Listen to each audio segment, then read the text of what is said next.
Thinking you could be the one when it's all said and done. I don't want to make it hard on you. There must be something more than just a crush, than just a touch. There's this thing called love. Don't want to believe it, but I want to achieve it. What about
everybody? What up? How you doing? How you doing? How you doing? Oh, man.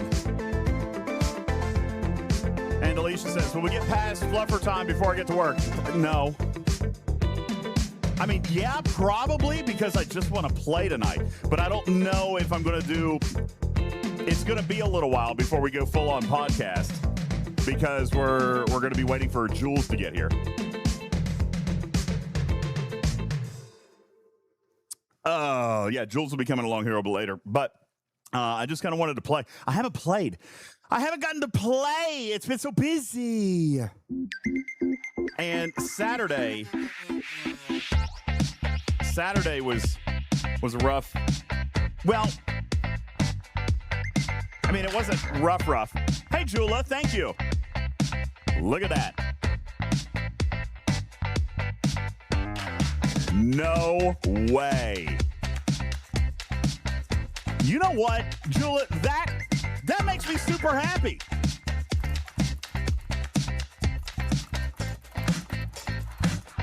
That makes me super happy. Good evening, everybody. Welcome into the show. How you doing? Welcome in.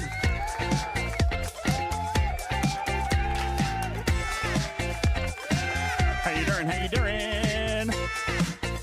Appreciate it, guys. What's going on? Welcome in. Tarpy, how are you? Good Sunday afternoon to you. Hello. Hello. Happy Sunday. Man, it's been a busy weekend. It's been a busy week. ArcFall week is always busy. ArcFall week is always busy. And I decided to do something dumb. You want to see what I did? You decided to do something dumb. Isn't that like basically every decision that you make? Studio B is no more. Oh, I tore it apart. Oh. It's gone.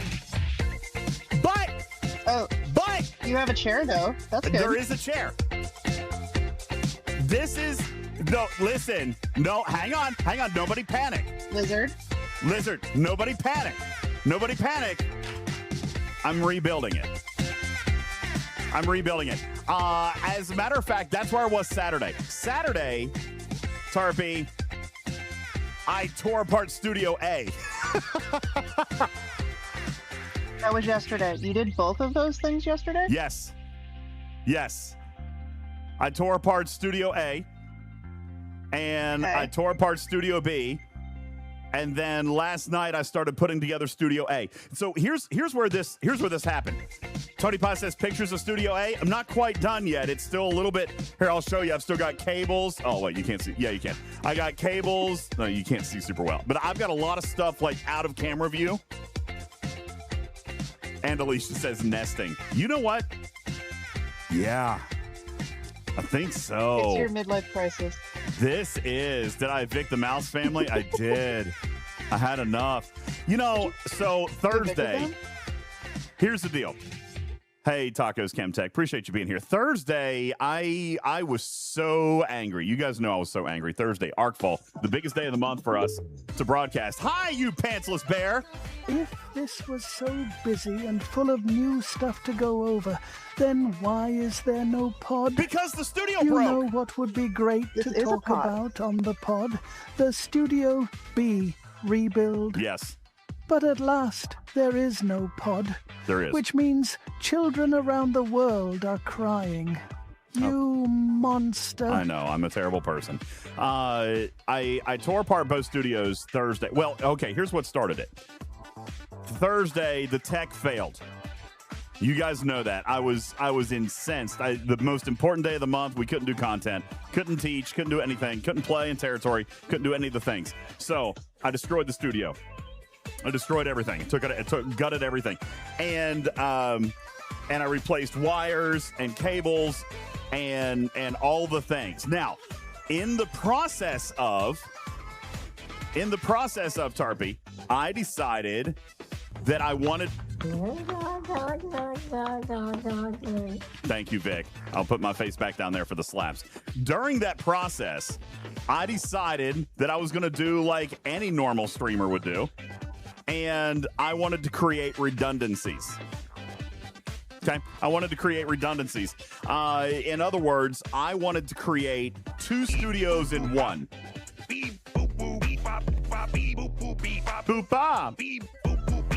Thank you very much. I wanted to create two studios in one. In other words, I wanted to have a studio, and I wanted to have a satellite remote backup. And Alicia says, in a rage fit, I tore shit apart. At least I improved. Correct. So you guys will recognize this. You guys will recognize this beautiful $18,000 piece of equipment. Okay. I have now formulated a strategy in which to incorporate this, even when we are not IRL, to incorporate this into the studio. So that in the event something shitty goes wrong, I can click a button, just like I wanted to do Thursday night, click a button and switch over to a completely different source. I see this going poorly. actually, it worked great because I've already tested it. You are fined 1 credit for violation. I knew it was Candy White. Thank you, Candy. I knew it was Candy White. It worked great with one exception, and I've already ordered the singular cable that I'm going to need. One cable yeah, tore it all apart. One cable. And I'll... Is this the thing you told me was $700? Yay, bugs. I figured out a way to do it cheaper than that because I got to thinking. Oh, good. Yeah. I got to... $700 single cable is like... Yeah, no. I'm going to do it cheaper than that. So the way I worked it up... Okay, so there's a couple of things that I learned while doing this. A, I have a beast of a computer. Okay? There's not much that I can ask it to do that it won't do. All right? However, I did find one, Tarpy. I did find one thing that it doesn't want to do. It doesn't want to give me more than 4 monitors out of my NVIDIA 4090 RTX 4090 graphics card. Okay? 2-3 years ago, it was the best on the market. It doesn't want to give me more than 4 monitors. Okay, that makes sense. I understand that. For some reason, somehow, I've actually got a 5th running in here, but I think that's because of Elgato. All right? I think that's because I'm using an Elgato driver for the 5th one. Now, there are 2 alt DisplayPort or DisplayPort alt video cable USB-Cs on the back of my computer that, according to Grok and Maya, will be able to run another 2 monitors. I don't need to run 1 monitor, or I don't need 2. I just need 1. I need 1 preview out to the backpack. That's it. Just like we did in Hawaii, Tarpy. 1 master out, preview out to the backpack, so it can be a satellite redundancy second signal backup. But you have to remember to have the Starlink for, or are you going to use your modems? No, I'll just use the modems. I don't need the Starlink out here because we're not in motion. All right, so we'll just use the modems.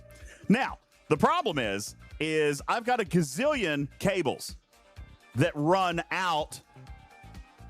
I got a gazillion cables that can run out of that USB-C that are data capable.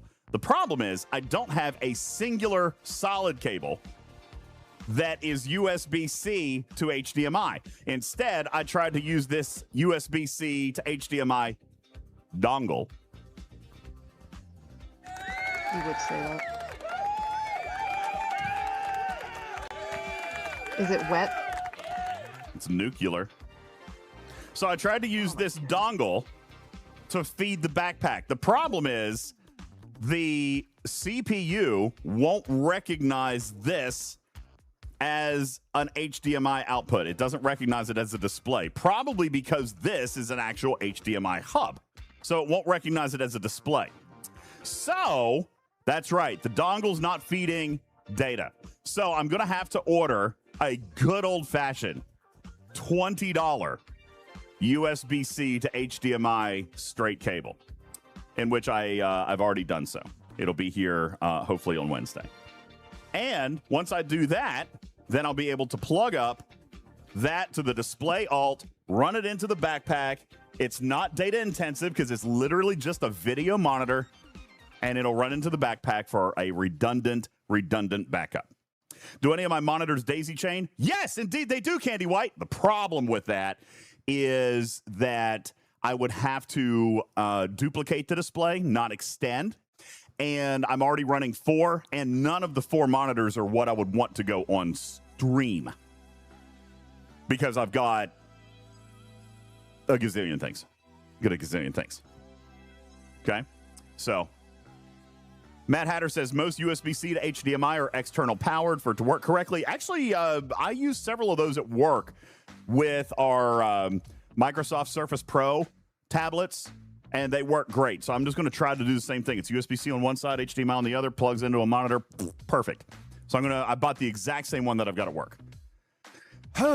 So I rewired all of Studio A. And for some reason, every time you do this, you pull out so much junk. I pulled out so many cables today that were just laying down here that like don't do anything anymore, which is crazy. That might just be you. Look here. I found a Ubiquity PoE adapter. I have no idea why I've got this. I got no clue. Why is this here? Why do I have a Ubiquity PoE adapter? No clue. But I found it under the desk. That's cool. I'm going to put that in my box of stuff. Okay. Candy White says, not going to lie, I get my kicks with cable management. I had a good time with cable management today and yesterday. Candy, never, ever look at DJ's streaming setup and the backpack cable management. It's not bad. It's not that bad. So anyway, I reran some new mic cables while I was at it and some audio cables because I had everything pulled out. I rebundled all the HDMI stuff on the back of the desk. It was very, very good. Detroit Rock City says, what was the actual problem that you had? In all likelihood, absolutely nothing with the setup. What was actually probably going on, Rock City, was probably an ISP issue. Internet somewhere, either between me and IRL Toolkit or between Toolkit and Twitch. But I'm going to guess that it was between me and Toolkit because YouTube was having the same issues.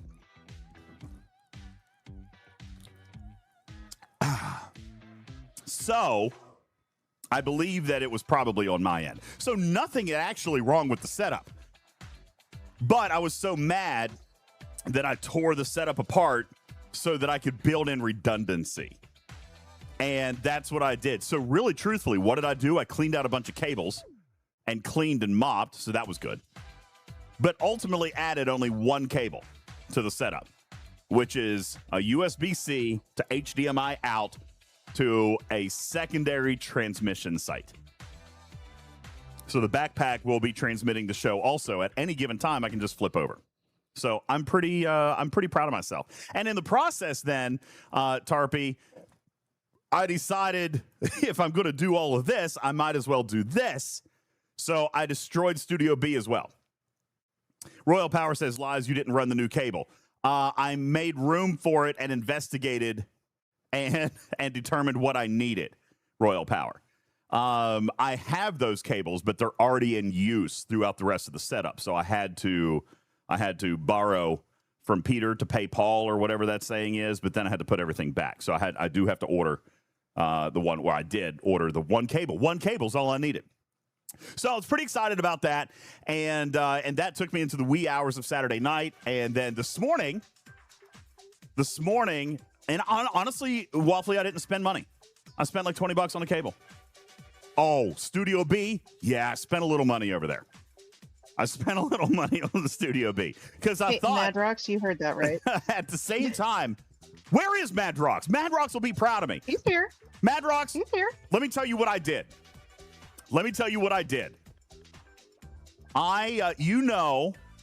You know what the setup was like in Studio B. I've sent you pictures. It was basically a folding table on risers. And I had, they're not in this picture. You can see the risers. Here, let me turn off the camera. You can see one of the risers right here. It was a folding table on risers. That was it. Okay? And I had monitors mounted to like mobile carts that would roll around. Well, I may or may not have gotten the deal of a lifetime on a new Secretlabs Magnus Pro XL with a 4-monitor setup. And cable management. Now, when I tell you what I did, Madrox, all right, I didn't do the turntables yet, but we're breaking it up a little bit. But I did essentially get a Studio A setup for Studio B. I got the rising desk. I got the 4-monitor setup. Wait, what? What do you give up for? You said to redo it. I couldn't do $12,000. Madrox, you want to know what I got it for? No, Jandro. I bought it used. Okay, Prime Rex, you don't know what it is, but it sounds expensive. It is, because this studio probably cost me $2,000 to build just the desk and the monitors. All right, I got it for $500 used.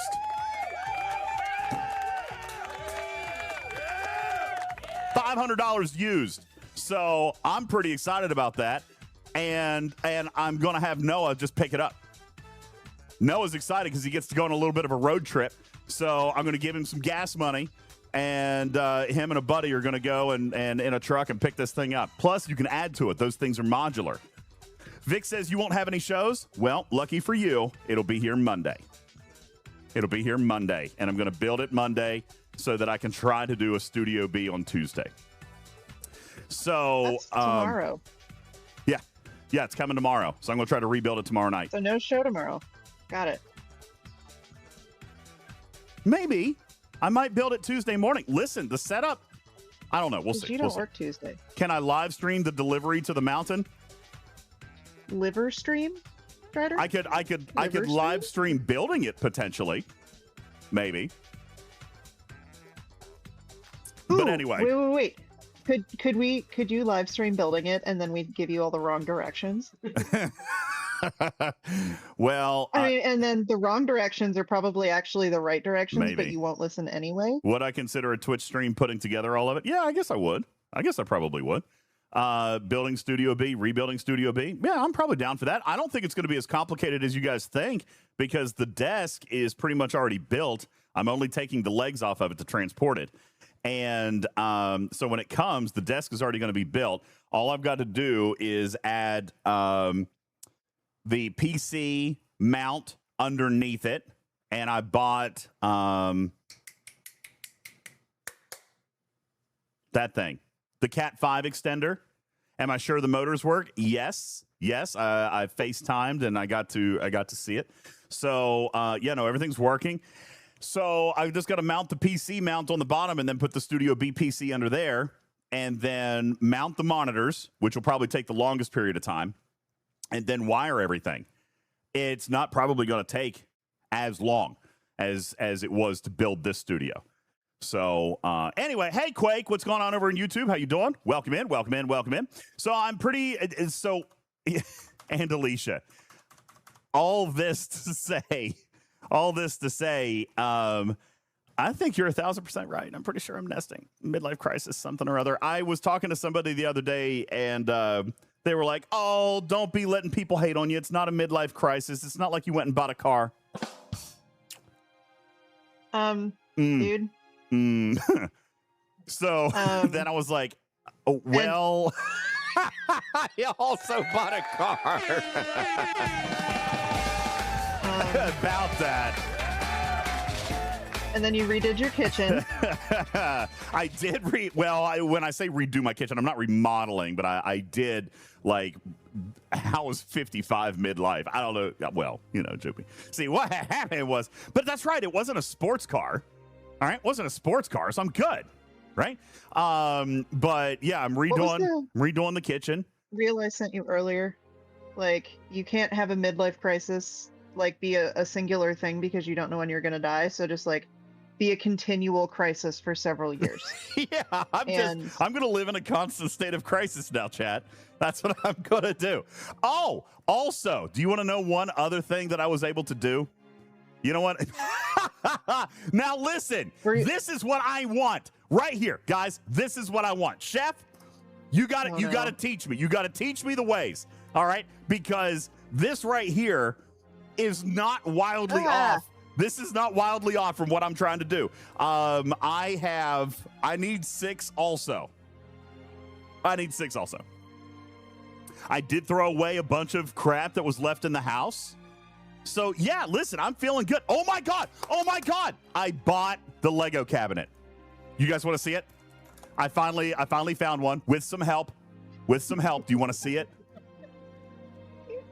Can you build that on stream too and do it wrong? I'm not going to do it wrong. Why would I do it wrong? That's crazy. Do you think you'll do it right? Yes. Okay. Yes. I'm going to do my best to get it right, but it's a beautiful cabinet. You guys want to see it? I'm so excited. Hang on. Let me log into my Amazon. I actually log out on this machine so I don't dox myself. Yeah.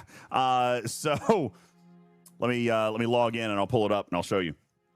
No retrieving. To be honest with you, I prepared for the squirreling tonight because Jules Vern is not going to be available until between 9:30 and 10 p.m. So I decided that I was going to come on and I was going to unplug a little bit and play the game a little bit and tell you guys about my meeting with Cameron Stewart a little bit, and then just, you know, go through all the things. And I wanted to show you what I've been working on and why I messed things up and why I didn't do a show and things like that. Okay.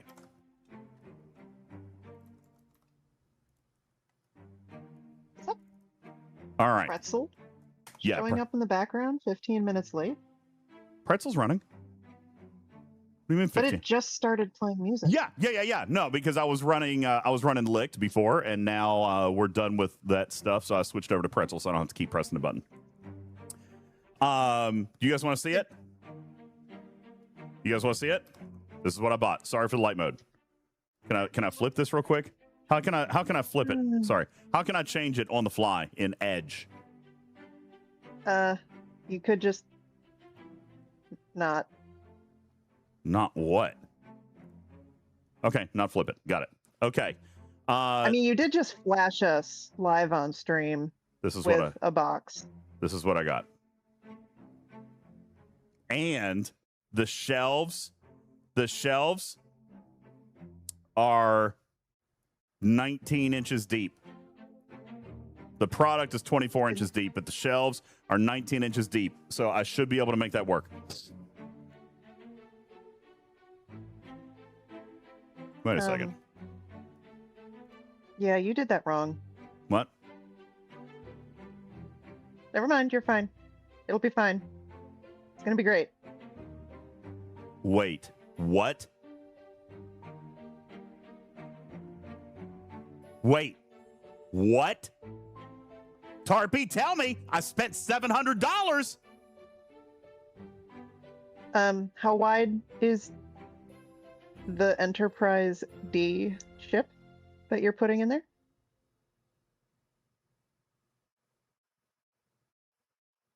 What? Okay. What?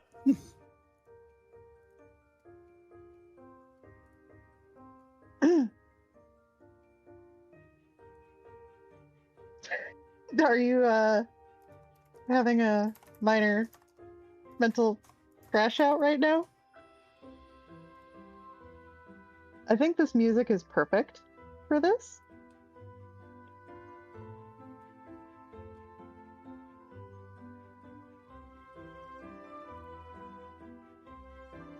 It's 12 inches tall, 19 inches wide, Okay. 24 inches deep, which I'm assuming deep is like bow to stern, right? Uh-huh. What is Oh, is son of a 19 Bitch. greater than or equal to 18 and a half? Wait. If I'm going to put it in sideways, 19 is no, right here. the width Each that- cube is 22 inches wide. Wait, So you're going to have it facing you, no. and that still won't fit. So if it's 22 inches wide, none of those fit 24 inches.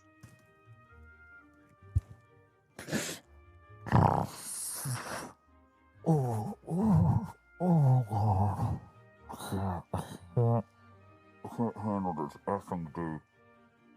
This thing is gonna.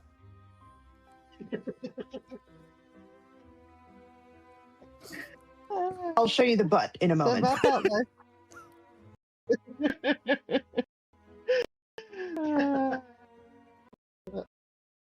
Okay. Okay, so- all right. Question. Scooby, Do we think, chat? Strider No, says we we could have don't, done this clearly. live. We could have done this live when you unboxed it. After you built it all and put the ship in, and you're like, wait a second. Wait, what? All right, quick question. Look very closely right here at the middle glass. Do you think we could leave the middle glass out of one?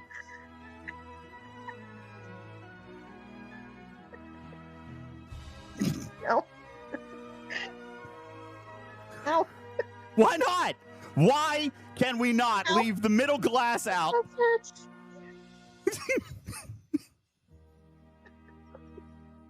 Oh god. Laptop just fell on my face.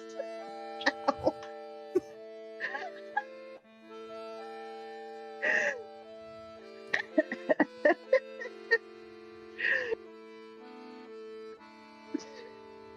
He doesn't want it diagonally, y'all. He doesn't like it at an angle. He wants it to be completely horizontal. Well, too late now. I ordered this damn thing. It's coming. So we're going to have to figure it out now. We're going to have to figure it out. Okay, hold on. Hey, geometry guys. Are you serious? Geometry guys. Let me ask a question. Geometry guys. Is there enough room? Is there enough room with the depth being 18.7 inches and the Enterprise being 19? What the shit?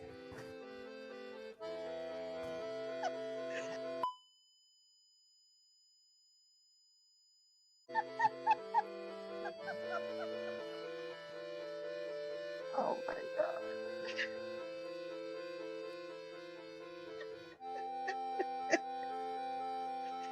Ow.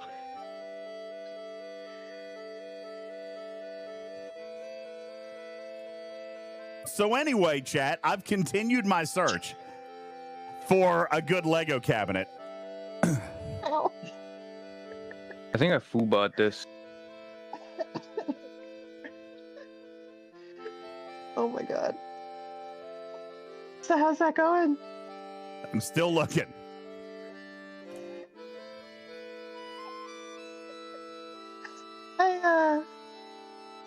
I think you need to build it. Yay, bugs! And I need you to negotiate. I need you on stream to negotiate your D into. If I don't space. open it, then later I can claim ignorance, right? All right, I now. want you to make the face, and it doesn't. I'm number right. one. Hold on. Now, I just now. Change the angle. Hold on. It'll work. I just now figured out I'm what I so did positive. I'm full of positive All of energy. it? I literally just now figured out what I did wrong. Look at the dimensions in the product description. Here's where I went DJ, horribly wrong, chat. What is wrong with you? Right here. It's where I went horribly, horribly wrong. Because that's messed up. I looked at 23.6 inches deep and I was thinking, okay, it's a glass front. It's a panel back. That's how deep it is, but I guarantee it's not. Big and right there. That's impressively large. That's the fascia. This is the sliding door. It does have a sliding door, which is nice. I mean, that's going to be nice. I think I foobought this. It's going to be beautiful. Stop it! No, Asian boy!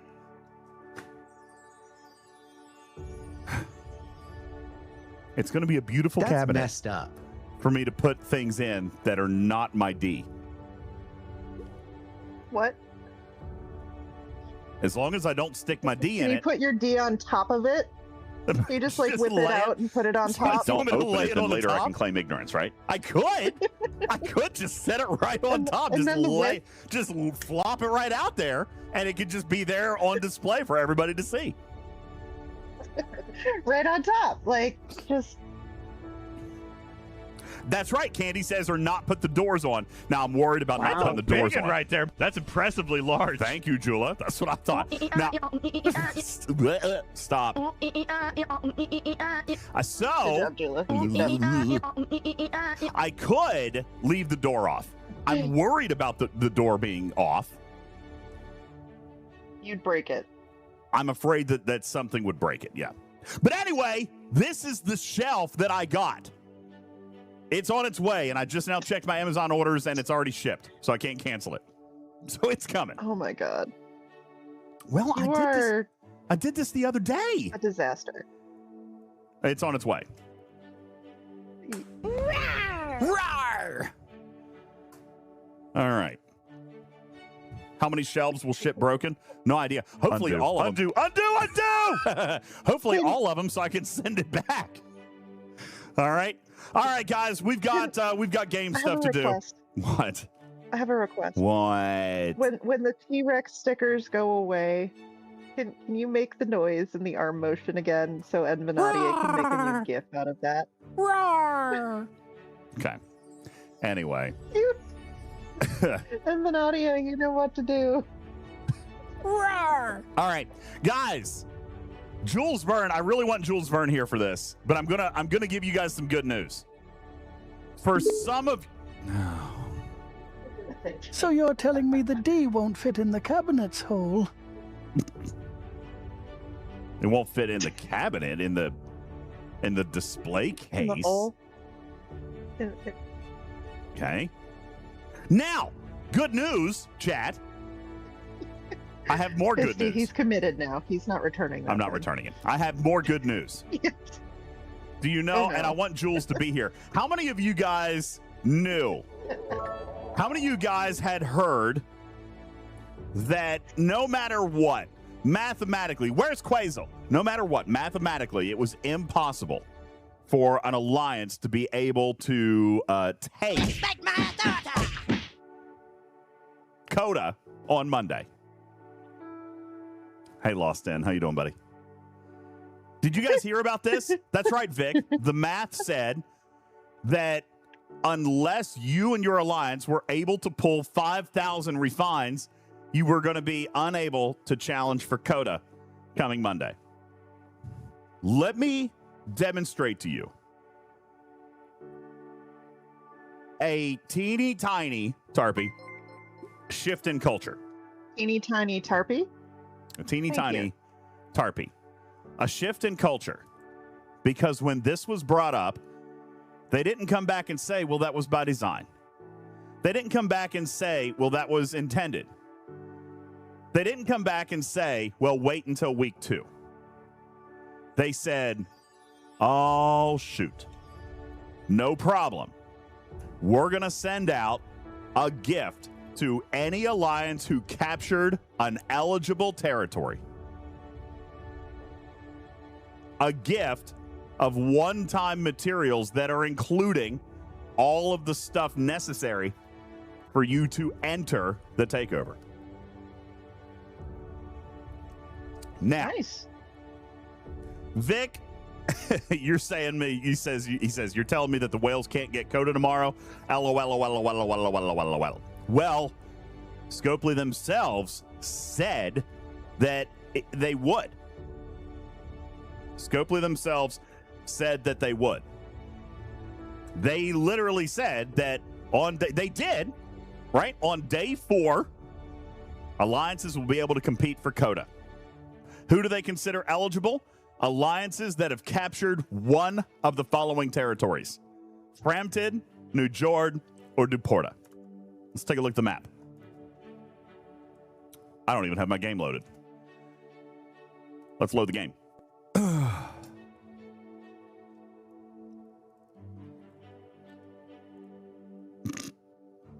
By the way, What is that? chat, there What is that? there is a new channel point redeem. There's a new channel point redeem eligible. Does it have a hand? There is indeed a new channel point redeem that is only available one time a week for you guys to choose and design my splash screen. Within reason. With veto power. There's an asterisk there. Yeah, there's an asterisk there. There is a with veto power. Okay? Yeah. We have another hype train? How? We've only been on 40 minutes. Paulo says, no thanks. I'll keep VIP redeems for me. It is an expensive one. It's the same price. That's right, Asian Boy. 50,000 mice. It's the same price as a VIP. You get to choose the splash screen for an entire week. Zach says, oh, did I accidentally turn that one back on? Paulo has VIP. Devil Doc redeemed voice changer for 60 seconds, so I'll just go ahead and leave that on and get this knocked out. The first hype train was a community train, and now you got 20 seconds left and a level 1 hype train. So we can knock that out, or we can not, and we can get into stuff and then we can do a little bit later. Excuses. Give me results. Because bingo is up as well. So we've got the bingo game that we can play with a little bit later. Thank you, Tarpy, for your 100 kitty bitties.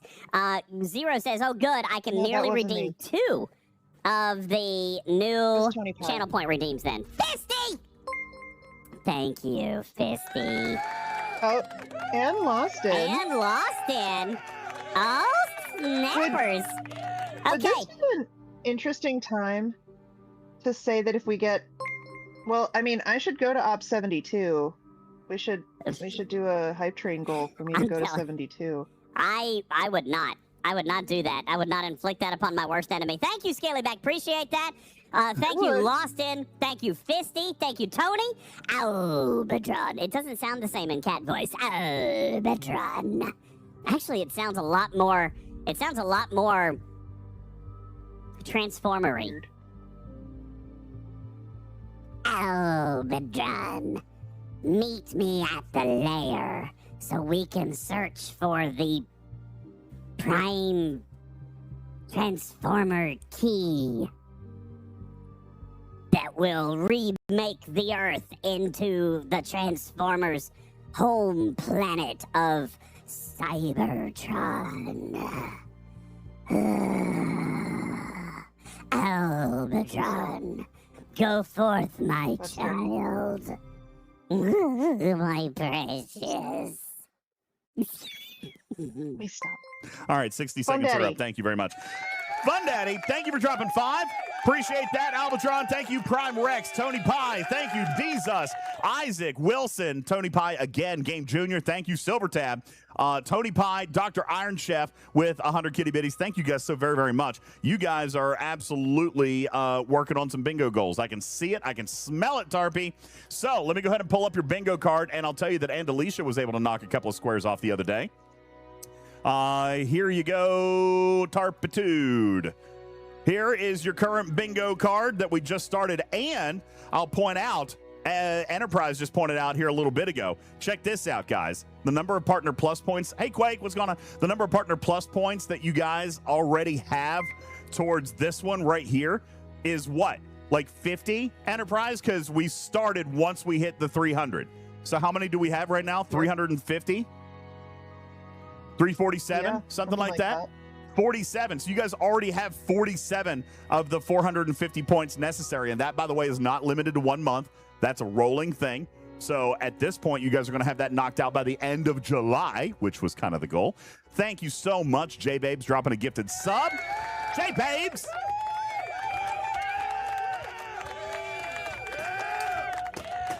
J-Babes, the winner of $500 of STFC packs, was submitted today. So you should have it sometime this coming week would be my guess. J-Babes, congratulations. Big winner. Thank you so much. Lost In, big winner, because he named the backpack. We need to get with you on that. We're going to have to figure it out. Griffin said he was going to come up with a way that would allow you to name it, whatever it is you wanted to name it, by stitching. So he says that because of some of the areas we travel, he's thinking about using like initials or a patch or something on the outside. But then, like, if I open it or if anybody opens it, there's going to be a nice big tag right there. As soon as you undo the zipper, it's just like ballsack. So, yeah, I think we should do something else, Chaos, like totally free to play. I agree with that. I think that's what it should be. I think it should be. Do a Velcro patch so we could swap it out based on days. Maybe we should. Maybe we should do Velcro patch. That way we can swap it out, depending on where we're going to be. It's actually a really, really good idea. How PG does it need to be? I mean, it needs to be like PG-7. PG-7. We stream from elementary schools all the time. Loston says, put it on the outside with a picture and a giant that grows in the dark? No. That'd be funny. Would be funny. Oh my god. That can be arranged. No. I have plenty of stuff that would not look like it glows in the dark until it's dark. Mimi says the bug about territories not being claimed is still around. Well, good news is they fixed that too. That was pretty quick. And no, I got to be honest with you, I did not expect that bug to get fixed over the weekend, so I was pleased about that. But that's not a fixed bug. What they did is they had engineering go in and assign your territories. So, yeah, they're probably going to have to do the same thing today. But it'll happen, I would imagine, overnight or in the morning, with tomorrow being Monday, so we'll see. But, I mean, I'm kind of glad they stayed on top of that. Is my alliance the Kingmaker? Nope. Nope, we actually didn't even try to compete. We didn't try to compete for CoTA. Happily and lovingly, my alliance has decided to help me recover my junker. They have.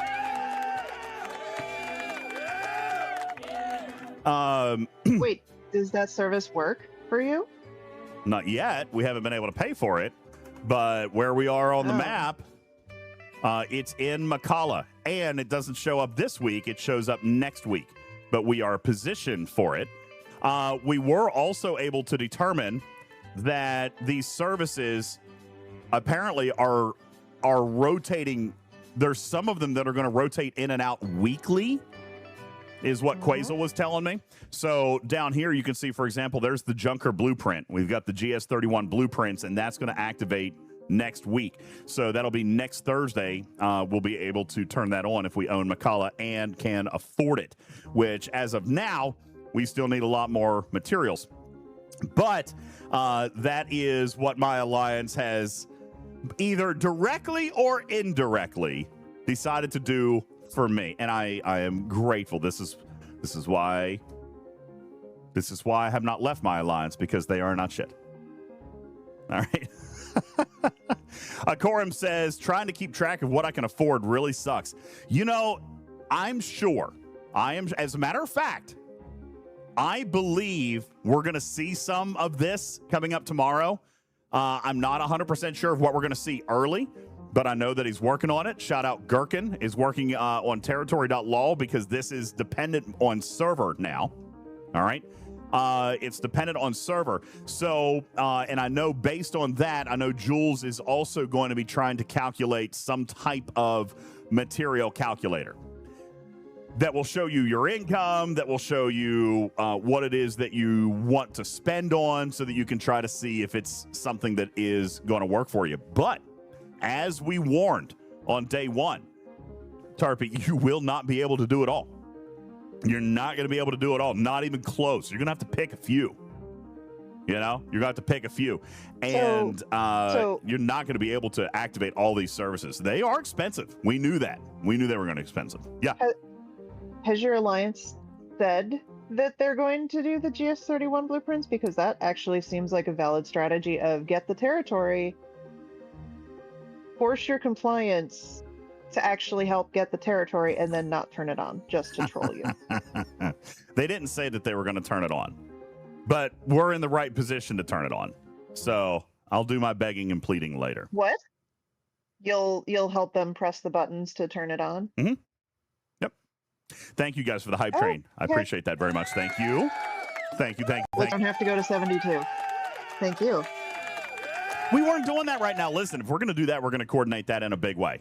Okay, we're going to coordinate that in a big way. It'll be fun. It'll be fine. But it's right there. I will point out that we are only. Oh no, we did hit it. You guys get a mini wheel spin tonight, and there's a GoWheel spin. So before Jules gets here, do you guys want to go ahead and knock those out real fast? I could do those real quick if you guys want to. You want to do? Let's do the GoWheel boost one first. I would really like to see something new.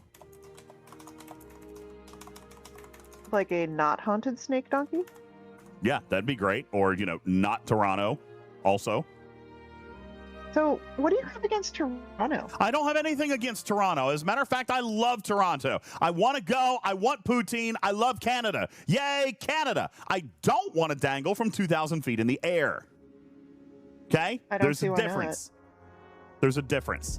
Can I throw poutine at you while you're dangling and you try and eat it?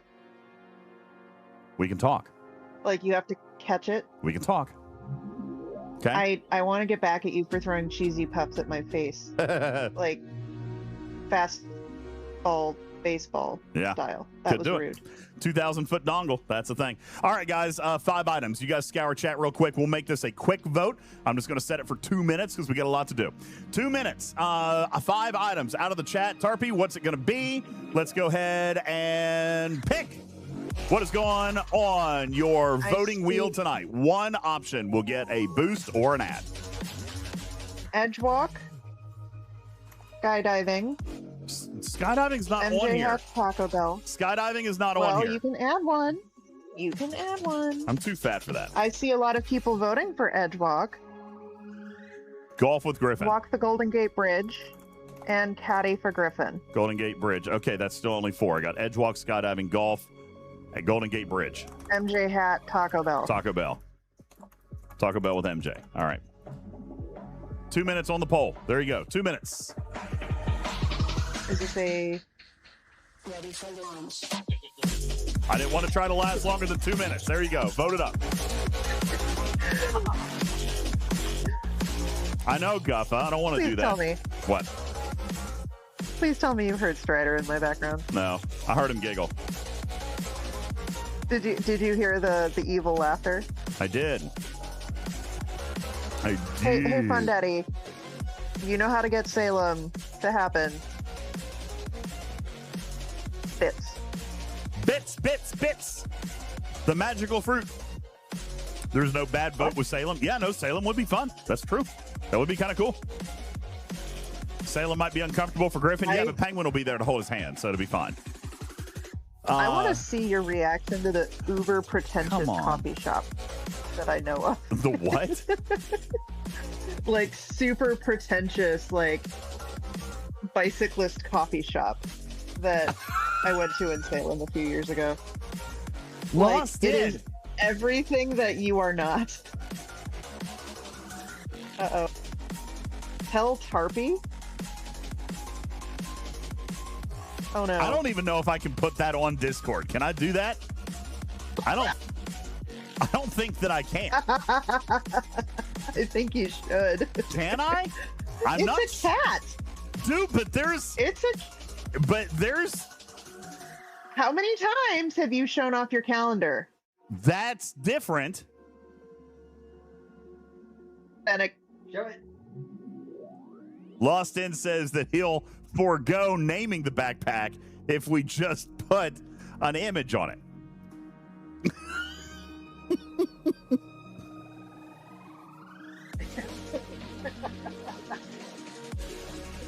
Oh my god. So God bless it. Edgewalk again? Doobie, there are reasons for that. All right, Edgewalk is I don't know added. what you mean. All And you right. got the 4 on it from the other day? Yeah, I got it. All right, here you go. Mini wheel spin. Oh. Mini wheel spin. We'll go ahead and knock Look this at what out. Madrox just wrote. Edgewalk is not only that, because it's the 50th anniversary of the tower, you might be able to get a behind-the-scenes press tour of the tower. You know the middle is hollow, and you can go on one of the interior catwalks every 100 feet. That sounds cool. But if there's that much metal in there, our backpack may not work either. We struggled in the Sears Tower. So I don't know. We'll have to see how it goes. You're not getting out of it that easy, man. Thank you, Lost In. This one is much better. See, I can get behind this. I could get behind this one. This one would be fine. Okay?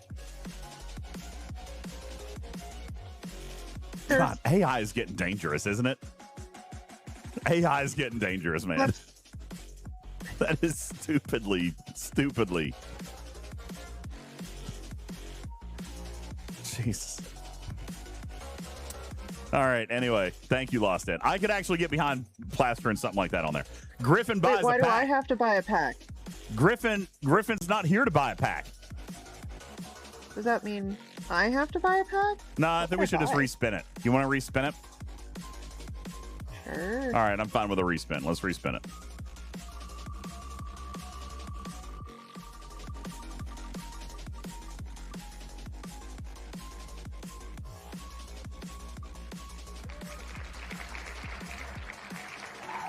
some bullshit. All right, let me set the clock.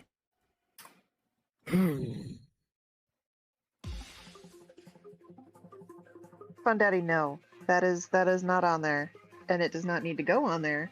What do you want, Fun Because Daddy? that Tell stuff me, Fun is Daddy, not what you welcome. want? You are fined In one house. credit Candy. for a violation of the verbal parameters. What do you want, Fun Daddy? Tell me.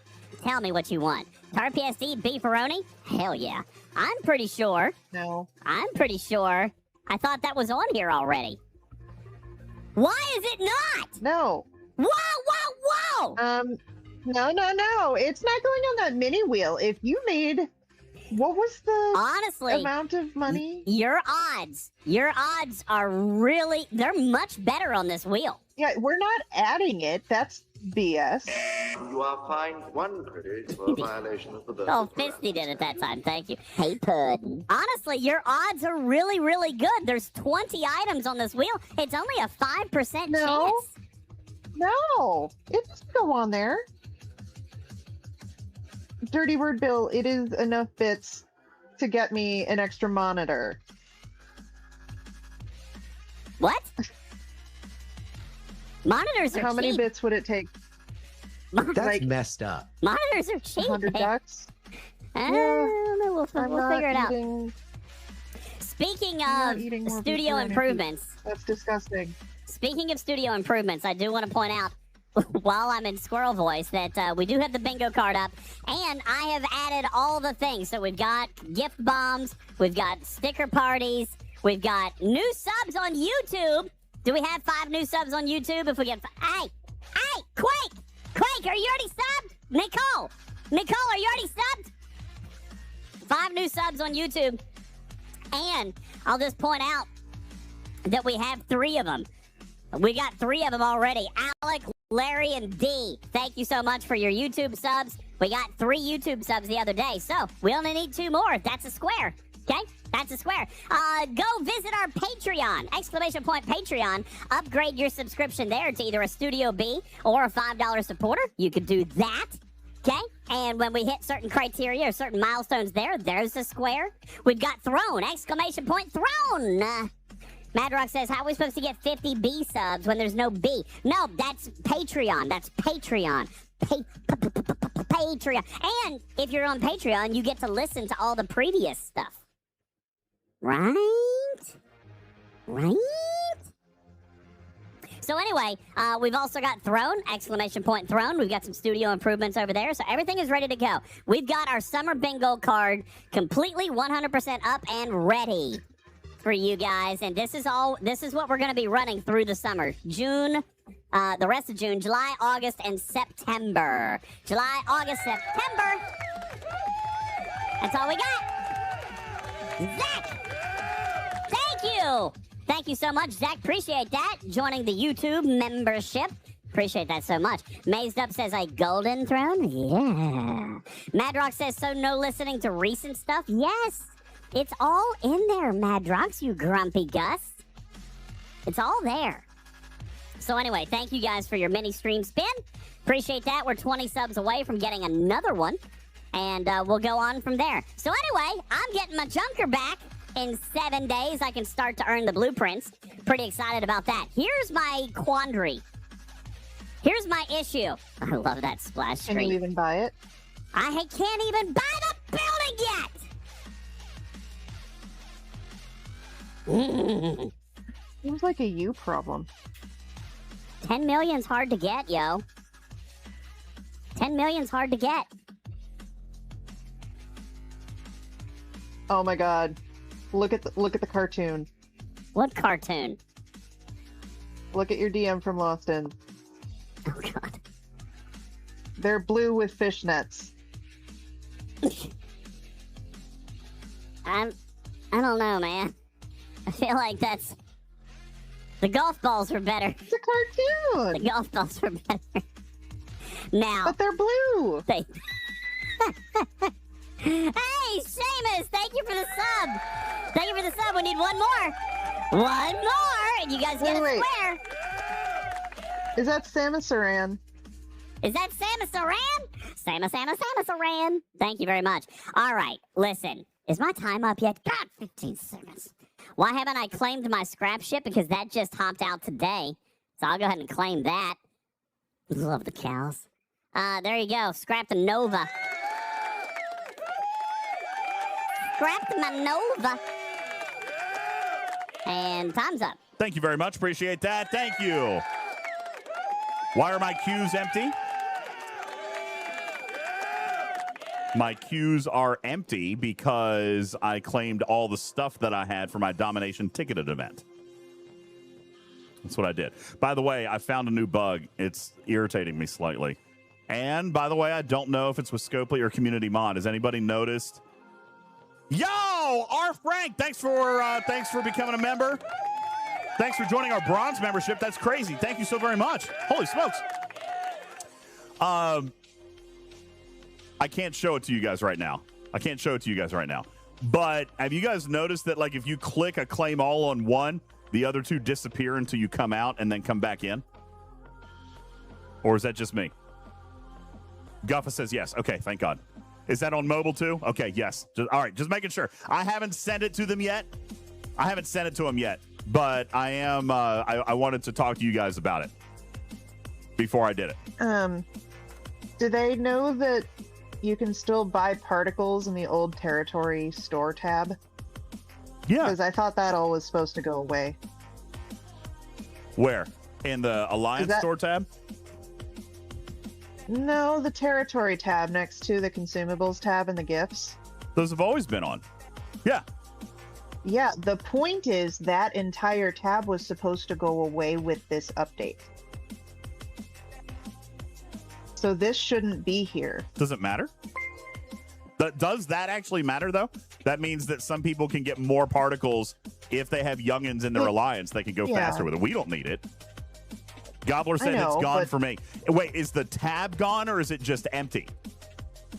Because you have to get that particle in that zone to still turn it on. Carillion said, how would it go away if the nodes still exist? And you're right, Carillion. It wasn't actually supposed to go away with territory. It was supposed to go away if your meridian was mastery. Yeah, if you have a meridian mastery, then it would go away with this one. So that's what looks like it's happening. So people can still activate the service. If you pay for the service, you got to get the particles. Okay. So look at that, Tarpy. It looks like people are saying that it's empty or gone if they don't have any of the services activated. But if you activate a service, then it'll pop up. Well, that's good because there are still players in the Alliance who need it. There could be youngins. Or just for people who are, earlier. But yeah, I just was really hoping the whole thing would go away if you didn't need it anymore. Well, just as soon as they did, somebody would complain and be like, oh, I didn't finish this research. And gotta go do it. All right, I'm going to do some daily claims. By the way, did you guys know, am I the only one on the face of the earth that did not know I could change my splash screen? You do realize that they were joking with you earlier, and that is in fact new, right? Really? Really? Zek says I didn't know that. I didn't either. And they were all teasing me, and they were like, "Oh, can't believe you didn't know that. We've had that for ages and forever." And I'm like, "Dude, that's so cool." You missed where Chronox said, "Yeah, it's new this week." I love it. Andy says, "How?" All right, so if you go into the community mod config, what is that website? Mod config. Here it is. modconfig.page.dev. Okay. Let me pull it up for you guys. It's so great. If you go to the graphics settings and scroll down. Player number. Huh? It's fine. It's fine. If you go to the player number. I got it. If you go to the graphics settings and come down, it's right here, under loader, enable loader screen, and enable transition screen. Okay. If you have these checked, then you can do that. And then you put in a local, not a web, but a local path and just the file name. Just put the file name, and the file name needs to go in your Prime folder. So you make an image. Yeah, I can pin the URL. How do I do that? There we go. There we go. Cool. Do a YouTube short on the community mod. I would love to. You know what? We need to get NetNiv. We need to get NetNiv in to do it. We did one at one time, but then I felt like the video, we were too hop, skippy, and jumpy. But now that I've been using this more, I feel a lot more comfortable with it. I've been going through all the options. But yeah, so right here, loader screen, just put that image in your Prime folder. All right, normal 1920 by 1080. Put it in your Prime folder, and then just put the file name right here. And then when you export that and add it into your TOML file, it'll work. And it's so cool. So yes, and by the way, they have their thumbprint already on it. Like let me go into another one. So like they have their branding on it, so you don't have to add anything to it. Like when you boot the game, here, let me hop out. When you boot the game, like everything is there. So if you were going to be aware of your space, you would want to avoid the corners. Avoid the corners, and then of course the right here. Avoid the corners, and then you still have your Fleet Command logo and your Scopely Paramount Digit stuff and all this stuff. So yeah, this would be really good. Now the one Cal doing Spock hands over here was covered up by one logo, but it was too good for me not to use. All right, but still very, very cool. Shout out to the community mod team for making that happen. That is fun. That is so much fun. So yeah, I hope you guys can enjoy that. And you guys now have a free channel point redeem to be able to change the graphic anytime you guys want, up to a week. It'll stay there for a week because I didn't want to go in and change it like every day like we do some of the other stuff. So that's why it's expensive. It's a week-long redeem, and you guys get to I just had a terrible thought. How many channel points does Lost In have? Now? I don't know. Did you get Paulo's VIP? Yes, I did. Okay. Like right after he did it. Okay, cool. Thank you. All right. Well, nobody tell Lost In about that.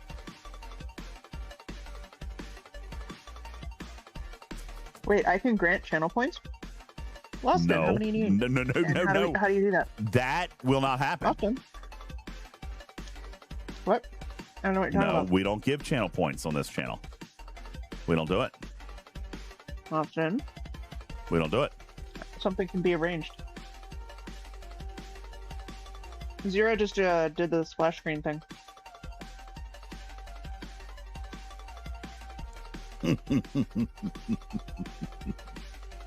Whatever I want, can I leave the cows up? Thanks so much. Thank you definitely for not deferring your choice to Lost In. No, he just did. No, Zero! No, Zero! Zero!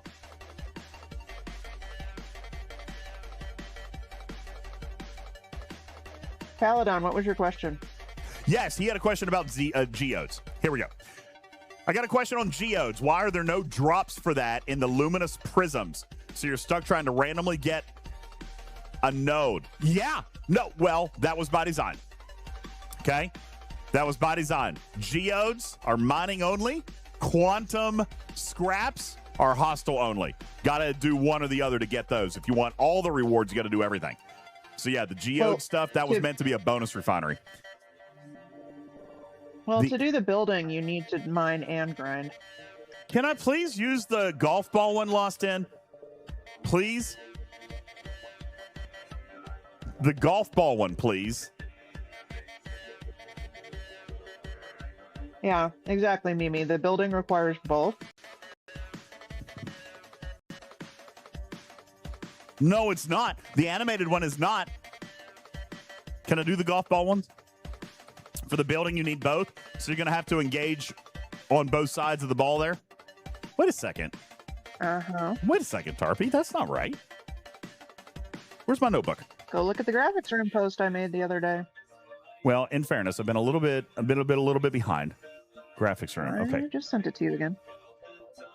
There we go. I don't see it in the graphics room, So, actually. It's up above Jules' thing. It's here we go. I just sent it to you in a DM. Oh, this. Okay, yeah, by the way, I love this. What a beautiful chart this is. Okay. Thank you. Grind mine. Loot. Okay. Hey, you know what? You want to do a teaching on this? You want to do a teaching on this? Sure. Okay. Okay, let me turn everything off. This would be a good thing to do a quick teaching on. Have you guys seen this? Have you guys seen this chart that Tarpy made? It's freaking beautiful. It's freaking beautiful. Let me see here. Elements.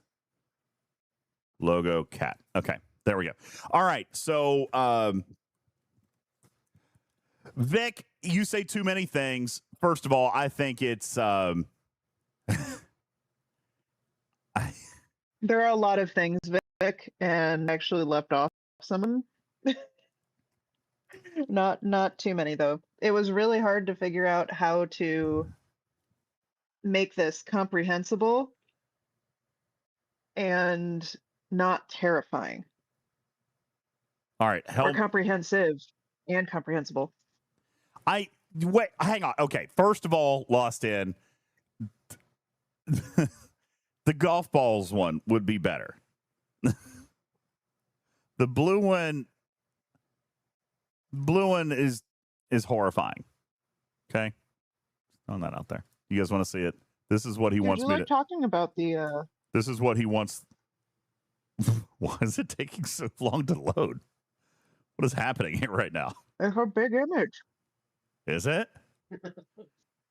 There you go. Tiger arcs are always like this. Yeah, there's a lot of currencies. Tiger loves his currencies. I feel like I don't want this to be my splash screen for a week. I'd be much more comfortable with the. Serious? Well, look, you can't post it as an option and then for a reasonable image say no. I did say I was going to reserve veto power. Do we remember me saying that? I think we did. No. Yep. Actually, I think I said it first, but all right, let's see what it looks like. I think you should use the one with the blue balls.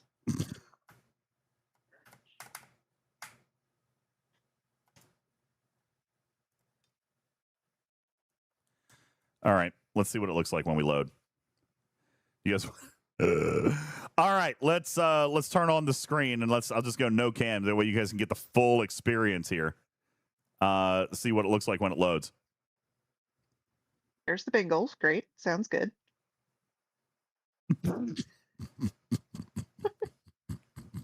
Oh my god! Paramount and Digit on the ball.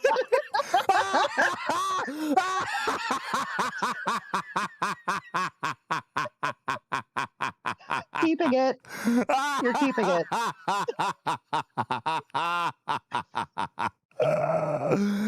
Oh my god! Do it again. I'm so Do it again. I'm so sorry. Do it again. I'm so sorry. Do it again.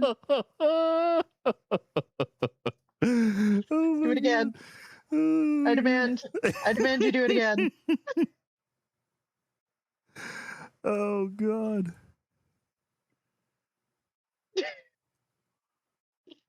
Boston says this should stay forever. The ball is mounted.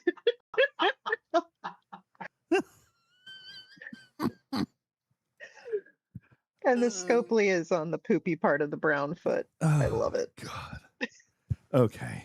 Anywho, this one's gonna get sent in. Yeah. All right. Fisty says this is more perfect than I could have actually imagined. All right. Anyway, listen. Back to stuffs. Let me get this pulled up here. And Tarpy, what I would like to do is on this video, we're going to make it into 2 videos because we're going to do one when Jules gets here. But this one, I want to just be kind of the glossary of currencies and kind of the loop. We'll do strategy and do math, but I'd like for you to teach the loop, where everything comes from, what it's going to be used for with our legend of currencies. Is that a good, quick video that we could do for you guys? Does that seem like that would that would be educational? No pressure on making sure I know it before Well, I talk about it, but sure. Yeah, let's talk it out. I want to make sure I understand it too. So let me just kind of go through and make sure that I understand. So feeding the refinery, refined it, we mine it. That is the Isogenite. We refine that. We get. Yep. We refine that. We get refined isogen. Well, no. Isogenite. This isn't even talking about the refinery yet. So the raw stuff you grind goes it, in. or you. Nope, this isn't even the refinery. Okay. So you have to grind or mine to get the Isogenite. But if you grind it, so you hit the hostiles, there's a chance bonus loot of the quantum scraps. Quantum scraps. Gotcha. That's what these are. Quantum scraps. Yep. And this is the geode. So then. Got it. No. Yeah, the geode's right below it. Sorry, I have the delay on Twitch. Sorry. So then the territory nodes, not the training zone nodes. Hey, Dom, hang on one second. We're going to come to you in a second. Nodes, come to you in a second, Dom. Have a 20% chance of the geodes. And then, so this is why it got confusing, because you can get Isogenite from hitting the Armadas. And in your cargo. Refined Isogenite? No. You get raw Isogenite. Okay, raw. In your cargo. And you get the quantum relics from the Armadas. It's the transition screen too. Oh god. Mm-hmm. Okay. All right. It's fine. It's fine. So that's gonna be in the video. Oh god. That's hilarious. I'm gonna have to take it out for the video. No, you don't. Okay. So anyway, here's our 1-star raw Isogenite. We refine it. We get none of this that matters. We get chronometric particles, which is nice. All the other particles. Refined Isogenite. So there's only one grade of refined Isogenite. The 1, the 2, the 3, it all feeds into refined Isogenite, right? Yep. Okay.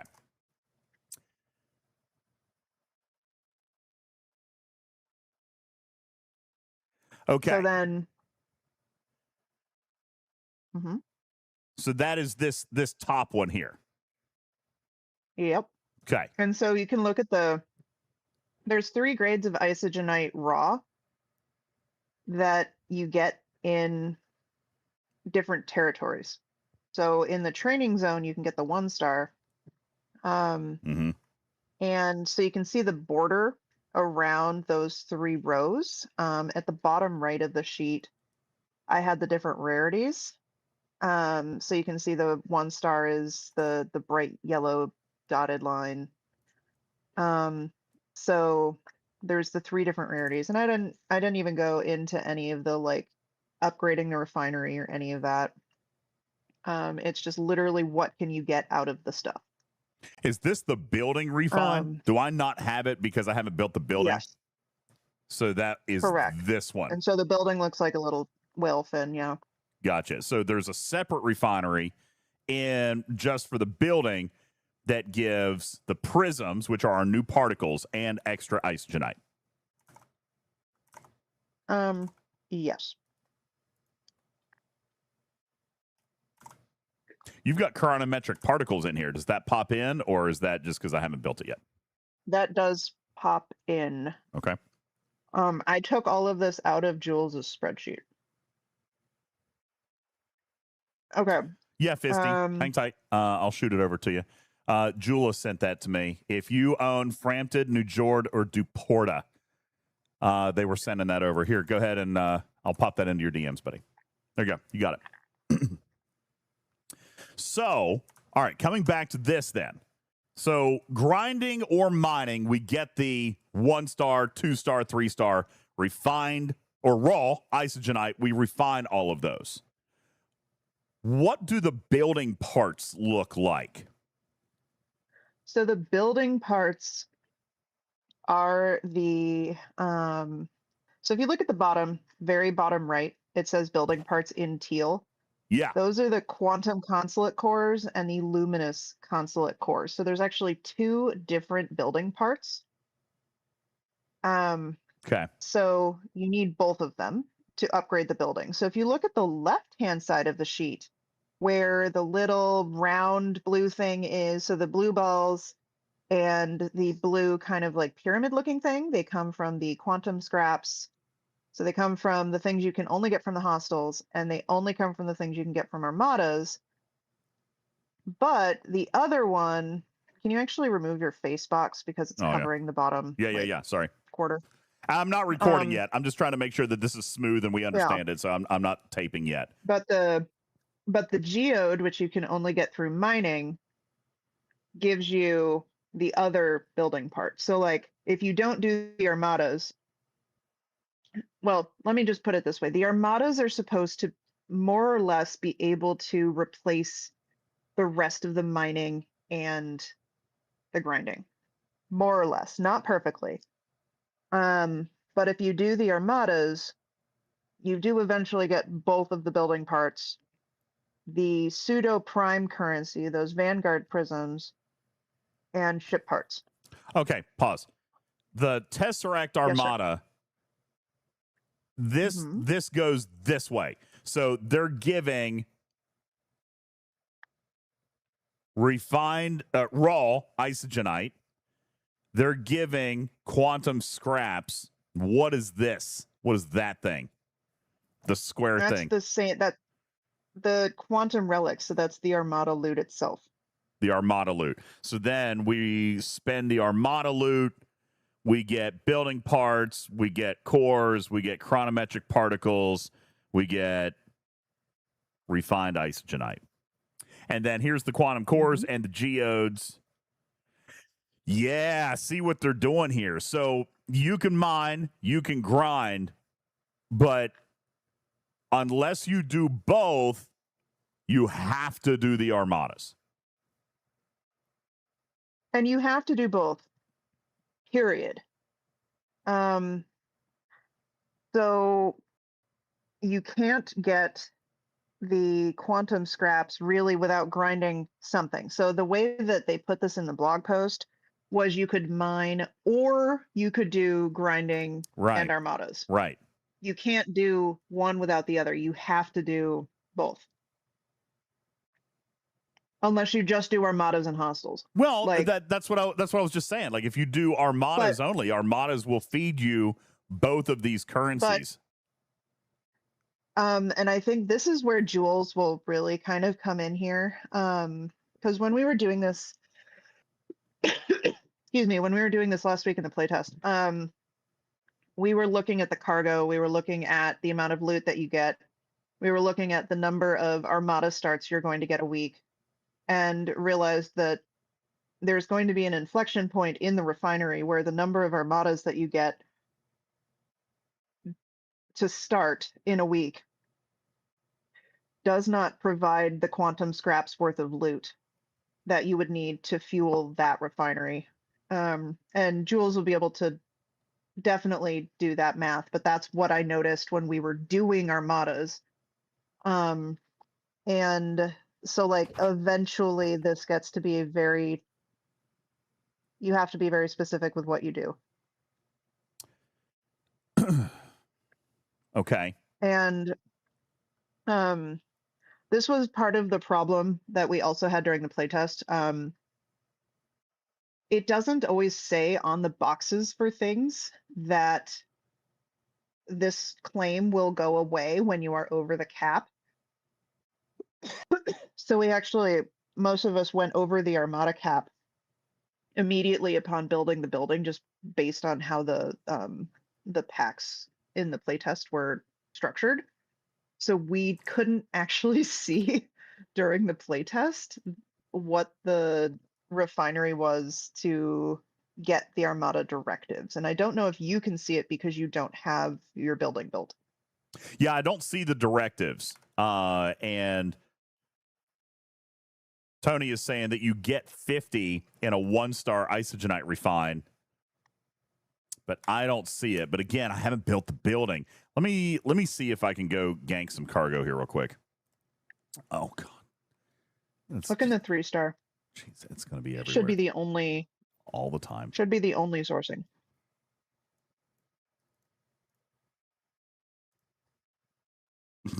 Lost it. So this was the other kind of problem that kind of we were having. God, that is so weird. I know. Can you stop? So we got to look at 3 stars. So right now, the only the refinery, not the systems. I got to go get cargo so I can build my building. And the 3-star cargo won't help you build the building. Wait, what? You need 1-star. Look in the refinery.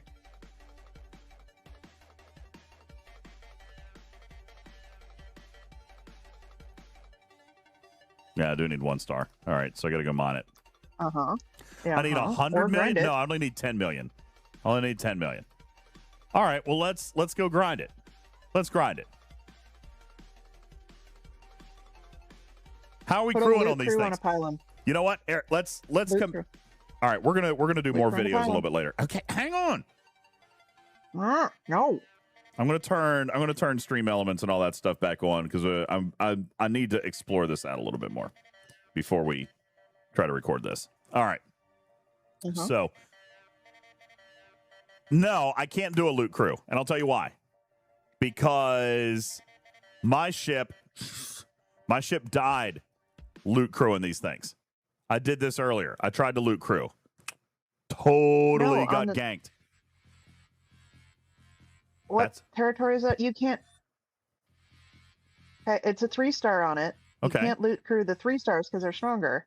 Okay. Well, that's Use your standard G7 hostile crew. Standard G7 hostile crew. Yeah. Angry Lou says, so how does one disable the splash screen? So coming into the mod configurator, you can uncheck enable loader screen, or what I'm probably going to check is uncheck the enabled transition screen. That's probably the one that needs to it needs to be unchecked. And not only that, but it's bright. We're flash banging people. We're flash banging them. Yeah, it's too bright. Hi, Ice Wolf. Hi, Ice Okay, Wolf. so all right, so hostile. This is the other thing you're forgetting. Or like I think it's going in one part of your brain and then like around in there and like bouncing right back out. You need to hit the 1-star hostiles. No. You are crewing to hit the 3-star hostiles. You're right. You want to know why? Because these because you're half listening. No, because these are built just like Yes, they have all 3 of the loots. Yep. Yeah. Yeah, so they drop it all. So I might as well. Yep. Now, I can't loot crew. However, loot crewing. I can't loot a crew 1-star again. hostiles would get you there faster. But don't I want all the stuff? I can kill the You do, but 66s easy. It's the 70s I couldn't kill. Loot crew the 1-star. Okay. How about we just load up a second ship? We'll do that. Do them. I don't have a pile of them anymore. G4 rare or whatever, but well, you can build one. No. Pretty sure I don't. Let me look. Okay. They're cheap. Yeah, that's a pain in the butt. Oh, look, I do have a pile. Okay. Okay. Good enough.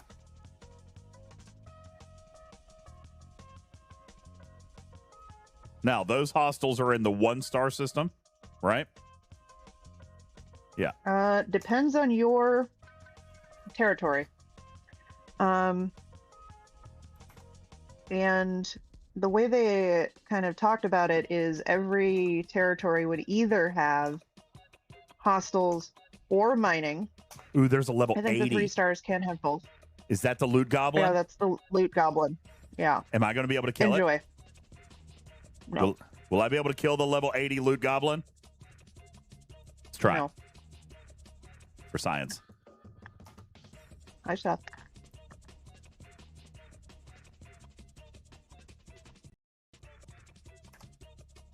Oh, I didn't even get a shot off. I was gonna say I watched a Prey Fortis die on that, so your vengeance had no chance.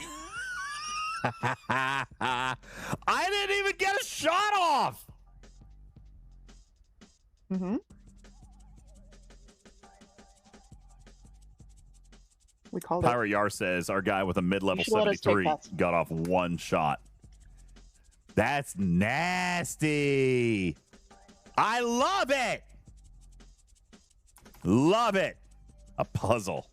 Looking forward to it. Okay, so in the meantime, I'm going to pile them all these over here with loot and try to get the 1-star. I need to get a million 1-star, right? Imagine a mechanic intended to last through multiple seasons has a slow grind. Duh. What the heck? Plus, new strategy and decisions over what territory to capture. Yep. When? This is a very good meta. This will make territory require long-term planning. 10 out of 10. You know, Guffa, I like the design of this. I mean, compared to our existing territory model, I do like the design. I think there's a few nuances, right, that I want to make sure in how they implement. And this is where we'll have Jules come in and do some math. Because one of the big sells was mine or grind. And so I'm not, I mean, and honestly, let me ask, just generally speaking, if it was truly mine or grind, I think this would actually be better, right? I think it would be better. Because here's why I think mine or grind has to be the winning piece here, is because you're going to see, for example, some territories that don't have the ability to mine stuff. And then you're going to have other territories that don't have hostels. So you have to have a mine or grind piece to this that will determine your map and your placement on the map. Like if I want to do mining, then I'm going to plan out and take some territories that have extra mining. You see what I'm saying? But if I want to do the hostel piece, then I'm going to go that route. If they have made the building require both of these pieces, then it sounds like armadas are central to either grind. The problem then becomes, Tarpy, if I'm understanding all this math right, the problem then becomes we can't do enough armadas to healthily sustain one side or the other and the building. Right. Yeah? So, okay. So I also want you to look at this sheet and look at the thing that looks like an Armada directive. It is only in the row in the middle above the quantum scraps. When you obtain it, the only place to get the Armada directives, at least right now, is 3-star territory. I don't think that's right. Neither do I, but that's the only place it shows up. The chat is saying right now that there's 50 of them that come in the 1-star refine. Cool. Then that changed from when we had playtest access. It may because have. I built this chart. Well, now chat's saying no. All right, so guys, I need accurate information though. Somebody just said 50 of them come in the 1-star refine. Who said that? I got to go back and find it now. Is that okay? So for all of you who are saying 1-star refine, what level is your refinery? Look, Mimi says they're in Armada the 2-star refine. So they're in the 2-star okay, refine. here's Jules with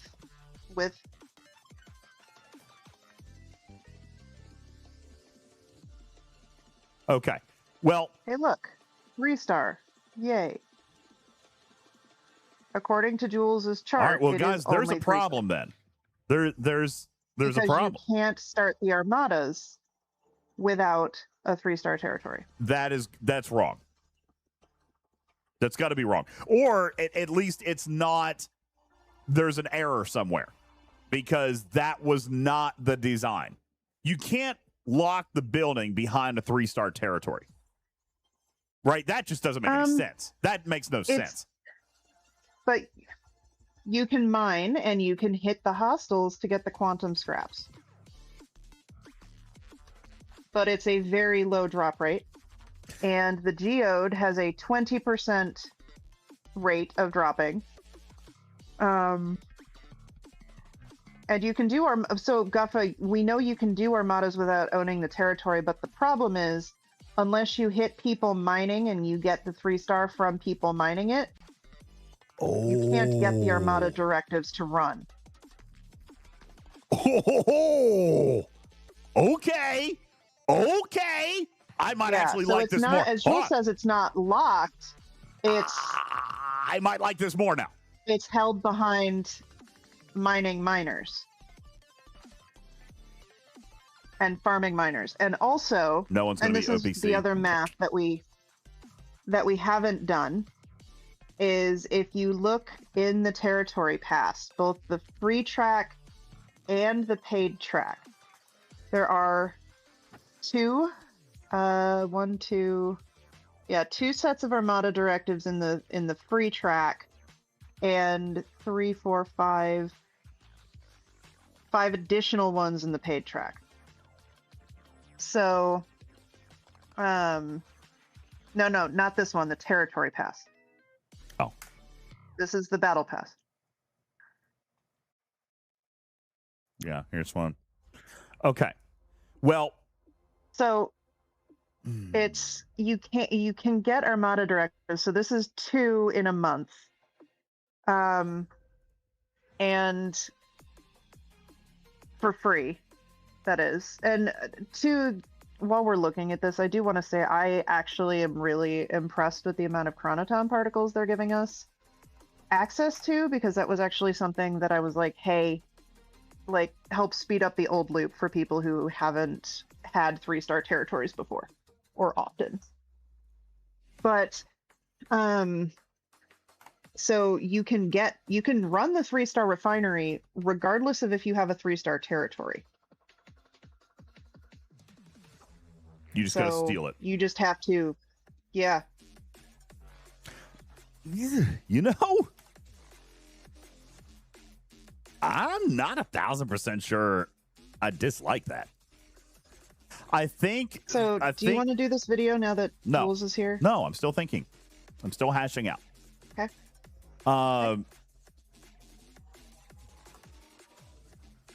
I think I like that actually a little bit more. You know what? A tweak. There you go, Chris. You got it. And by the way, I'm sure a lot of people have said this. I've seen this a lot, but you just happen to be the most recent one, and my eyes landed on you. If the nodes were bigger,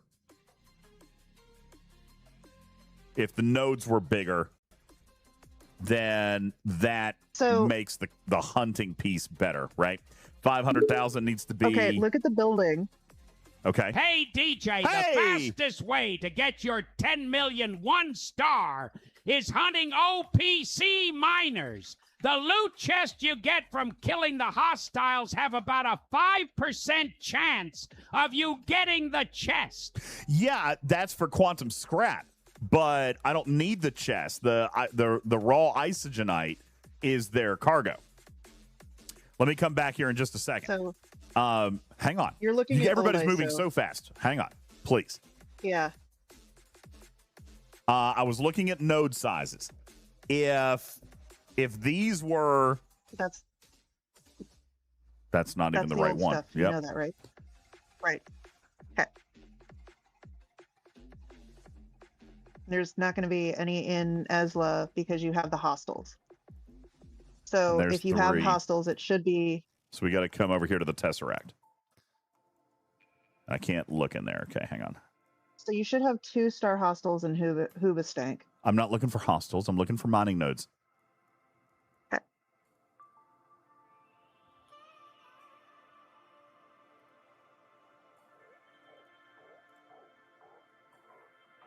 So this, I think, is part of the decision making a lot of alliances are going to have to do. Is, you know, you have to pick how you and your alliance want to balance the grinding versus everything else. How big are these 1-star nodes? I'm going to go with roughly 1.5 million. Nope, there's 1.53. So 2 million, 1.6. Does anybody know what the 1. No, it can't be 1.5. There's one that's more than 1.5. 3 million. All right, stop guessing. If you guys don't know, don't speak. You're confusing everybody. It can't be 1.5. There's bigger ones than 1.5. Is it 3? Omicron says 3.2 in territory. So 3.2 in territory. We don't think 3.2 is enough to go over cargo? You don't think? So 3.2 definitely is. I think it's enough to go over cargo. So people are also forgetting that where do you get the mining speed for this loop? You're not getting a miner. Like, we are not going to get a miner for this loop. It's coming from research and also some of the building, but I can't look at it right now. Let's see. Isogenite extraction. You're going to get speed out of the building. Let's just go to, like, I don't know. We'll have to get with Jules to find out what the time frame looks like free to play. Free to play. We're 4 days in. Where are you? Level 3? Level 5? What do you think? Hi, Warzone. Hey, Warzone. What's up, bud? John Roll says 4. So, you know, small stuff. That's, well, even that's a 40% mining speed buff. Mohican says, so there's going to be a ship next month? No, they're intentionally not releasing a ship for this loop. Which, by the way, I like. Okay? I like. So, the building, once you get the building higher, the mining will be faster. So for everyone who right now, I'll quote Steven Zarin, this arc, it's the first few days. It's literally 3 days in, and you don't have building up very well. You don't have the research. All of this will get faster and better paying as you get the research in the building. Yeah. And so you will go OPC more frequently, especially if you're not using protected cargo crew, which means you will get hit more frequently. Love it. I do think, I mean, that's what I'm saying. I do kind of like this. Now, it comes down to the refinery.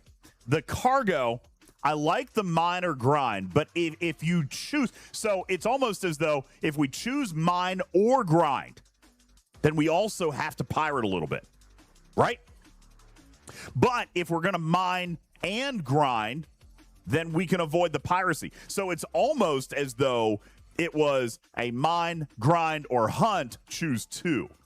And they kind of, that might have been not super well communicated right up front, Tarpy, or at least we're developing a separate stratagem here because we were specifically told mine or grind. Mine or grind plus armadas, you could do it. Still accurate. You could, yeah, it is accurate. You could do it. But they did always say do both for faster engagement. And even now we're seeing, okay, you can mine and grind for faster engagement, which is also true. But now we can add a third level, which is piracy, and we're going to go even faster. I got to be honest, I think that's kind of cool. All right? I mean, if somebody doesn't own any territory, does their refinery still show up? The other thing about leveling this building is the refinery has a cooldown of about 3 days. So leveling this building's going to be super slow because of the cooldown I love the inflection on his tone of voice right there. Cool down. Cool down. So cool down. We should come back. We should come back to the perceived speed of this, because none of this content is supposed to be fast. Exactly. And that's correct. we are used to assuming and expecting a fast acquisition. This is not supposed to be done in a month, people. The last time they redid Territory was, what, 4 years ago? Well, not only that, but I see some people saying, okay, well, let's do the math on the building. You don't need, there needs to be one extra variable here. There's one extra variable, which we probably haven't told you, okay?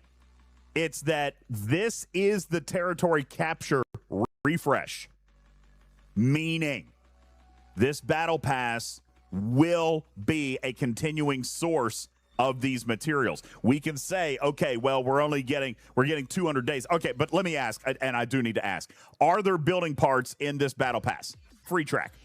We'll look at the paid stuff later. Are there any building parts in this? No. But there's Isogen, right? I just said that 3 different times. You're going to have to... You are hopped up on caffeine tonight, man. You are moving 10,000 miles an hour, and I'm trying to wrap my head around it. I answered your question. I hadn't even finished speaking yet. Questions. Okay, I've got to slow down here. I have to.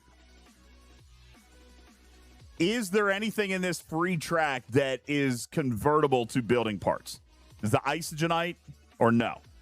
Yes. Looking at my own chart. Doesn't look like it. What does the refined Isogenite is it used for? It's used for services, right?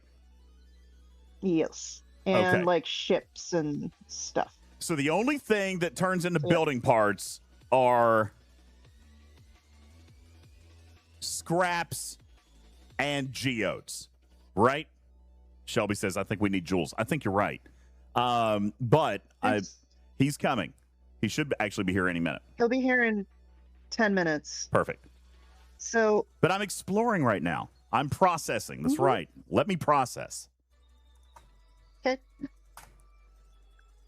Now, does this refinery show up for everybody, whether you own a territory or not? Yes. Because that was something we were told, is that the refinery opens for everybody Ops 25 plus. So, even if you don't own a territory, you could still feed the refinery. But your only choice is piracy, because you have to own the territory to hit the hostiles. And aside from the 1-star refinery, you have to know the territory to mine. Geodes don't pop in the training zone, so you would have to hunt the geodes, which would admittedly be really hard. That would be really hard. Those nodes are tiny. Those nodes are 20,000 big. So the geodes you wouldn't be able to get. You wouldn't be able to get OPC geodes, but you can do armadas. So if you can kill or pirate the raw Isogenite and the scraps, do you get scraps? Hang on. Do you get scraps as raw loot? No. So how does one get the mine or grind if they don't own a territory? They can do Isogenite, but how do they get the scraps or the geodes if they don't own a territory? So you can't get the geodes without a territory. I got this, Matters. Sorry. Yeah, you sound like ass anyway, Matters. So, love you, boo. So if you look at the chart, you can get the geodes in territory. You cannot get the geodes elsewhere. Right. You cannot get the geodes in the territory you do not own.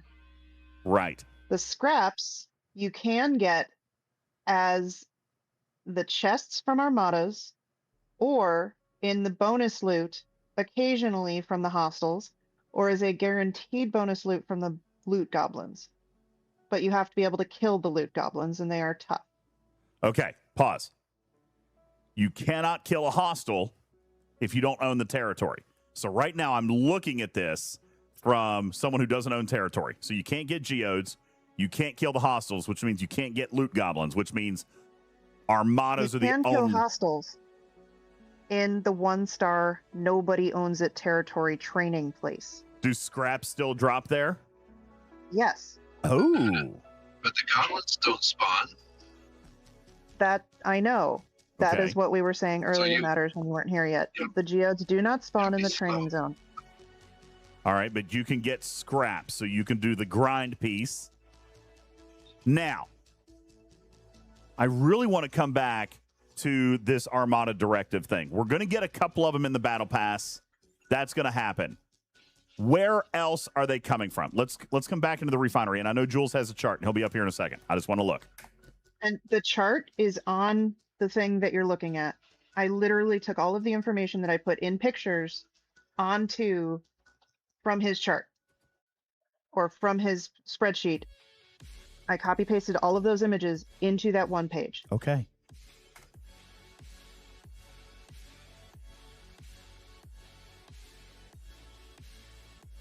So 3-star.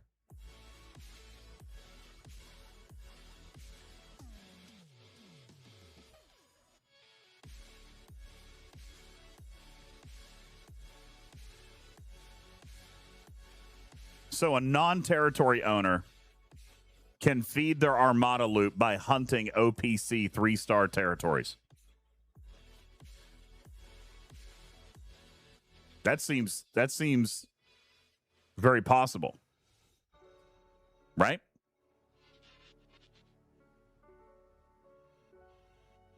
No one is going to be OPC on 3-star? You sure? So I hunted some earlier today and then realized it wouldn't help me build my building. Let me just take a quick peek here. I'm going to visit my friends over here at JAG. Remember, people, as you mine this faster over time, people will reset nodes and will go OPC because they will not reset and come back.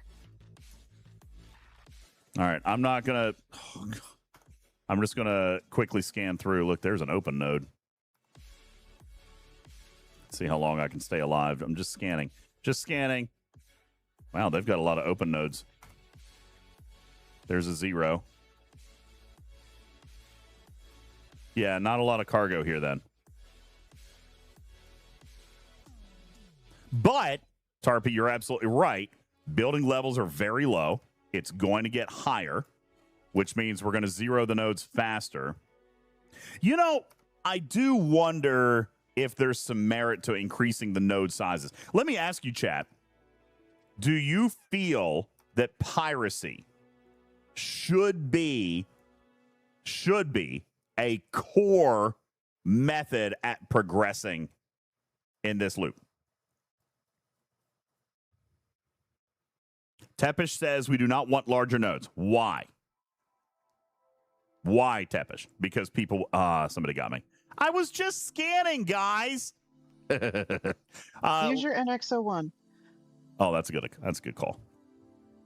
So people don't want to get hit OPC because they get a little protective of their miners. Mm-hmm.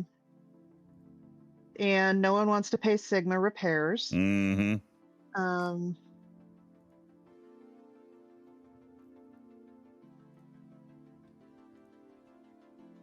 So y'all just remember, Scopely does not necessarily factor in the fact that we all have different ROE.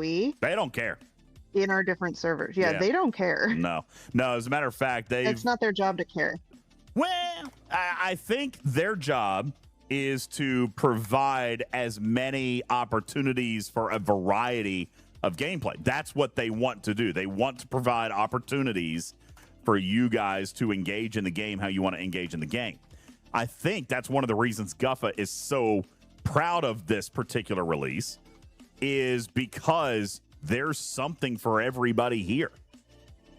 However, so the downside... Sorry. I was just going to say, and I'm probably getting ready to say what you were getting ready to say. The downside is availability of some of this stuff on the either or side if we don't have a territory that has this or has that. And then for, we've got to take into account alliances that aren't able to get into territory, The other issue, and again, this will be mitigated as the building gets higher and your research gets better. The nodes right now take forever to drain, and for the people who do need geodes, which is everyone, if the nodes are bigger, they will take longer to drain. And with a 20% chance of flipping the node, you do need the geodes to spawn. Oh, Mimi boy. had an interesting idea. Mimi had an interesting idea and said, why don't you, if there was a place where there was no protected cargo, so basically do what they did in the mirror universe and have 0 protected cargo, but maybe they made the mining speed 5 times faster. So you risk it for the biscuit. Even I don't like that idea. Yeah. Look at chat. Chat's going nuts on you right now. Okay, Tarpy. Well, no, not in territory. Did I say territory? I did not. Woo! I did not. That was a matters level idea right there. No. Oh, go big or go home. So it's go big or go home. So it's it didn't have to be territory. Well, I mean, it would have to be. They're not going to put these nodes in other places. They already did. The training ground. Yeah. You want it in the... That gets no geodes. Yeah, it doesn't get any geodes. Right. So if you had 1-star ridiculously fast mining and yeah. But... there's so many facets to this that, honestly, you guys... I'm going to say something that we have actually heard out of the mouth of Mr. Tiger before. I think this needs to play out for a minute. I got to be honest with you. I think this needs to play out. Idea. What matters? Matters, we can't hear you. I said, I like Tarpy's idea. I knew you would. I knew you would.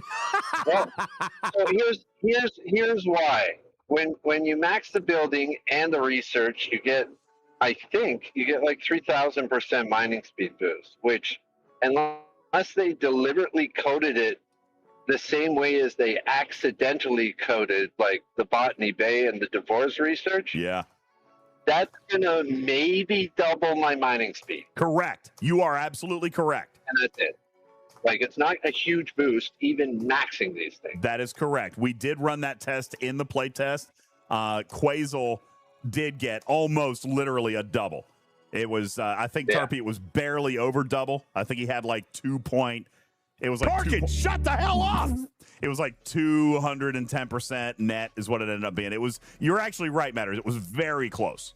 Very close. So that's a good addition right there. Ladies and gentlemen, joining us on the stage as though he's tired of watching me flail around and discover, mad scientist Jules Vern is here. What's up, buddy?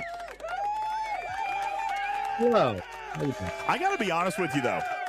I have actually enjoyed trying to piece this together. I'm going to see how this compares to your teaching here in just a moment.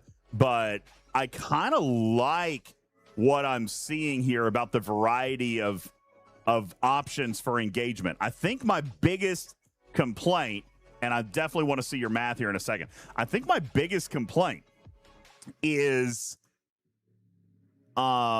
enforcement of this mine or grind mechanic that may not be well enough supplemented with armadas. I don't know yet. And maybe it is. This might be okay. Cruzito says there's nothing really wrong with this loop, and I got to be honest with you. I think I kind of agree that initially this feels relatively fleshed out, and I don't think I want to recommend a change on this just yet. I think we need a minute. I think we need a minute to flesh this thing out. I think we need to let players figure out how they're going to go about it instead of it being handed. You know, instead of it being like one size fits all. So I'm kind of digging that piece I think of that's definitely true. Just with there's so much more once the buildings get developed, once the research gets developed, but also you can't just look at the max of those refineries and say this is what everyone's going to do, because your alliance is going to be made up of lots of players, lots of progression, speed, styles, and ops ranges. Look, I haven't even pulled my refinery realistic. Yet. I haven't even pulled my refineries yet because I haven't even built the building. Right. Just like building a realistic calculator for what your team is going to be able to do is not actually realistic. So just because there's going to be so much differences there. So I think that this is definitely a challenging one, and one that, like you said, we cannot make recommendations now on a broad scope based on feedback from the player base, just because the full set of alliances haven't gotten to the places yet where they know this is what we're going to be doing the long term. Kaviji, let me ask, you say the small group of players that can actually engage in it, but as far as I can tell, you don't even need to be a territory owner to start working on this loop. So would that not mean that everybody Ops 25 plus has the ability to engage in this loop? But not everyone Ops 25 plus can help turn on services that are more advanced. And I think that's sort of where some of the disconnect is here. For instance, the 2-star Isogenite refinery, I believe, and someone please in chat correct me if I'm wrong, does not show up until Ops 60. The what refinery? I could be wrong about that. Said they saw it earlier. The 2-star. Okay, that'd be awesome if they did. But we do know that level 1, so like the research, level 1 of the research requires research and development 60 for sure. So there is going to be a scale of how much they can actually provide. If we look at the 4-star refined isogen that you would need to turn on several services and a capture quota, what you realize that dramatically scales up, and it only scales up for those in later G6 and G7. So who is it actually? Is it actually scaling up for the entire alliance? Making? Yeah, I don't think that there's ever any pretending or assumption that a small alliance is going to get CoTA. Like, that was built for whale territory. That's whale land out there. That's SeaWorld. Yeah.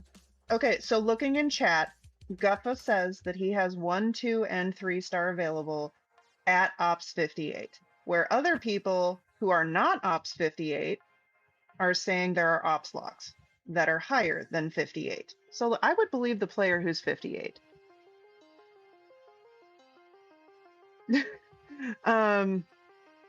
So I'm hoping Guffa does in fact provide a screenshot so we do know that he can see it. But yes, also chat, you are right. You can't do the building until 61. But if you look in the research tree, there are nodes in there for G5. Yeah, exactly, Shiz. The building is locked. The content surrounding the building is locked, like the armadas, but not the non-building refines. So G5 does not have armada directives in the refinery or in their battle pass for the territory stuff because they can't engage in the G6 part of the loop. Hey, Guffa. So here's Guffa's screenshot. Ops 58. He's got all 3 refineries, which is great. Can you show me the cost? Can you show, Jules, do you have it in your chart? Can we see the cost of these refines? Just single chest. Yes, I have everything. Sweet. Well, missing some levels, but I've got a lot. Okay, let me find your chart and let's look at this. You can also, I'm sharing screen, so you oh, can also even just better. Hell yeah. Push me over. Okay, I can do that. So which one are we looking at? Damn it. Hold on, I got to figure out how to switch over to whale cam.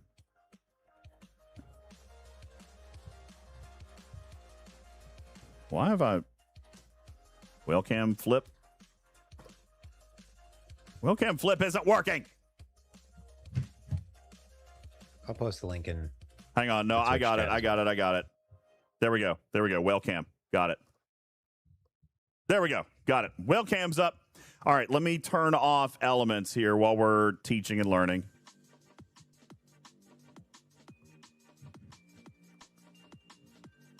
And I'm not recording just yet either because I'm still trying to flesh this out in my head. I'm going to turn off alerts. Actually, I'll leave alerts on for right now while Jules is playing until we're. Because are you ready to actually record a video, or can I still explore this a little bit? Or are you ready? You can do whatever you want. This is your. No, this. Are you your, talking to me or thing. him? By the way, I'm happy Jules. to explore it. Okay. I'm happy for you just to explore it. So I think that makes better content anyway. So when you actually understand it all. Yeah, well, I've enjoyed trying to think this out. I actually have enjoyed trying to think this out. So, yeah. Jules, let's look at this from Guffa's perspective. Guffa's Ops 58. What are his refinery costs for, let's say, 1 star? Right. So I'm just going to remove this option because I do not actually know then what the level 1 is. So your refinery options are 1 star raw Isogenite. You'll see here refinery level 1. It doesn't actually, I should say 1 out of 6. That's what you'll see here. That will give you 1 star raw or 1 star refined Isogenite or Isogen, excuse me, for capturing 1 star territories, common alloys, which can be converted to the 4 different territory particles that you need, and some other goodies, including some refined Isogenite that you can use early on in the territory tree, and then a bunch of things to speed up the old loop. Okay? Mm-hmm. Okay. 2 star. It's clear that he can see level 1 chest. This starts giving you uncommon alloys.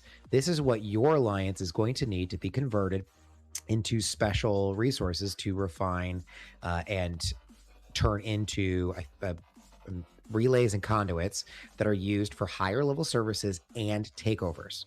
So CoTA is going to show you that it's going to require these refined materials from the alloy, the uncommon alloy, for those captures. And just as an example, I'm going to just switch over to my game here. Is this Hordos? I don't think this is the one I wanted to be in, but it is. Great. Sector Prism Generator. You can see already this is a 2-star service that's available here. This is going to give me some more of the sector prisms for later on researches. It's going to cost me this progenitor relay, which comes from the uncommon. So that you're refining from 2-star and 3-star raw Isogenite. That's here. That's the big one for the territory, for your alliance. And then some other goodies for research later on. 3-star, Guffa, you saying you can see the 3-star, correct? Yeah, he's got it. Great. 3-star, you'll see that we have 2 other things in here. 4-star refined Isogen. This is the new Isogen particle grade that we haven't had millions of in our bank. That is what you need for capturing CoTA, and also some services to turn some services on. Oh, I did a 2-star pull, only I had available. So Guffa, confirm yes or no you have the 3-star raw Isogenite refinery. He does. 3-star, more 3-star. Uncommon alloys, and of course the directives. Yeah. Here's his. I'm gonna flip. Oops. Here we go. Here's Guffa's 3-star Isogenite refinery. It's got the Armada directives. It's got all the prisms and all that stuff. It costs 10,000 raw Isogenite. Yeah. I mean, so somebody said that it's going to take like 200 refines to do 1 level of research. Is that accurate? For the refined Isogenite? I'm trying to listen to some of There's a lot of sources. There's a lot of sources of refined Isogenite. There's a lot of chances for higher amounts of that Isogenite, and the early researches are pretty cheap. So it's hard to say that yes, you have to do 200 chests, because that's not necessarily accurate. There is going to be a range available there. Will it take a while before you can get to the Isogenite improvement researches? Yes, but there's also a lot of other sourcing for this refined Isogen that we're seeing, including in the Battle Pass rewards. So I do not think it's exclusive to having to do 200 chests or grinding up thousands of hostiles. That's not true. I've already been able myself to do a couple of researches based on the income I'm only making from these refines. However, some of that is also coming from, well, actually, no, that's the key there. Some of it's also coming from, and the big portion is coming from after you've built the building, you're going to get a lot more of that refined isogenite on a daily basis, refining more of the 1-star isogenite. So if you flip back to my shared screen. So Cujo brings up this point, which I kind of like, and I want to draw some attention to your comment. This TC content feels slower. Slow-mo content with no FOMO. Isn't that kind of what we've been wanting? I mean, I know it feels different, right? This feels different. I think that's what you guys are pointing out, is that it feels different. But I think that's what, Killer is saying and Tarpy was explaining and Guffa is saying, is that this is designed, this is a long-haul design. So that's why I don't think that we should be looking at, all these max pulls and all that stuff, right, J-Babes? We did want a little different. This does feel a little bit different. For example, before, under the old model, Jules, correct me if I'm wrong, under the old model, you did pretty much have to have a territory in order to participate with territory things. And they've expanded that just a little bit. I mean, obviously there's going to be limits, right? You're not going to be able to go in and max pull your 3-star refinery every single day. That is, unless you're a very successful hunter, right? But you're going to be missing some geodes, right? But you can still pull a lot of stuff. And I'm going to point out that you don't need the geodes unless you're 61 plus. Correct me if I'm wrong, Jules. The geodes feed the building. You can't do the building until G6. So there is definitely some paths here, depending on where you are. That's what I think I'm enjoying about this discovery process, is that it's a little bit different for everybody. Putz has got something if he wants to go hunt. If somebody wants to mine, you can do that. If somebody wants to grind, you can do that. If you want to do the armadas, you can do that. If you own territory, you've got a little bit more that you can do. If you don't own territory, here are a couple things that you can do, but you can't do everything unless you're going to link up with an alliance that does have some territory. But there's something for everybody to do. Even if you're less than G6 for an hour. I understand that. Kinda, yeah. Okay. Am I missing something here tonight? I just showed up. Yeah, I mean, I don't know. Can I? You tell me what's going on. I'm not sure.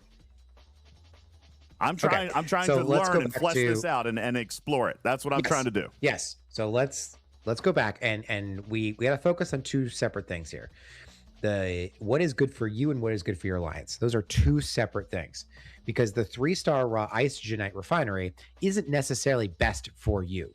Now, it does give you quite a bit of refined isogenite, but as other people have pointed out, you have to own basically a 3-star territory or be aggressive in your ability to either hunt or do armadas or do a lot of other things to get this 3-star raw isogenite. So it is not necessarily, unless you own a 3-star terry, it's not going to be a sustainable model to pull that. But it also may not be the best thing for you long term. Because if you care about the building upgrades, you could just do it with hostiles and mining. If you care about some of the services, well, you're still getting the uncommon allies from the 2-star raw isogenite, or you could ride the tail of your alliance, right? There's a lot of things in there. So I would love to focus on what's best for your alliance today, because that is what we're kind of working towards. And understanding the territory service costs, why they're higher than they've been before, is a key part of understanding why the services are what they are and how to actually be able to achieve them. So that's kind of what I was hoping to focus on in this next little part. Yeah, no, I agree with that. And that was something that we saw from the original test, the original play testing. And what Tiger came out and basically said, hey, listen, these are expensive, right? These are expensive. They wanted them to be expensive. They didn't want everybody popping everything. There's going to be a significant amount of choice. That was something we were talking about at the very beginning too, Jules, was if there's some sort of calculator That splash screen is already old, Zach. Jules, I figured out that the community mod lets me put up a splash screen, and Lost In has already claimed it for the first week. Have you gotten to see it yet? Yes, I saw. Saw the sack that's right in front of you. Good stuff. Anyway, the is it even possible? Is it even possible to build a calculator, because you've got so many different alliance members that are going to be contributing? I mean, an income calculator seems impossible, right? It's going to depend on what everybody does regularly, and it looks like there's not going to be regularity to this. Is that right? No, and we're going to have to go with some wild guesses and averages, which is true always. Like you have to build a super accurate calculator. You need to know what every single person in your alliance is going to be able to do and not do. Right. That's not really accurate. So let's kind of take a look. Go ahead, flip back to my screen. I'll zoom in a bit because this will be a little bit easier to do. And take a look at this is a ridiculously rough draft of like an income calculator, right? This is what, hey, if everyone was doing this exact refine, maybe this is what we can average. So maybe you got some players there who have super high level refinery levels. So I should change this to refinery level.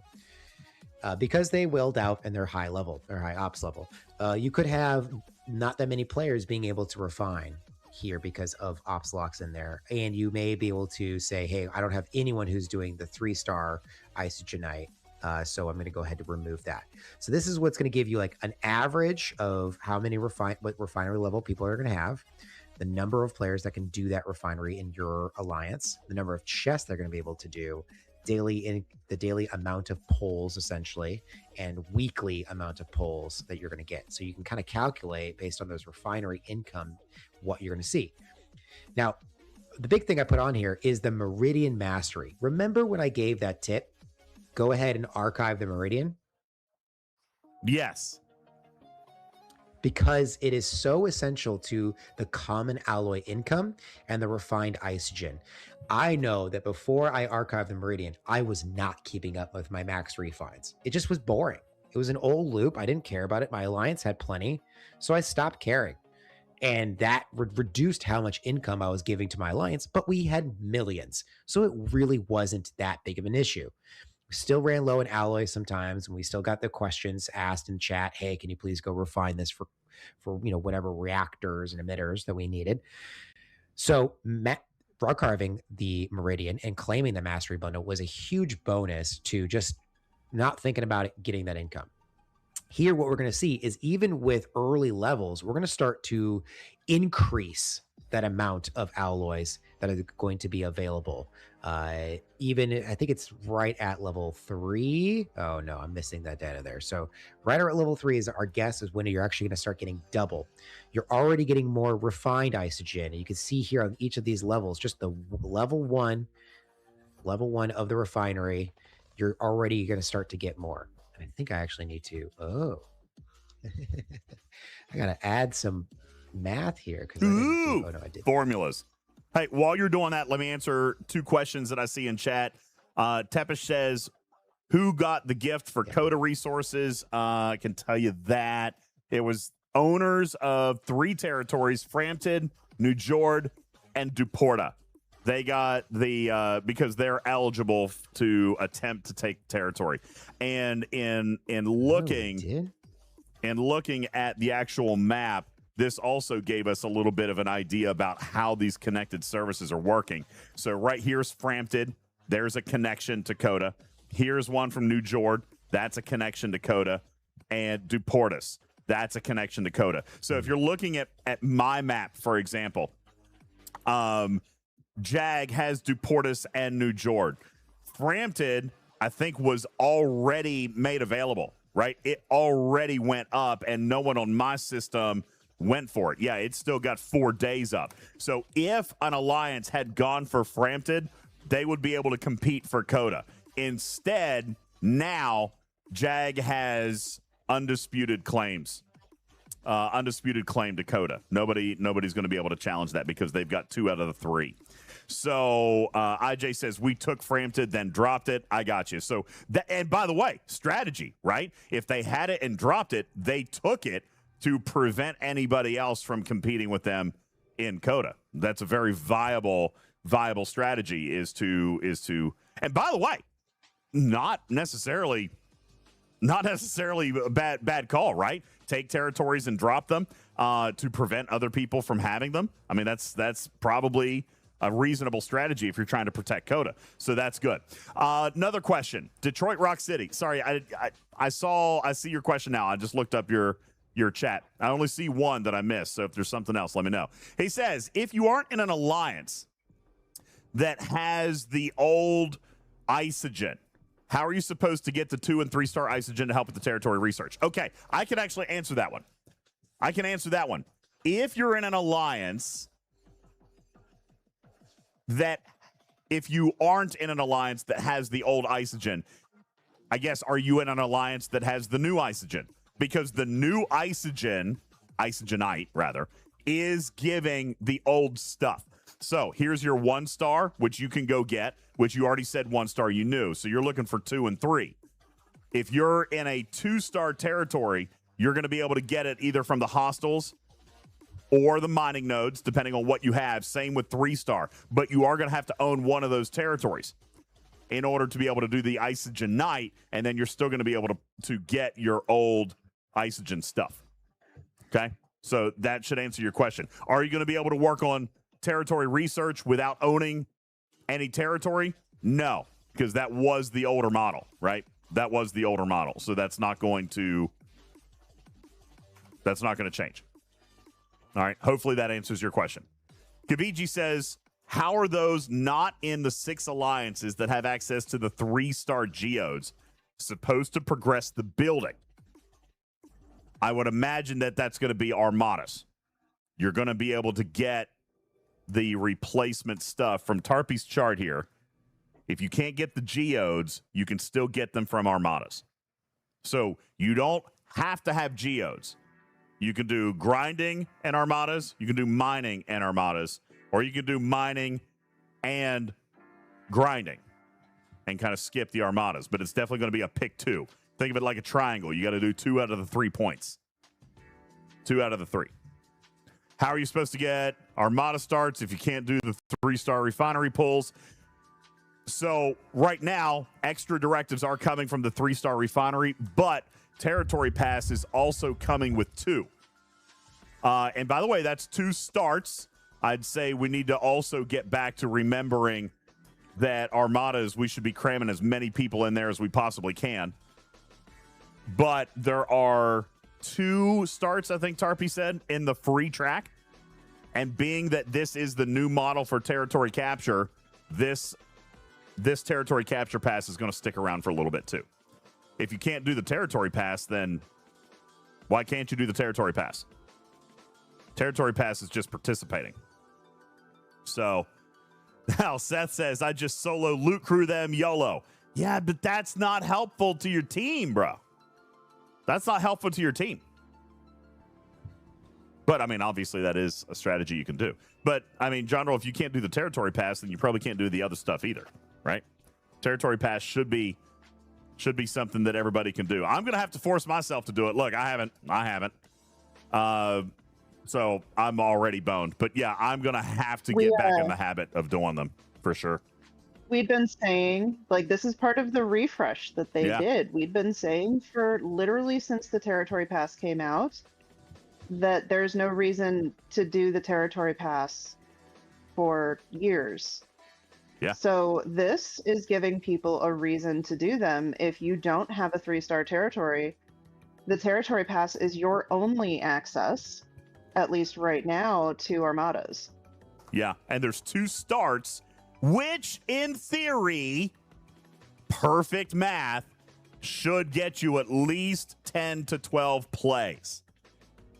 But you're going to have to figure out how you're going to, do that, and that's perfect math, and yada, yada, yada, and then loot crews, and then you got moopsies out there just stealing them for everybody, and blah, blah, blah.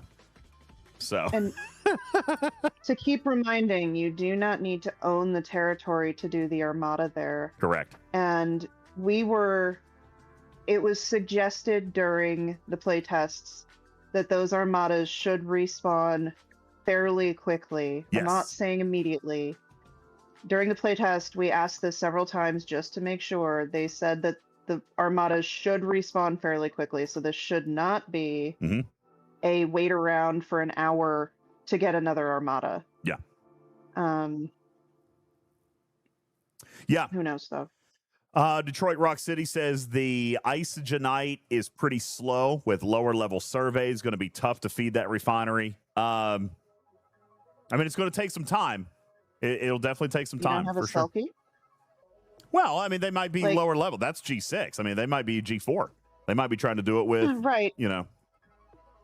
A pylon might be good. Like, the other thing to think about is, like, if you are in G3, G4, so the Ops 25 from where that refinery shows up to whenever, maybe the Isogenite is there as a bonus. So it's there as you can put the extra time into this loop. And I had to get up for a few minutes, and so I don't know if Jules said this. So maybe the Isogenite is there to help speed along the loop if you put in the extra effort before you go to G6. So it's not there specifically for anyone below G6, but it's there, especially the one-star refinery that gives you all of the particles besides Chronoton. We haven't seen that before. Yeah. So if you put in the extra work, you get the extra stuff out of it.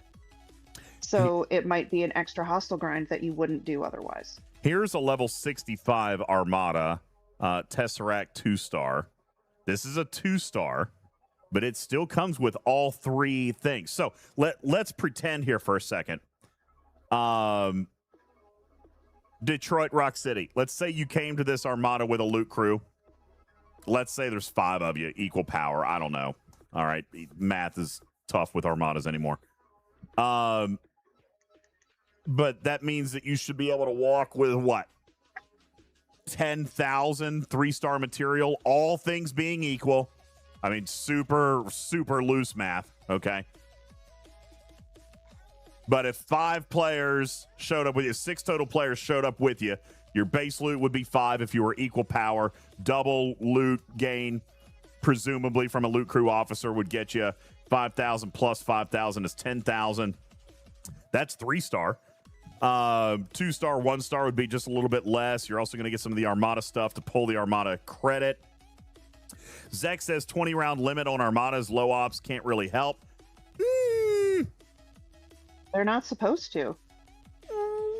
They can get a little bit of If something you're in below there. 61, yeah, like you're not necessarily supposed to get all of this before 61. Yeah, I mean, so like again, anything you get is bonus. Well, and they are big targets. I mean, for sure, they're G6 targets.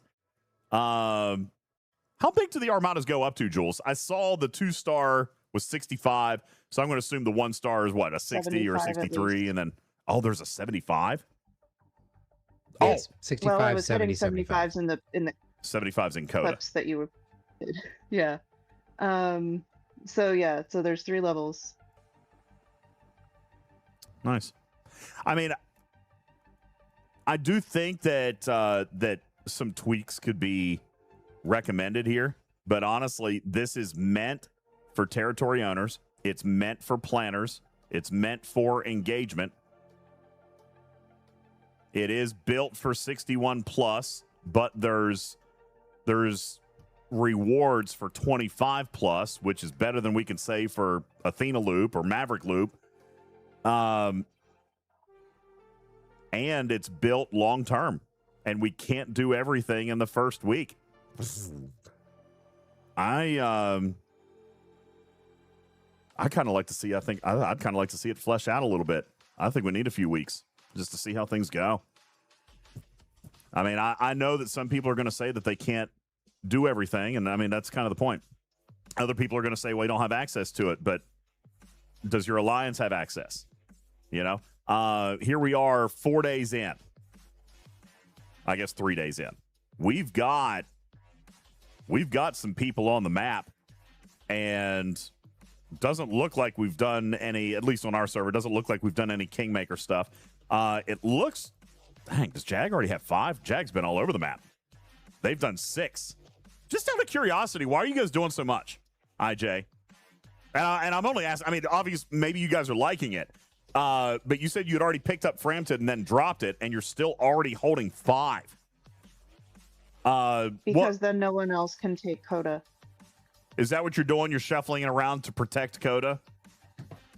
Or was it just something you guys wanted to get in? Take a look at the map again, because it's more nodes. It's more of the high quality 2-star and 3-star nodes. Oh, yeah. The mining nodes. Yeah. So IJ's saying 2 3-star. Yeah. And you get more nodes that way, more 3-star nodes, more access to the hostile. So that's pretty impressive. Now, let me ask, and I'm not putting anybody on the spot. Jag is our #1 power alliance. They've got a lot of spenders. They've got a lot of grinders. They're the big dogs on our server. How did you guys have the entry requirements for 6 territories? Did you guys have to buy it, or were you guys able to grind that out? Because I know, listen, they have a lot of engagement. They've got a lot of miners. I'm curious if you guys were able to grind out the refined starts for a lot of this, or if it had to be a lot of pay for 6 territory starts. So the 1 and 2 stars are the old entry materials. So they were just engaged. They were just running around. I mean, good for them. That's kind of cool. I'm not going to lie. Cruzito, I'm kind of with you. You finally do things with the Alliance, requires a little coordination. Major Pothead says we did this exact same thing too. We've been all over the map. We've been crawling over it. I think that's great. Especially since we haven't been able to for years. Silvertab says, sucks to be anyone else. Does it? It looks like these other alliances are finding plenty of space on the map and choosing not to go head-to-head with your Kingmaker. So, I mean, Silvertab, if you want CoTA, you're going to need to be in the #1 alliance. Otherwise, there's plenty of other space on the map, and clearly your Kingmakers are going to be focused on the West Coast. Somebody had mentioned, Jules, that they wanted more than 1 4-star. I'm going to say something crazy unpopular. I kind of and somebody else said that they wanted the 4-star to be in the middle. I actually like that there's 1 and it's way out there. And I'll tell you why. It gets them out of our hair. No offense, IJ. Right? It keeps you guys off the rest of the map. If you guys are focused on CoTA, then the mid-power and low-power alliances have the entire rest of the map that they can play with without interference from the Kingmaker. Vul says there should be 2 4-stars. Maybe I could see that eventually, Vul, but I got to be honest with you right now. I kind of like the fact that it's taken our Kingmaker off the map. We don't have to worry about them anymore. You know what I'm saying? We don't have to worry about them anymore. Hey, has anybody been able to prove whether or not you can engage in PvP if you're in a takeover and haven't entered? Has anybody tested that? In PvP? Say it again, in PvP or PvE? PvP. I know PvE, you can't hit the hostiles. Yeah, you can hit people. Man. We were wondering about that. Poop. I was just kind of curious. Kingmaker mechanic and all that. I was curious. All right, guess we didn't get there. But again, you took your Kingmaker out of play for the most part. So, or you told him where to go. Yeah, you told him to stay away from you. And also, everyone, remember for those Kingmaker alliances, while it's like, okay, they're taking that 4-star territory. Does your alliance right now, if you are not in the running for that territory, do you also rationally have the player base and the activity base to keep up all of the services that you might want from that territory? Or do you maybe want to wait a few weeks, wait until the big alliance runs out of steam on refining some of this, and doesn't turn the services on anymore and realizes they are maybe a little over their head, and see if you want to work in a deal or something. I mean, Because that's those definitely a social piece. services are expensive. Mm-hmm. And that is going to take. Yeah, so let's Jules, dive did into you guys that. talk about this? Yeah. Well, Because it's going to take a lot of dive players. in now about this. Yeah, Jules, let's do it. DJs, what territory are you in right now? Let's take a look at your territories. And your services. We took Ezla, Hubashan, and Makala because I'm going to get my Junker back. Hey, okay. You know what Jag's not going to get? Junker blueprints. Ha! Stay out of my Junker. But this week. But we got to do some teaching. We got to do some teaching here. So first things first, take a look at your actual services. And when you take a look at the services that you currently have, so in currently held territories, not ones that you're about to capture, the highlighted ones that light up are this week's. Right, the grayed out ones just below that are next week's. Okay, so we've got which ones stay constant?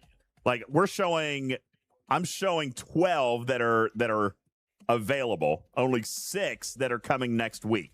I'm assuming that there's a handful of these that are constant.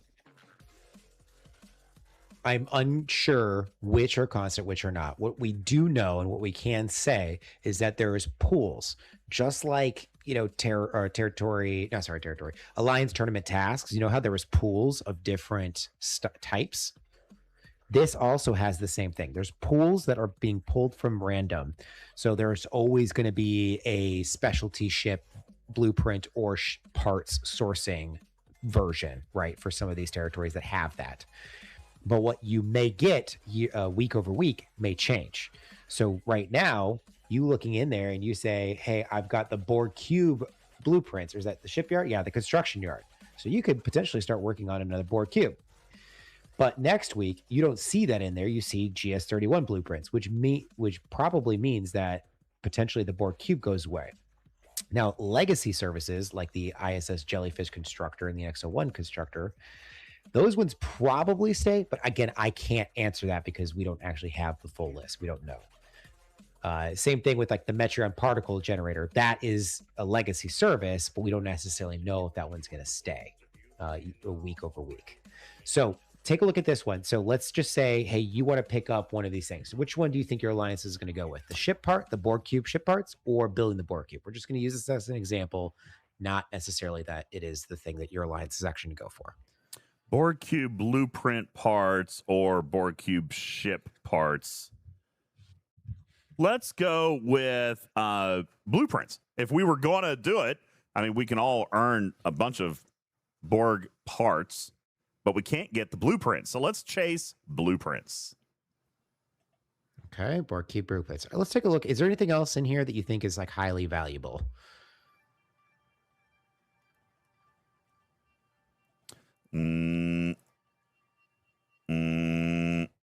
Chronometric particles, but that's an old one. And it looks like we turned on damage enhancer for 50% base weapon damage. Why did we do that?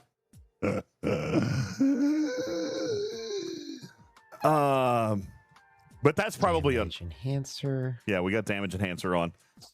But that's an old one. Because that's the old currency. Yeah, that's the old one. So we probably just did that just to pop one on. Dark shape. Crocus says, read the note on that. Service active until the end of this zone's next takeover. So that's always been there. That's actually a pretty normal thing.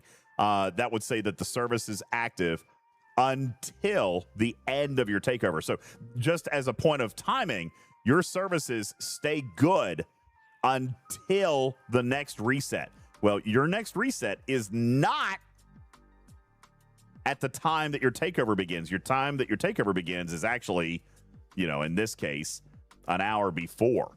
Okay, so your service will stay good until the end of the next takeover. That is not new. That's been that way forever. Okay, so there you go. So that's Makala. Let's take a look at your other territories and see if there's any other services we can add to this list, and we can kind of compare, contrast, and add some services to kind of come up with a rough cost. Luminous prisms, Wubashan. So luminous prisms would be giving us research particles for the new stuff. All right, which would be great. G5 epic blueprint parts or epic blueprints. We can leave that out. That's not something we're going to want to do. The refineries don't need that anymore. PvP barrier. That actually doesn't look like a terrible service. Just because your video is lagging behind, can you just remind me, is that advanced luminous, improved, or just the regular luminous? It says regular luminous. And if you want, I will pop up a screen for you in Discord. Screen. No, I'm not in Discord. I'm on Stream Together. You're okay. It got back to normal, so we're good to go. Oh, well, hang on, dude. I'm stupid. I didn't realize this wasn't on from the very beginning. Internet. No. I never turned it on. Yeah. Sorry, dude. Look, there you go. My fault, dude. There you go. Stream Together has it. I didn't realize I never turned it on. Sorry. My fault. All good. Okay. So, yeah, it looks like it's regular luminous. Voyager construction yard is here. Monavine construction yard is here. I got to be honest, the FKR advanced PvP Apex barrier, those are not bad numbers. That looks like a very expensive service, but those are not bad numbers. Detroit says, what's valuable to a G7 player may not be valuable for a lower level player. How do you choose? Alliance dynamics. You're going to have to get with your alliance and choose. Figure it out. Right? Like, you guys are going to have to make a decision, which I like. I like this dynamic. So, out of Hubashan, those are the only ones. Let's take a look at Isla. Well, obviously, we've got to turn on the sarcophagus. So, can you go back to that one real quick? Yeah. Tarpy, what do you got? So, what does that one service from Hubashan cost? Which one? The one that you were just looking at, the advanced. Oh, the FKR PvP. one? Let's see. Yeah, here we go. Advanced FKR PvP Apex Barrier. It cost 270,000 4-star refined. Oh, Okay, that's Isogen. so- Wait, why does that Yes, say Isogen? go look at my chart, please. Hold on, why Please is it? go look at my chart. You are very 90 miles an hour. What is, I thought Isogenite Never mind. was the new stuff. It is, They but both also, and this is. Go ahead, Jules. The 4-star refined Isogen comes from the 3-star raw Isogenite. Okay, so Tarpy is right. Trust your producer. I didn't argue. You Did I argue? I was asking about Isogenite versus Isogen. Why did they call it Isogen and not Isogenite? Because you need it to take the 4-star territory. So it's Isogen. Oh. And so you can only turn the service on in that 2-star territory by owning a 3-star territory and refining 3-star Isogenite, or by ganking it from someone with a 3-star territory enough to be able to turn that service on for a week at a time. Well, it is the advanced service. It's probably not going to be. I mean, that's. But to me, it still seems a little bit weird that you need 4-star Isogen to turn on a 2-star territory service. Yeah, I see That's that. what I was trying to get you to look at, and my chart was the fastest way to do that. Can I click on 4-star ice? So the answer to why that's a thing is that it is not tied, like that particular service is not Correct. tied to a specific level of territory. It's just in the pool. It's in the same pool that that territory is pulling from. So they kind of have a disconnect. And I agree that there's a disconnect that the 2-star services may cost a resource that requires you to have a 3-star territory. That seems a little odd, but that is just because they're pulling from this particular pool. So Maybe they could have this service- designed the pools a little bit more specifically Are you suggesting that this refiner or this service can show up in anywhere in another territory, right? Which we already know that's going to happen. Yeah. They've told us that it's going to happen.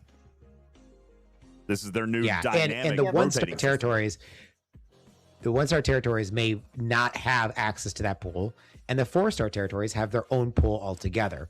So it's not like a 1-for-1. Why does this 2-star have essentially a 3-star service? That's not always the case, but there's going to be a lot of overlap here. So yeah, you are correct. It's an advanced, which means it's going to cost more materials and probably a higher rarity of the materials that won't be accessible to players who only have a 1- and 2-star territory. Yeah. Vul asked the question, can Luminous Prism and Improved Luminous Prism both be activated for 2 pulls a day? Yes, that is very much like the old one. If you had advanced particles and regular particles, you actually could have done both of those. So that is actually a thing. Having a 1-star territory retrieving says that needs 3 to 4-star mats doesn't make sense. Jules just explained that. He literally just explained that. These are going to rotate. So next week it could show up in a 1-star, it could show up in a 3-star. To back him up, he does say the pools should have segregated by level, and some pools are. But the point is that there is a lot of overlap as well. So unless we go back to the designer and says, no, you have to be strict with your pool design and what services can be pulled where, that may not be the original intent of the design. So, and it's hard for us to know since we do not have access to that level of information. That's like deep code stuff that they didn't give us access to for probably solid reasons. The other DJs thing would here, play with some numbers and mess something up. Yeah, true that. There's also a lot more services possible than there were a week ago. So a week ago, each territory had 4-ish services, and there's going to be more than that each week. So they're kind of limiting the choice in one way, but expanding it in another. So I hope that they have a way that your alliance may not get only services that require higher rarity materials in a 1-star. Like that would absolutely stink 1 week if you only rolled if the only one that showed up was the 4-star one. Yeah, that sucks. Yeah. like the only 8 that showed up were that one. Like that. Well, that seems statistically unlikely, but yeah, I guess unlikely. Yeah, unlikely, but it would be possible. Dr. Alexander says, will people be able to take the 4-star tomorrow? Yes. Not mathematically, not by the refinery, but now thanks to a gift chest, they will be able to. Yes. It wasn't going to work on some gift chests. I can guarantee not all servers have gotten that gift chest out. Yeah, it's rolling. Rolling.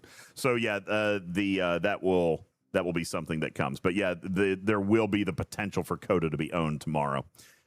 So another thing that was being pointed out here, which I saw in a gloss over, was the tooltip that says that 4-star refined isogen can come from 1- or 2-star isogenite refineries, but it is only showing in the 3-star. Jules, do you have any insight into what was intended, or is the tooltip wrong? Do we just need to report this? Tooltip was wrong, and it was reported, I believe. Oh, perfect. Okay, great. Yeah. Okay. Okay, so if you don't mind flipping back to my shared screen, I would like to work with your alliance specifically. We need all the help we can get. Well, that is so true because you're there. So truth. Now let's start. All right, so I put in some random numbers in here. Let's say the average you have, 100 members, 90. Yeah, we'll call it 100. Okay. Got about 55. And of those 100, I'm joking. Okay, of those 100, you probably have 70 players that are active and going to be able to pull double chest of the level 1 of the 1-star Isogenite refinery. That's great. Now we're going to work into our G6 players. I was talking to Lost In on his stream, and he was pointing out that he probably has 40, maybe 45 G6 players that are active. So I put that number 40 in here, and let's say, hey, in a few weeks, they'll probably, or soon they'll get to like level 2 of that refinery. So I'm just going to put that out there, and we'll have figured out how to mine, grind, or get the mining rates up. So this is the midway through the arc numbers. This is not today, because this is not possible today. It's day 3. So this is like week 2, week 3 numbers. They're going to pull double chest of both the 2-star raw and the 3-star raw Isogenite refineries with the refineries levels number 2. Okay. I feel like that's probably where your alliance is going to get to. Yeah. Sure. Yeah, we'll go with that. I have selected all 5 of the territory services that you would deem would be appropriate for your alliance. We can see here on the costs, cores, emitters, reactors, and diodes. These are your original progenitor resources and their total sum cost. Converted into or from common alloys gives you need a total of 32 million every week. You're currently going to be making 33 million. So you're clear. You're clear on the old. Right. But these are, you got to remember, these are like the new numbers. These are like 500,000 for this service and 525,000. These are expensive services. These are the most expensive services. And yet your alliance is still already clear. And I think a big part of that comes from having mastery and of the Meridian and being able to start engaging in the 1-star raw Isogenite refinery right away to pick up more of those common alloys. Okay. Now let's move into the new stuff. You're going to need conduits and relays in order to activate those services as well. And converted into uncommon alloys, you're not making enough. You need more uncommon alloys in order to afford all of these services. You're currently about 50,000 short. So we could cut out one of these bottom 3 here, which would be improved quantum prism, luminous prism, or the Borg cube. So if currently you guys don't need multiple Borg cubes, or you're saying, hey, we're actually okay on quantums because most of our alliance mates want to go the luminous prism route in the research tree, and we don't necessarily need to have a bunch of quantum, then we're going to go ahead and say no to the quantum. Make sense? Nice. Are you following me so far? I am. Great. Okay. So now we've got 4 services that we're going to still be active, and let's check all of the the refined isogen materials that we're going to need. And it looks like we are going to be covered. All of these green numbers, which are income numbers, are higher than the red, which is our expenses. So with that pull rate, with the services that you currently see, and with your average refinery, you're going to have 4 active services: damage, advanced apex barrier, luminous prism generator, and some extra Borg cubes. Now, as we discussed, there is pools. Those pools typically are going to be, and again, this is we do not know this. This is unconfirmed, but this is kind of what we're thinking about in our CC meetings, was that there's probably going to be a buff of some kind. So damage, apex barrier, whatever. It could be a buff, PvE or PvP or mining or whatever it is. It's going to be a buff. Then there's going to be a prism generator. That will be a different pool. So you should probably always have a prism generator service in your territory. And there's likely also going to be a specialty ship service of some kind, whether that's the blueprints or the parts. So if you're looking at how am I going to build out my list of services that I'm going to continue to provide every single week, it is going to be kind of looking through those different pools and saying, what is important to my alliance? What's going to help my alliance progress or give them the edge in battle? Will that advanced PvP Apex Barrier be critical to my players because we are a PvP alliance? Or will I say, no, screw all of those buffs and let's go only prism generators because I want my players to maximize their progression. Lastly, before you jump back in here, this is a week by week. So that's what I was your thinking. strategy this week. Yeah, your strategy this week of going, yes, only Luminous because only my alliance is going to do Luminous. Next week, that doesn't even exist. You're like, well, shoot. So this is where now you start getting into the broader strategy of holding territories in territory capture. Because you may say, hey, I've got 4 territories now, but I may want to pick up a 5th or drop one because it has nothing I need next week and fight for another one because it has everything my alliance wants in it. That's where every week there becomes a potential for a battle. Yeah, this is subtle, evil ingenuity right here. They really did lay in motivation. You know what? And we asked for it, did we not? We asked for it. We asked for there to be a reason for the map to not grow stagnant. Yeah. Oof. Yes.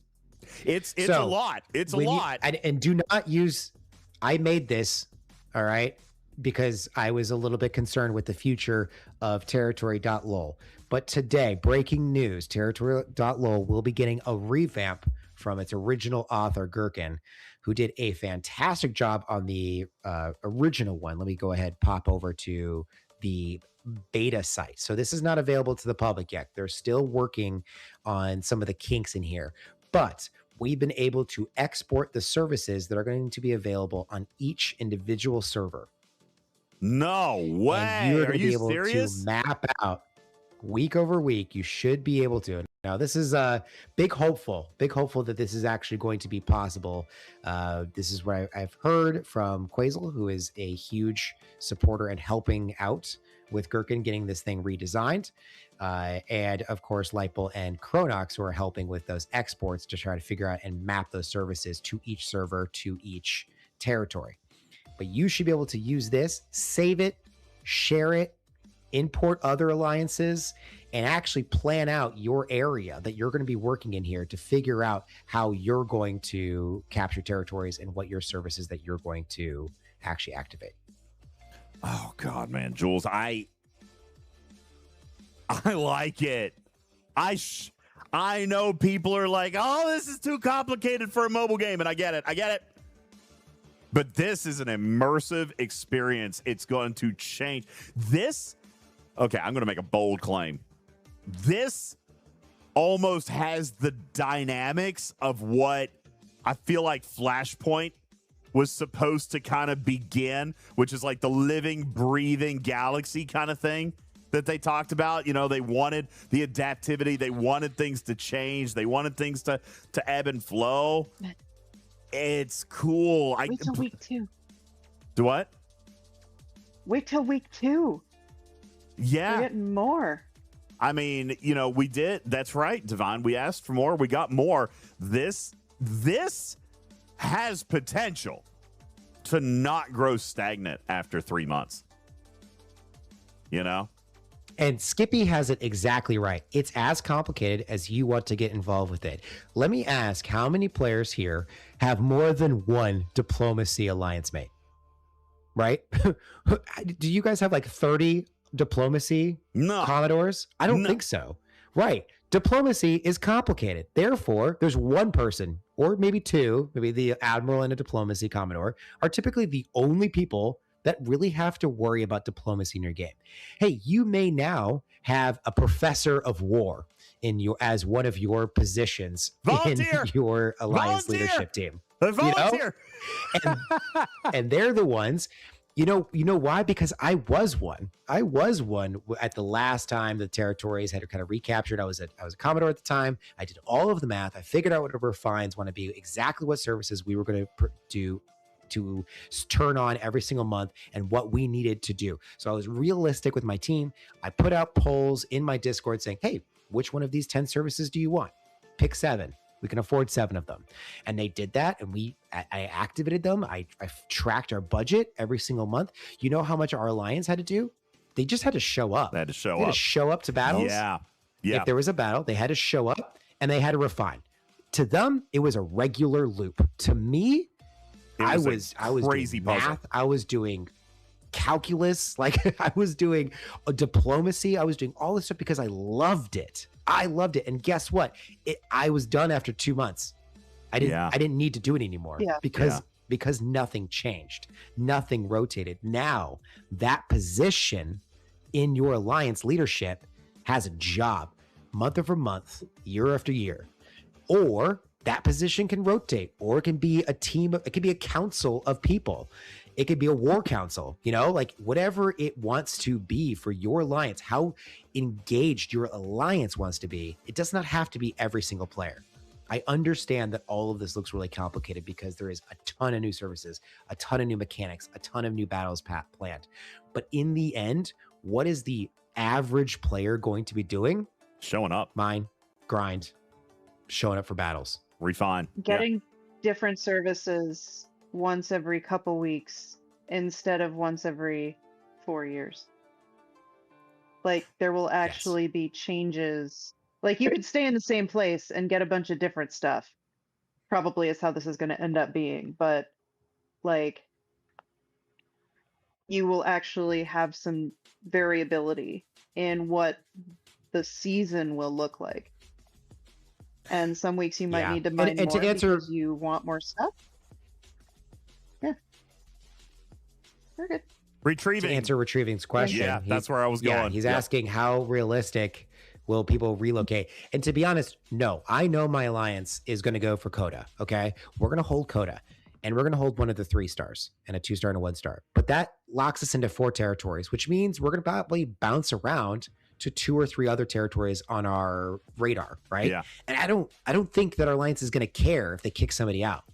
They'd be like, no, we want that. That's what our players voted for. They want that service. We're going to go and take in Lassen, right? Or we're going to take Najor this week, or we're going to drop that and take Elder. Like, we're just going to take what we want because that is what that's what our alliance is going to want. And we're going to be fought for those. You know, it's going to be a battle. If we actually steal one from a different alliance, maybe there'll be war in our server. But I think that my alliance is going to be willing to do that.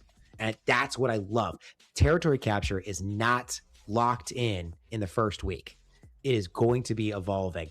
And again, you're not picking up and moving all the way across the map. That's likely not going to be happening. What you're going to be doing is going to be probably moving around from where you already are, grabbing a territory here and there. And Killer Cujo, no, I'm not saying being a bully. What I'm saying is that there may be 2 alliances, 2 sister alliances that have adjacent territories, and they both say, actually, you know what? We want that service. You want this service. Let's make a deal. There's so many ways of going about capturing a territory that don't have to be bully tactics. Yeah. They can be diplomacy. And I you want can to look at it. Go for it. I want to kind of point out too that this, you know, being a bully is very subjective.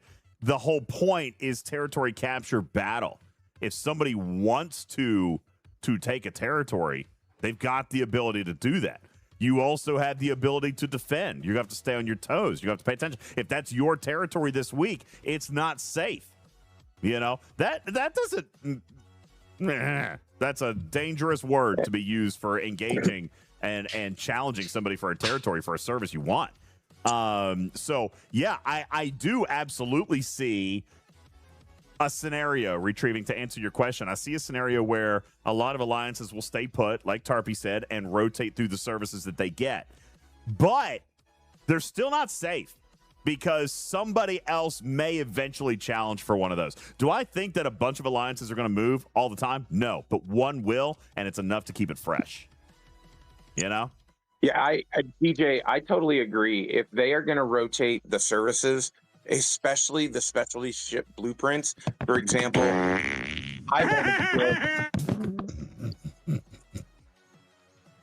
so they're not rotating those. Is that the laugh? I have no idea. No, did you not hear that? Moopsy just farted on you. I did. Oh, okay. I did hear that. That's why I stopped. I thought that you were laughing. Sorry, Putz. Please continue. Moopsy interrupted you with a dastardly gas. This is best thing to TC in years. Folks need to charge a phasers and Leroy Jenkins this shite. Thank you, Crisito. Putz, please get. Where did Putz go? Did Putz drop his mic? Because Moopsy farted on him. He did get pooped on. He did get pooped on. But no, the point that he was making is absolutely right. I mean, this is a really interesting refresh.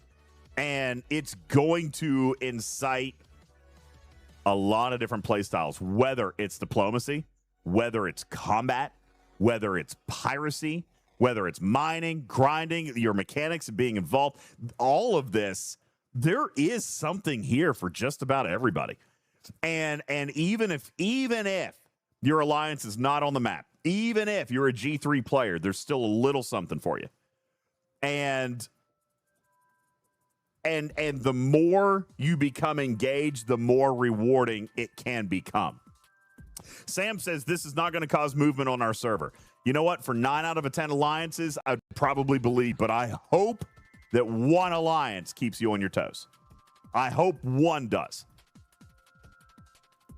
I hope one alliance shakes things up, because that's all it's going to take. This model dangles enough of a carrot. That's what we used to say with the original TCs, that there was no incentive to move. Well, maybe a lot of us are still going to stay seated, but if there's enough incentive for one team to move around, that's all it's going to take. That's all it's going to take. Retrieving says, Jules, not sure if you've had the chance to math it out yet, but is it mathematically viable for alliances to go for CoTA in weeks 2, 3, and 4? Right. Like, is it actually going to be viable to get that much 4-star raw or 4-star refined isogenite or isogen? See, this is where the verbiage is actually throwing me off too. Yeah, it shouldn't be isogen. It should be isogenite, but I understand one's research and one's territory. But yeah, that's challenging because it's also new versus old. That's going to be tough, right? Jules, I would imagine that would be tough because in order to be eligible for CoTA, you've got to have a 3-star for the goo, which means it would have to be Nearheimer or Brelin, but you also are going to already have your Kingmaker alliance kind of seated in there. Trader, yes, you would join automatically if you're defending it, but I think he was talking about if somebody wanted to come in and challenge for it. It's going to be tough. I think it's going to be tough. I think what Retrieving's been trying to say is the gift that they're giving out to the alliances that are currently linking to CoTA is not just a 1-week gift. It's functionally for several weeks, because other alliances who might be making a longer term play won't be able to even have the opportunity for even longer. Yeah.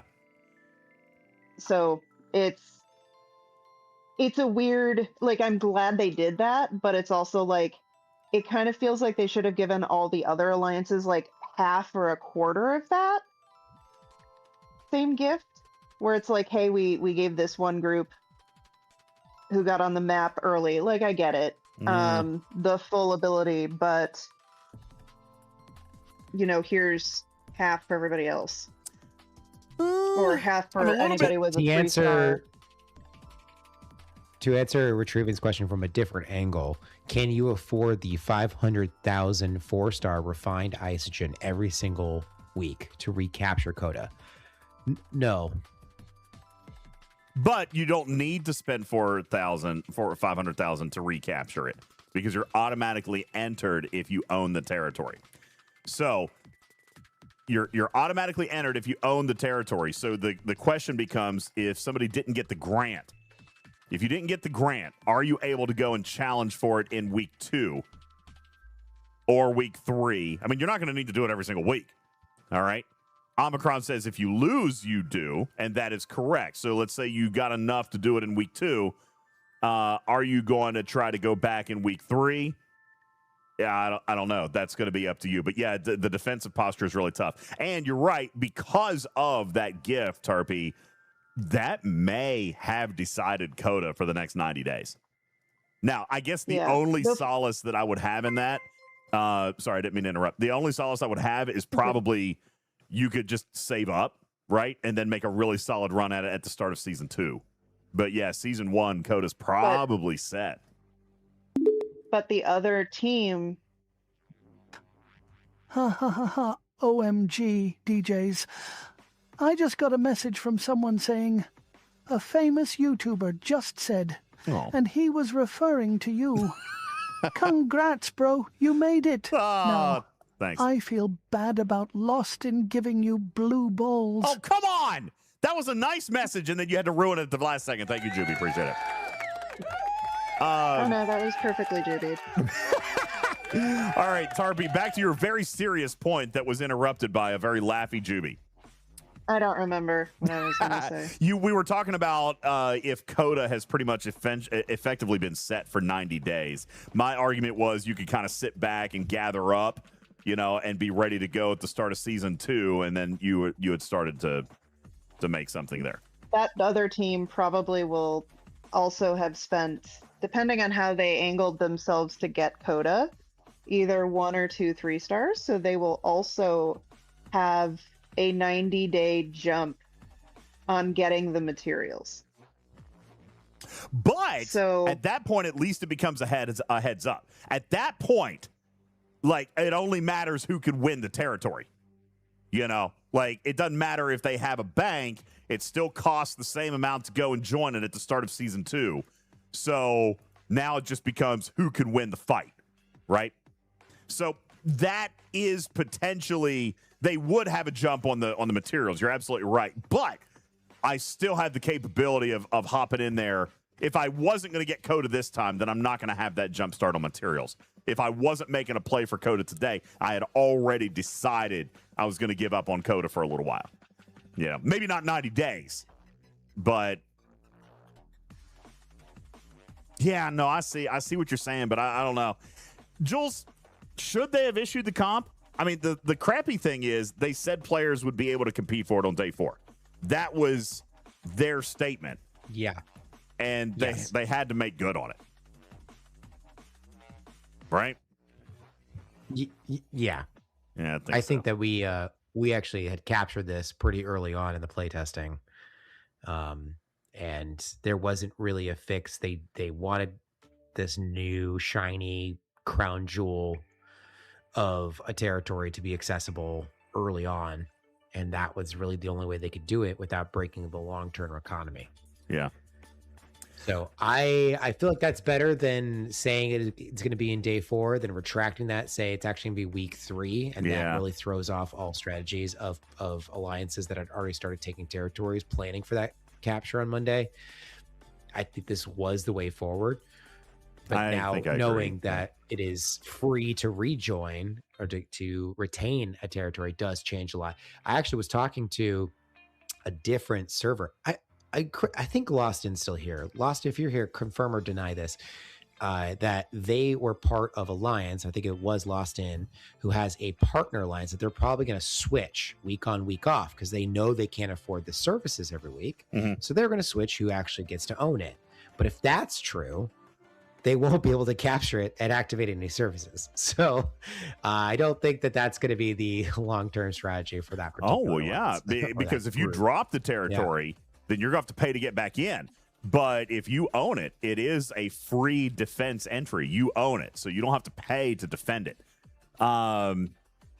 So, yeah, that is going to continue to be an incentive for holding it. Yeah. Or we should make the recommendation. I think this may be the one recommendation we do. Lower the cost to entry. I mean, make it a fight. Don't make it so expensive just to join a fight, because then you won't ever get one. Well, that's true. I mean, this is also why, and we talked about this, was what other ways could they make it so that CoTA was a fight between more alliances? And they just didn't have the tech for that, and they weren't able to implement it between when we brought it up and this week.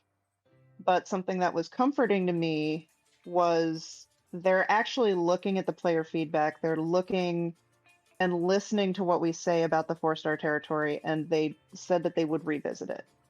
And hopefully they do that. This is not supposed to be a one and done kind of conversation. It's supposed to be supposedly we listen to the feedback and we, not drastic change, but maybe a little bit here, a little bit there over time. So, Jules, let me ask you how you feel about there only being one 4-star territory, because I think I like it. I think it keeps do wish people, there was more connection paths. No, I think it keeps people out of my hair. Agree. I do think there was more connection paths. I think that drives up more possibility. I'm trying to find who actually said this. Retrieving said this. Put CoTA in the middle. Now, that required an entire map redesign, which they didn't have time or energy or the authority to really do. But they did design it in a way that says, hey, we could change where CoTA is.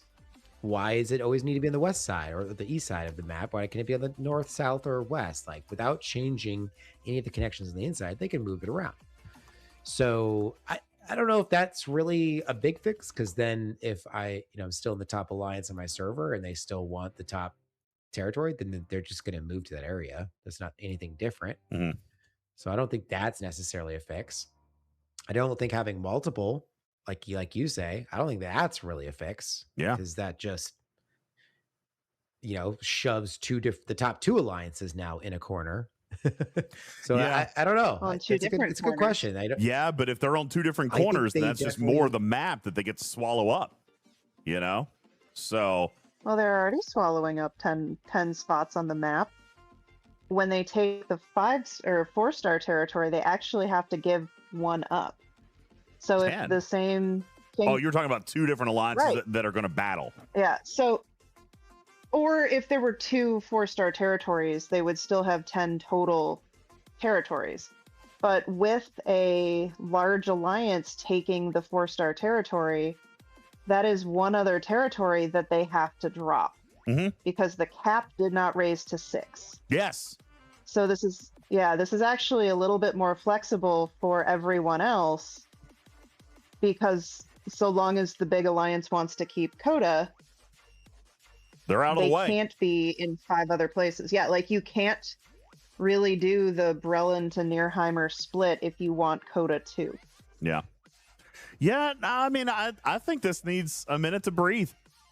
I think it needs a minute to breathe. And Vul, yeah, he says, you just said you like the idea of nonstop takeovers every week. Why not 2 4-stars? So now that can happen over a larger area. Kingmakers, Vul. I do like the idea of equal power alliances being able to go out and do their thing. And I'm not being a Care Bear when I say a big player shouldn't pick on a little player. That's not what I'm saying. What I am saying, though, is that if I know I'm going to lose to Jag, it's kind of nice getting Jag out of the picture. Right? Now, like, I might have a better chance at fighting another alliance that's not as powerful as Jag. For a territory, because they're in the corner. They know where they are.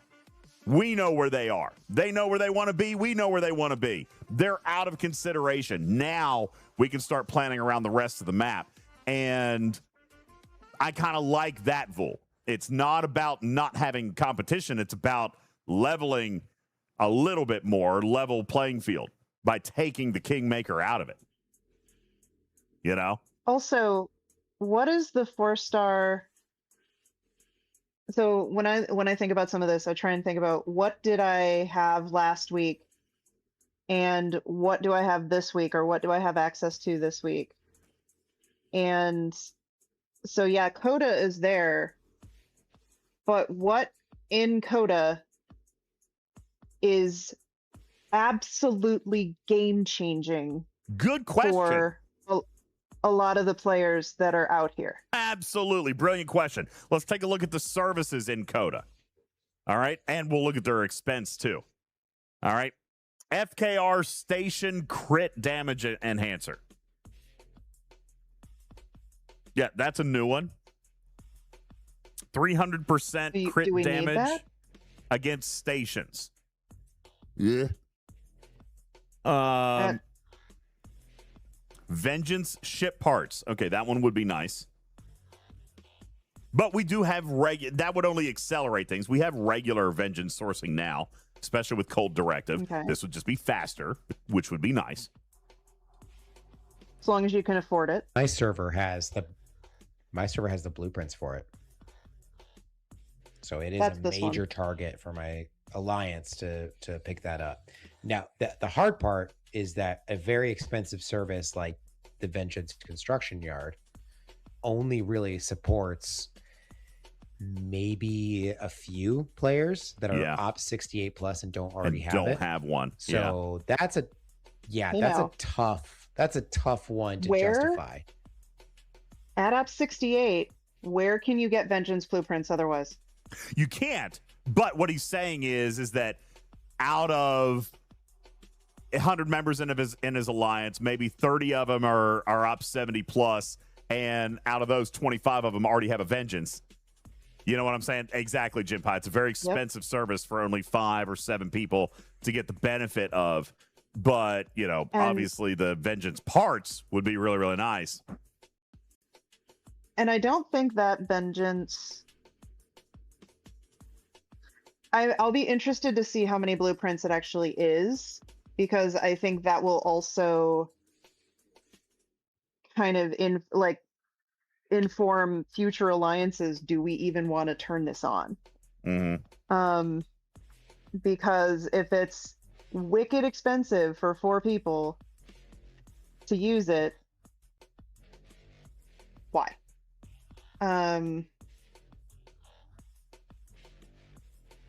I would love to think that they took that into consideration. I'm going to be willing to bet they didn't. Yeah, I mean, we got the 68 plus in there. I'm still going to be happy about that. Yeah, but, agreed. so it's going to come down to how much it costs to keep it up. And Divine, we know you can get a lot of vengeances. Like, you can get as many vengeances as 3. Question is why after a while, but remember, this is also going to not only cost to turn it on right now, but it's also going to cost... Can we say what it costs? Because it's not technically in the game yet. What are you talking about? To actually, like, what the blueprints cost when they're in there. Like, can we say what currency it is to buy them? Sure. What is it? Okay. It's refined Isogenite. So, like, right now, that's actually a currency that's hard to come by. Yeah. So you might not even, like, this is why I was saying before, you might not even want to take CoTA right now, because for most players who are trying to get into the loop, you might want to get a couple levels of research in. You might want to get a couple levels of anything else in, or just not have to rush through the loop right away. So if you have a big alliance that's full of people who are pushing on this loop, fantastic, but you might not be able to buy anything from it for the first few weeks anyway. I just had a terrible thought. I just had an absolutely terrible thought. What if the golden nugget that is CoTA was kind of an expensive anchor? Was kind of designed to get your whale alliance out of the way, but not really give them anything. All right, that's right, J-Babes. A pride thing to get to CoTA. It's a trap, because what do they need? I mean, you do have sector prisms, which are going to be valuable. Luminous prisms, ship parts. They show up elsewhere. But they do show up elsewhere. Okay? Like, hey, maybe this gets even better. Maybe this gets even better. Maybe we just trolled our whaliest Kingmaker alliances just to get them off the map. And who really cares about what's in CoTA? So, yeah, so what is in there? So at Syndicate 61, you can have the, oh my gosh, the hand motion from earlier, from Ultra. So at Syndicate 61, your 68 faction miners can instant warp wherever they want to go. So a lot of players are kind of getting to Syndicate 61, meaning 7-star mining in territory isn't necessarily that important. I'm looking at the mining speed. It doesn't look like they're any faster. Jules, have we been able to confirm that the 3-star Isogenite nodes are slower or faster? They look the same. I am seeing a good, fair number of geodes in here, and that might have just been, do we think that the geode spawn rate might be a little higher in CoTA, potentially? Well, that's 1 out of 5, so that's not any higher than anywhere else. No, that's fair. Yeah, fair point. Yeah, 20%. You know, That's actually more 3-star Isogenite than was in the 3-star territory. The nodes are larger. Mimi says, and there's just more of them. Mimi says this is 4 times faster. Is it? Is it 4 times faster? All right, hang on. Yes. It might just be a minor. 4 times faster. Oh. Okay. It's 4 times faster. The node size is 4 times larger for the 3-star raw Isogenite. For the geodes, it's twice as fast. Pirates rejoice! Twice as large. Yeah.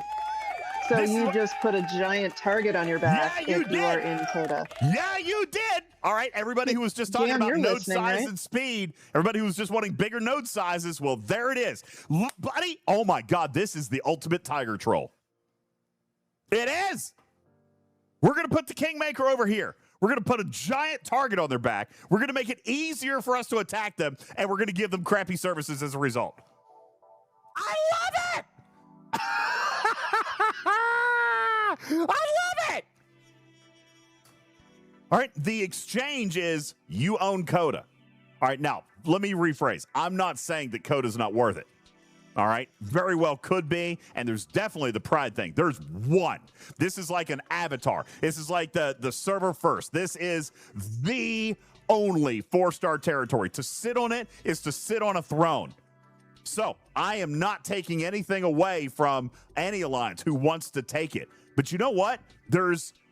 When you're at the top, there's a lot more people looking to knock you down a peg.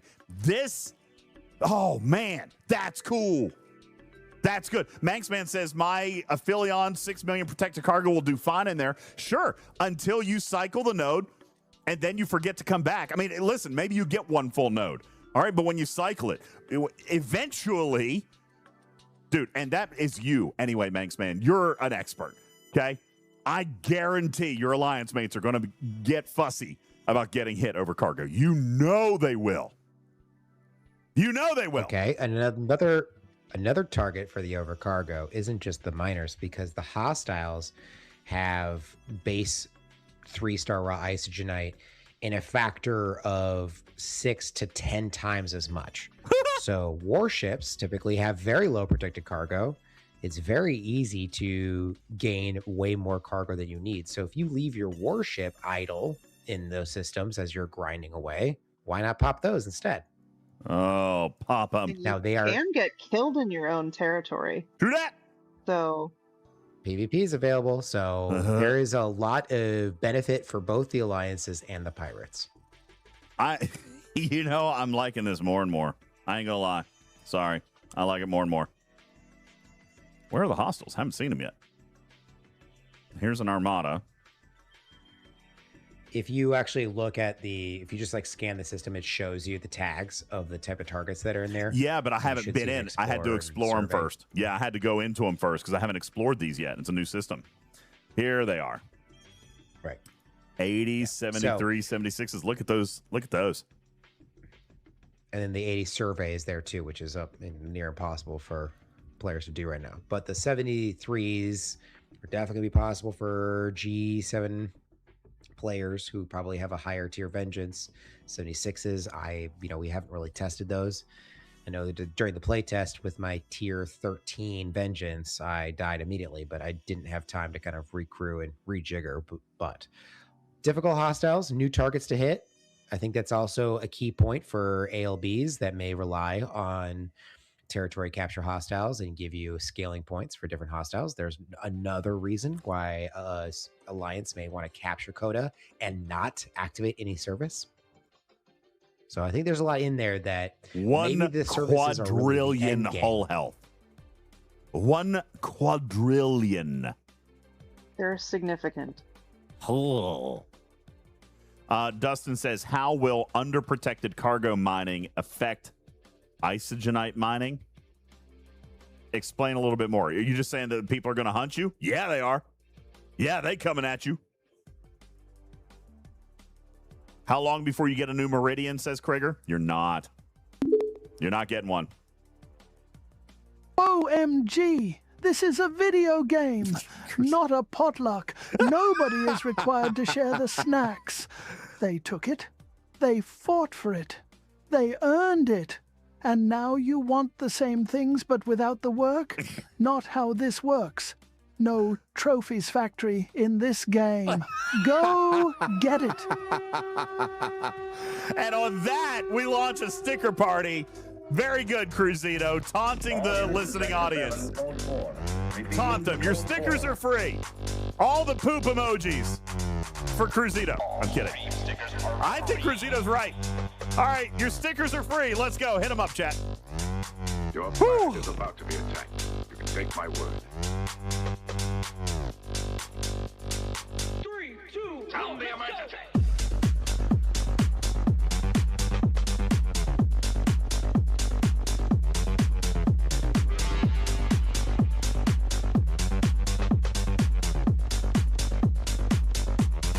Sound the emergency.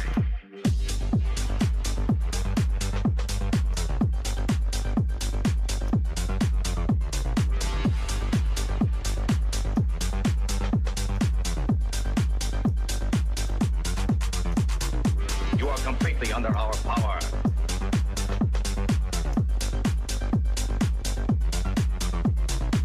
We've got to work together. Ah, crap. I haven't done my dailies. 10 minutes. Dang it! That's more than usual for you. You can go the whole 10 minutes, DJs.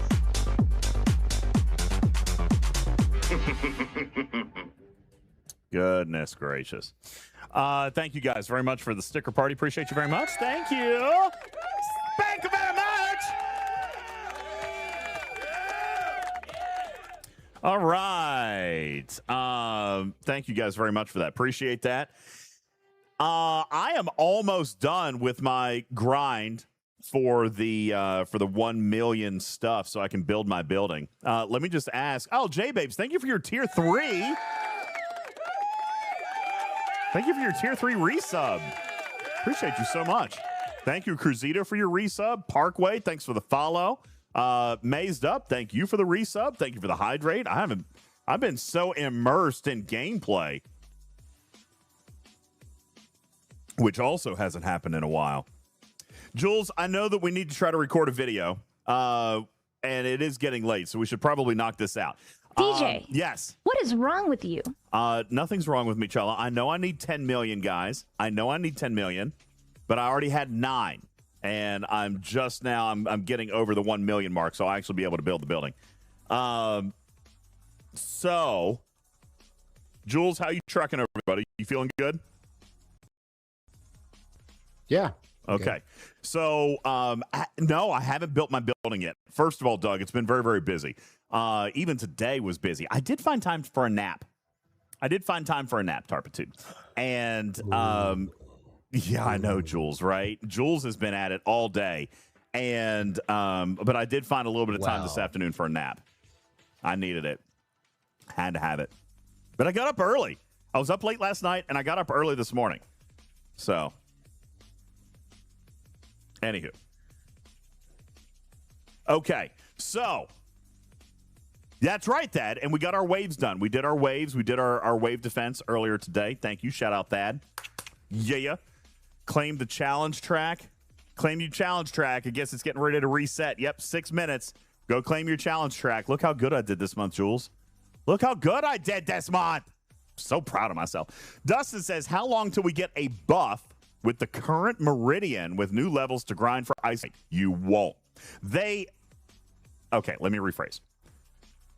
They tell us you're not going to. Right? They tell us you're not going to. They say they are done with the Meridian. It is in the archives. It has been mastered. They are not coming back to it. The Meridian is gone. They also say that they're not releasing a ship for this. And given that I've seen the next several months worth of content, I can tell you I do not see a ship for this in the plans. That doesn't mean plans can change. All right, but I don't see it. All right. Skippy says there's already buffs. There's a mining exo comp. That's nice for a couple of hours. There's also research, the building, all that stuff. Sherlock, you know what? I love that you bring that up. Sherlock says create a problem, sell a solution, though. Isn't that the formula? It kind of is. It has been. Maybe. maybe it's time to change the channel. Brett says no ship, but research in a building. But you know what? At least it didn't come next month, right? Like, it's all here. You see the puzzle. You see the whole thing, which is all we've ever asked for. I'm fine. I've said this a million times. I'm fine with them making money. I'm fine with them selling tools to make it better. But, like, when it's all out there, Jules, like, we see the mechanic. You know what? Nothing this month is paywalled. Well, the officers. We don't know what's going on with the officers yet. But as far as the loop, right? The loop is not paywalled, but you can accelerate it by accelerating the building. You could do that.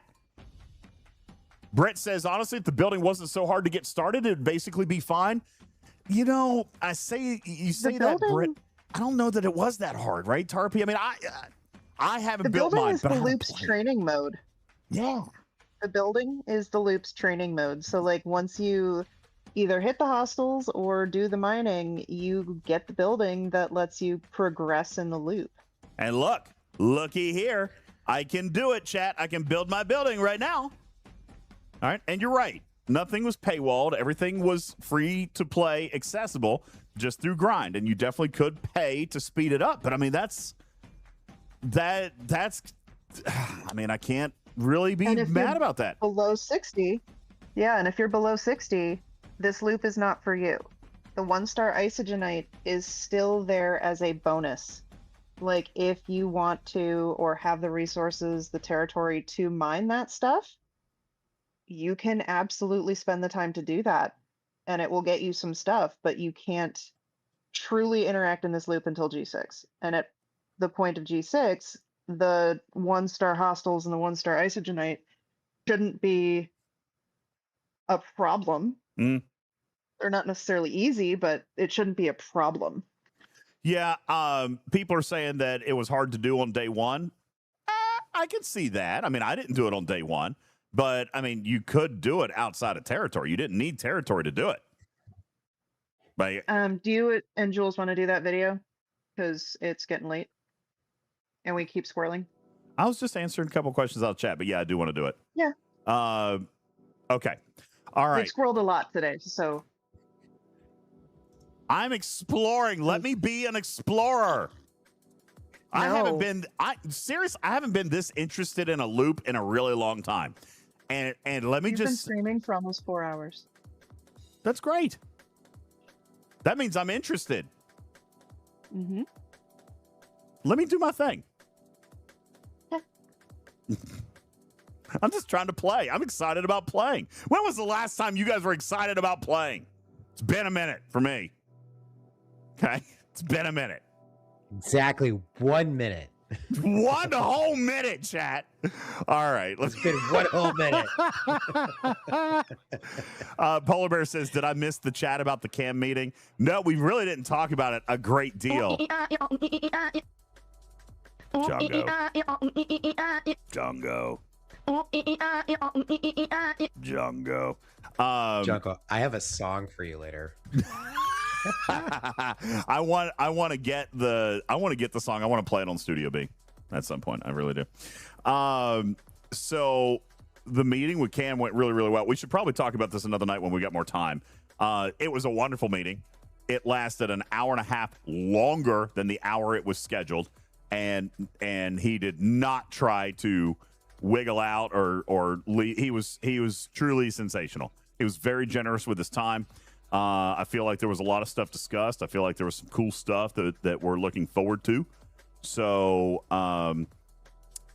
most of this was about like procedural and things that we're gonna be able to do differently in the community. So there wasn't a whole lot of gameplay stuff here. Although again, we already told you that we for sure know that bulk claim is coming. That's coming soon.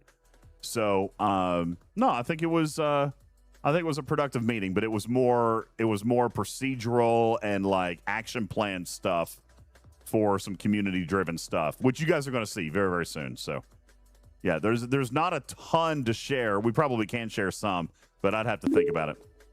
Hey, Bender. This is the loop we asked for. F2P access, True that. 21 plus participation at different depths, multiple progression paths, and long-term war professor strategy around territory, services, and control. It's not perfect, but dismissing all this feels weird. I agree. I mean, it is new, and it's interesting, and it looks kind of cool. Retrieving says, bulk claim already here. Yeah, bulk claim for everybody, though. Not tied to a 7-day streak, so yay for that. And we're going to build in some rewards into the 7-day streak instead of QOL retrieving, which I'm pretty sure was something you were quite vocal about. So congratulations, you win. That is going to happen. You know what? I do feel like issuing a leak tonight, Jules. I feel like a leak tonight. Can I give a leak? Tarpy, give me permission to give a leak. I have a leak to give based on something I saw in chat. No. What? Chat, you hear that? She doesn't want to let you have leaks. Didn't we get in trouble for this last week? Did we? Oh, no, this is not a leak. I mean, it is a leak. It's a leak to them. Oh. We got to remember the whole controlled leaks thing we were talking about. Yeah, stick. It's just stick.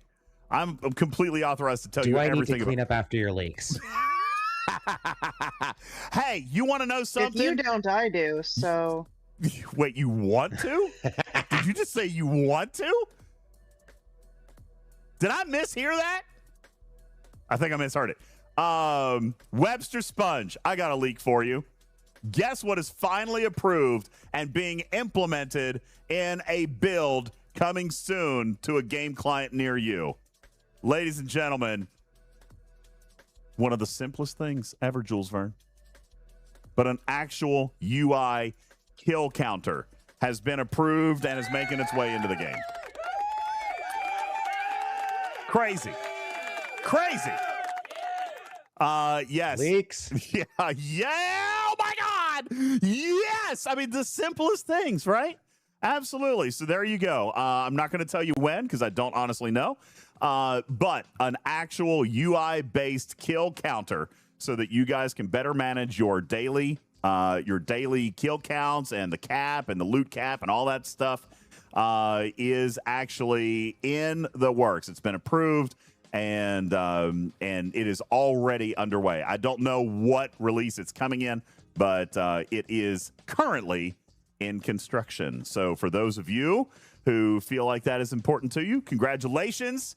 You finally get your kill counter. Trader says, will the counter stop at 2,500? I have no idea. I don't know. I don't have the details yet. I just know they were like, hey, listen, we're going to give you a UI kill counter. All right, yay. Hey, let's go. Packet, I might actually want to get in on that game. Packet says, let's start a bet right now for how many times version control removes it.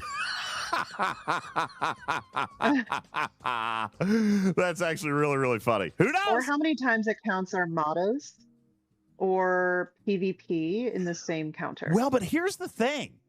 The kill counter already is counting. So that means there's a variable for that, right? So all they have to do is choose the right variable in the UI. Right? I mean, if the kill counter limit's already 2,500, then all they have to do is display that exact number. So if it counts an Armada, then it would count against the kill counter. We know it doesn't count against the kill counter, so it shouldn't count in the counter. Did anybody just follow what I just counted? No. All right. I've squirreled enough. I trust my producer. Let's get ready to go. Right? That code is logic. The code logic is sound. I think so. All right. Jules, I'm going to let you drive. What is it that I need to introduce to you or introduce you for? What is it that you're going to teach on? Because before you got here, I was kind of thinking about two unique videos because I feel like there's a lot of information. I was going to ask Tarpy to record one on her legend, her list of currencies, because this is a lot. And so my thinking on this video for Tarpy was, these are the currencies. Here's where they come from. Here's what they do. Real quick, nice 5 or 6 minute video. Here's where they come from. Here's what they do. Here's where everything comes from and what they're used for. Boom, done. That's like one. And then Jules coming in and talking about the loop, the hostels, the armadas, some of the math, some of the charts. So, Jules, what do you have planned for yours? And is there enough to separate these two, or do we just jam them all in one? I think there is definitely enough to separate them. I don't know if we dive into hostiles and mining and armadas just yet. I think if we lean on Tarpy to kind of give a visual explanation of all the different currencies, where they come from, where they go, then I can jump in with numbers of how to actually look at territory service costs and how to plan for your alliance to either activate services or not activate services based on income.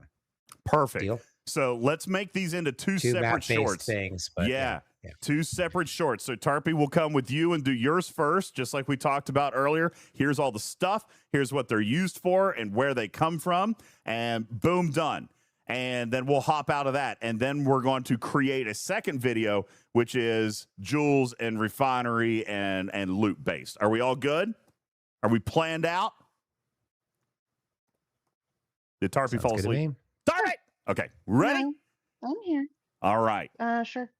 Okay, so Tarpy, let's do yours first. I'm going to come in, and I'm going to do the thing. I'm going to do the wishy-washy thing. Wishy-washy. Wishy-wishy-washy. Woo! Washy-washy before yummy-yummy. What's going on, everybody? Welcome into the show. Appreciate you. Welcome into Teaching Track. I'm UltimatDJz here with Territory Capture. I forgot to start recording. Sorry. Hang on. All right, now it's recording. Hey, at least I caught that. At least I caught that right then and not like 20 minutes from now. I would have been so pissed. Pro streamer. Yeah. Hey, Jason V-Neck. Boom, boom, and all that. What's up, baby? How are you? All right, here we go. Ready. Good catch. Thank you. I appreciate that. I'm a pro. What's going on, everybody? Welcome in. Territory Capture is here. M92 is in the game. And my name is UltimatDJz, joined on the stage by Professor Tarpy tonight to talk to you about all the currencies. This is a Mr. Tiger arc, and by golly, we know he loves his currencies. So there is a list of them. There's a whole slew of them. There's new art, and we've got to figure out what they do, where they're used, how you get them, and how they fit into this new loop. Again, I'm UltimatDJz. This is Teaching Trek, and this is your fast one-stop shop for territory content capture stuff. It's perfect. I like that intro. We're going to go with it. Tarpy, good evening. Welcome in. Appreciate you being here. Currencies are not in short supply here tonight. So what is the quick and dirty on how players need to be approaching their currency management? What do they need? Where does it come from? How do they get it? How do we handle M92? So you handle M92 patiently because none of this will be fast. So I feel like that's a good place to start. But if you look at this chart that I put together, largely directly out of the spreadsheet that Jules and Quasel and a few others put together. So if you want a longer version of this, look in Jules's spreadsheet. Your first question is, what the heck am I looking at? Let's start at the top. Mostly on the left, it says feeding the refinery. What is the refinery? It's in your territory tab where you've had a territory refinery for years. So what you need is to get this Isogenite stuff. Okay, and this looks like spaghetti. This looks like mom's spaghetti. And there are two different ways to get it. You can either grind it in hostels or you can mine it in either territory or the Aprelian systems in the Tesseract system to the right-hand side of the origin space. There will be 1, 2, and 3-star Isogenite mines, which I have indicated on this sheet by kind of outlining them differently. But either way, you need Isogenite. And so you can grind it or mine it. If you grind it, you have a chance bonus loot, so this is not in every hostel, it's in a very few, of getting another currency. That currency I'll come back to more later, but it is called quantum scraps. What you can do if you mine Isogenite instead, you can mine it in one of two places. You can mine it, like I said, in territory, and if you do mine it in territory, so your alliance has to own that territory, you have a 20% chance per node each time that node flips of getting a rare geode. That rare geode, again, I will come back to that in a little bit. There is a third way of obtaining unrefined isogenite, so 1, 2, and 3 star, through doing territory-based Tesseract Armadas. These are going to be located in territory only. They have not completely replaced the old Armadas, but they have been added to those systems. These armadas, Jules will talk about them. They will grant points for territory captures. They will not grant a huge amount, but they're not 0 points during territory captures, so it might be something you want to do during those captures. But what you do is you start your armada. The armadas have a fairly short timer. You either wait or you use your regular speed up currency, and pending you win that armada, you get in your cargo hold, you get the quantum relics, which are these kind of triangle-y, diamond-y looking things, and you also get unrefined isogenite. And depending on where you do this armada, you will get different grades of isogenite in your cargo hold. These do not go into, so these go into your hold, these do not go into your inventory. So if you were to go OPC doing one of these armadas, you can lose that loot if someone were to hit your ship and you were to lose. However, from those armadas, you do also get in the loot chest, so this does not go in your hold, you do get more of those quantum scraps. So that is just 2 ways to get that same currency. And so that was fairly just quick. How do you get even started in this? So what I want to do next is kind of talk about this refine and receive set of columns that I have here, where there are 3 grades of isogenite. I mentioned that before. The little key that I have at the bottom of this chart shows that the lightest yellow color is 1-star rarity, and I changed the outline and the color around the boxes to indicate the type of rarity of what you're either refining or you're getting out of it. So if you refine 1-star isogenite in one of 2 ways, so the first one is going to be available from Ops 25 plus, and this is going to be, you put in 1-star raw isogenite and you get out this refined isogenite. You get out 1-star refined isogen. You get iso emulsion, and you get several other just regular territory particles. So you can have some chronometric particles in here based on the level of your refinery. So you can see on DJ's screen here, his says 3 out of 6. So some of those chests either change in quantity or you do add chronometric particles after a certain point.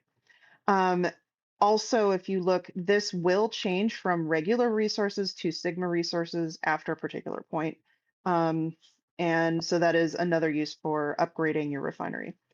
So as you kind of move through the different rarities of isogenite. So this is one of those things where you can get 3-star isogenite only in 3-star territories.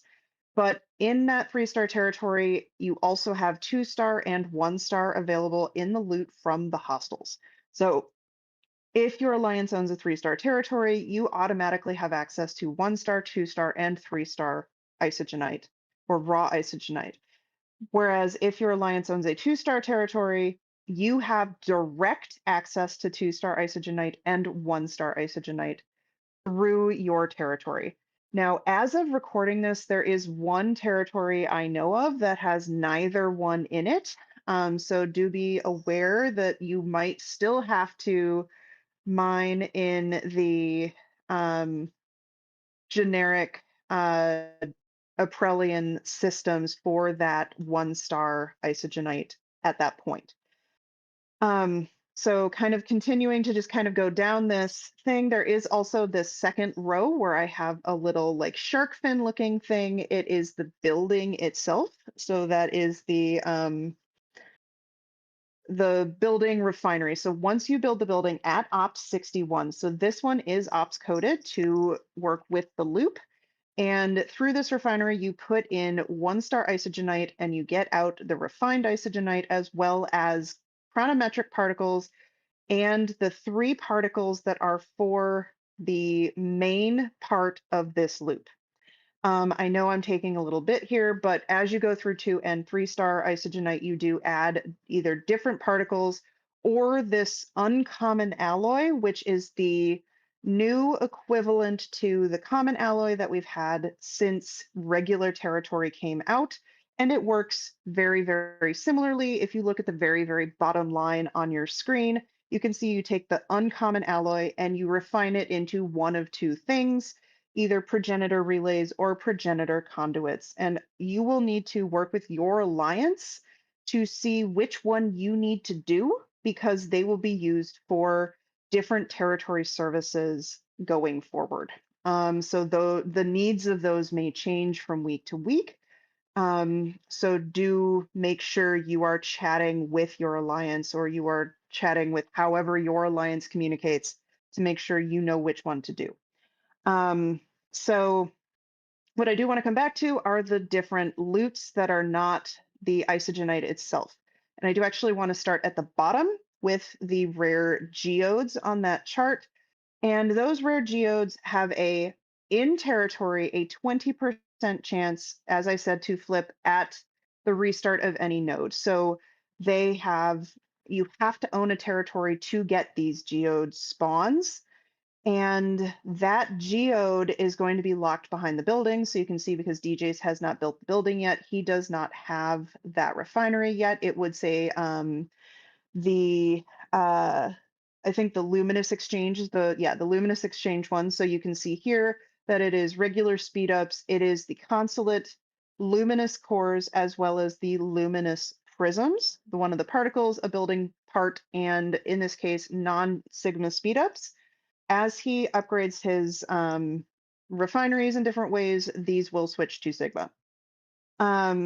So this is something you can only get if you own a territory. And what I have anecdotally seen, so what I have seen in the territories that my alliance have, is that rate of 20% does seem to hold fairly well. So I do now want to talk about the other 2 currencies that are kind of in the middle here. The quantum cores, quantum scraps. These are the ones that you get either through a bonus loot from hostile grinding or in the chests from running the armadas. And these are going to be something that you want to kind of focus on at some point because they are fairly helpful in getting one of the building parts. And so if you notice, there are 2 total building part types, and you need both of them to progress your building. So in this case, you need this one from grinding the hostiles, and the other one can come from the rare geode. And so you do need to own a territory to get the one from the rare geode. And so the quantum scraps will give you the quantum prism and speed ups. And so you can get that from grinding hostiles. You can get the other one from mining in territory. So this third Armada loot, again, this is going to go directly into your cargo. So do be careful with your ship cargo, depending on how you are running these Armadas. From that refinery, you can get you will get the refined isogenite isoemulsion. So this is the old currency. And you will also get chronometric particles, ship parts that will change to different rarity ship parts and different 5, 6-star, and I think 7-star. That's a Jules question. I don't remember that exact line. As well as the 2, so both types of building parts, and then one currency that I have not mentioned yet, which are called these Vanguard Prisms. And if you think back to how the original territory arc worked, you refined isogen that you mined, And that refined isogen either went into alloys to help run different services, or it went into using those services to obtain particles that you then used in combination with isoemulsion for research. And so what we need to think about here, these Vanguard prisms, DJs, if you look in your research tree, this is actually a fairly new version of a research tree where they actually lead you directly to it. So these are some of the nodes that will use these Vanguard prisms. And these are otherwise kind of like a prime currency that they are giving us a drip of, goodness, that picture. Giving us a drip of from day one of the arc. Now, I know this is going to be slow, but it is actually a drip of a prime or a prime-like currency, and I appreciate that from day one. So by running these territory armadas, you will get to make progress in this Vanguard research tree slowly, but it is possible. So we can have a conversation over which of these nodes is kind of where to start in the coming days. So the last thing that I do want to mention from here is looking at this 3-star isogen or isogenite. This word is really getting me. The only place right now besides your territory pass to get these Armada directives is this 3-star isogenite refinery. So if your alliance has a 3-star territory, this is going to be where you are going to source most of your Armada directives on a day-to-day or week-to-week basis. However, if you do not have a 3-star territory, there may be piracy in your future. There may be working with another alliance who shares that territory with you or something like that. So just be aware of that is how to get those Armada directives right now. So on that note, that is, I think, a fairly comprehensive thought on how to get through all of these things. And the last note I will make on that chart is I did try to color code the names on the far right side to kind of go with this is going to be either a research particle, or used for a territory service, or for building parts. Anything that is bold-faced is new. And anything that is non-bold-faced, which there's only 3 of them, it's kind of hard to find.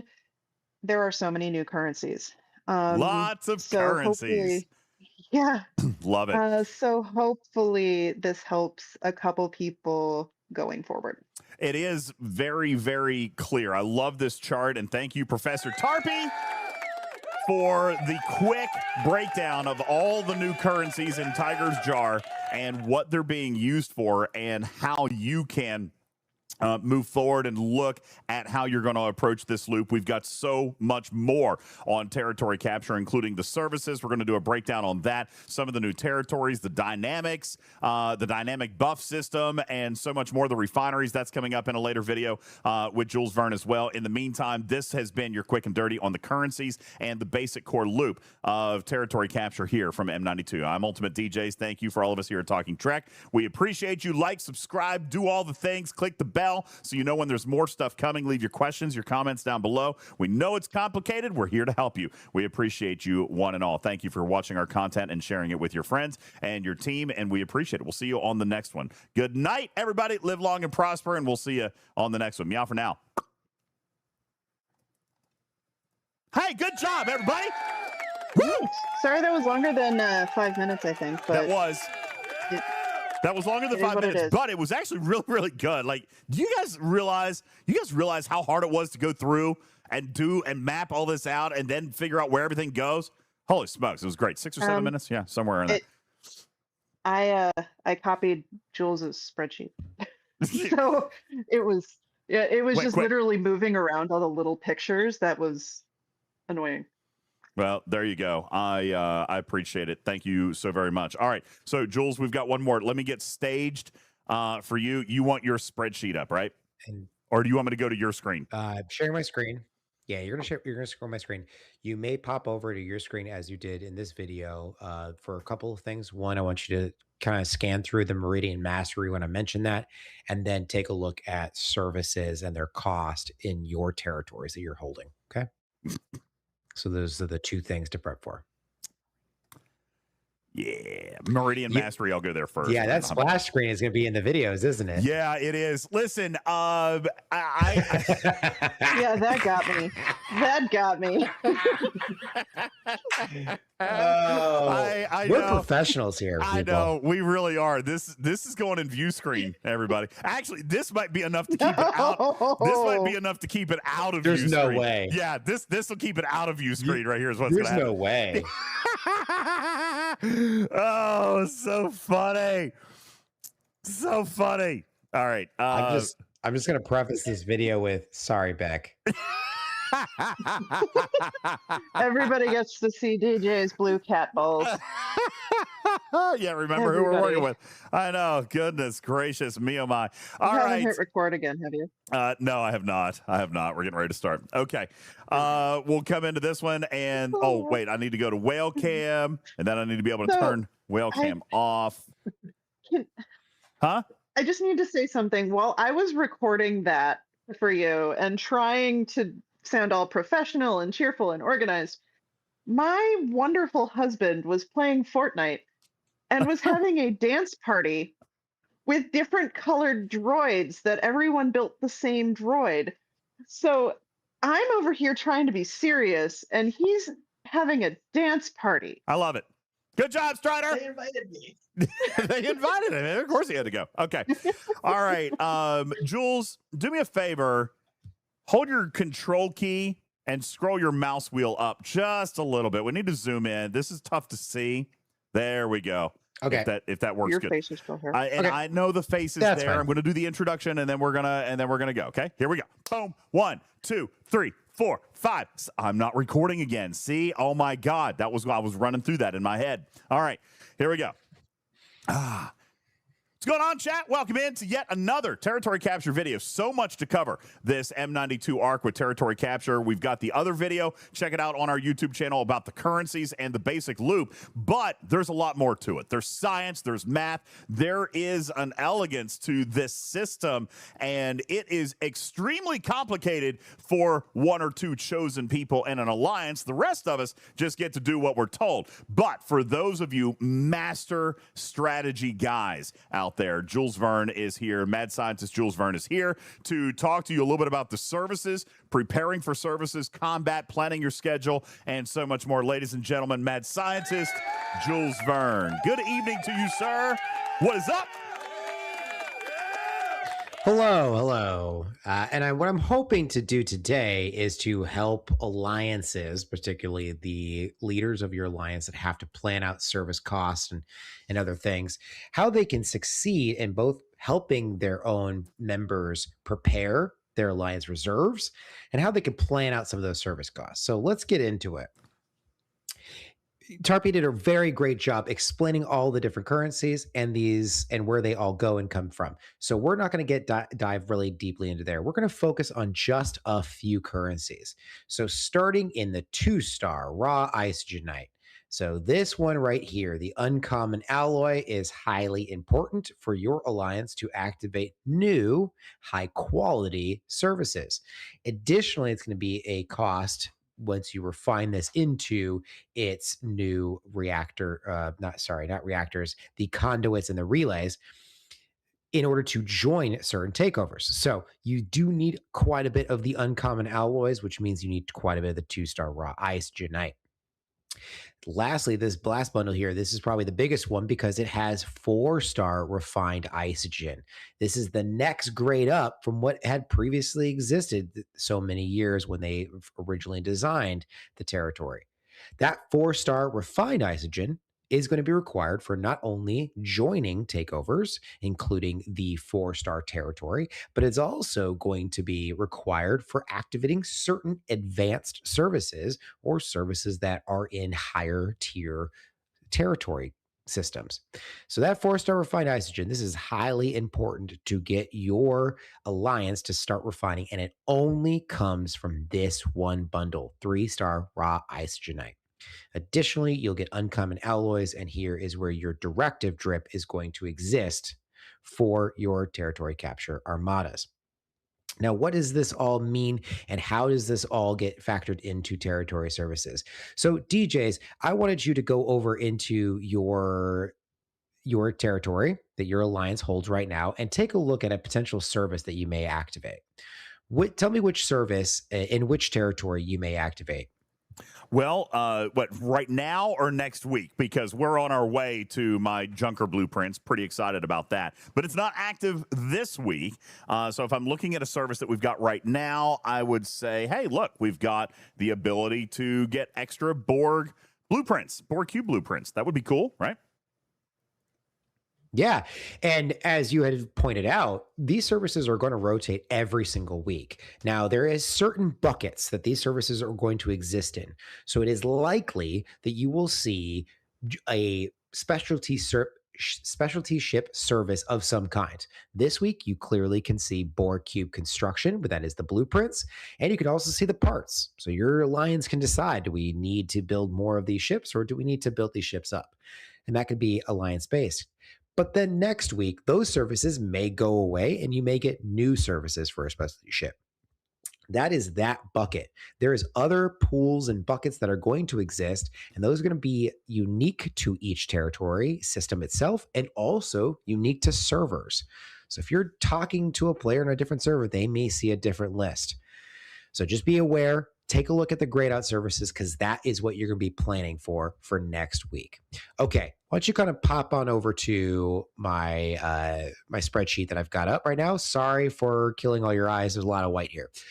Territory services with cost. I have gone ahead and taken a look at maybe a sampling of 5 different territories that you may want to activate in your alliance. Highlighted here is the Borg cube construction yard. It's going to cost reactors and diodes. Those are your original progenitor materials that are refined from the common alloys. And those common alloys are going to come from not only your Meridian refineries, so the original Isogen refineries, and then once you have archived the Meridian, that's all going to be consolidated into a mastery claim.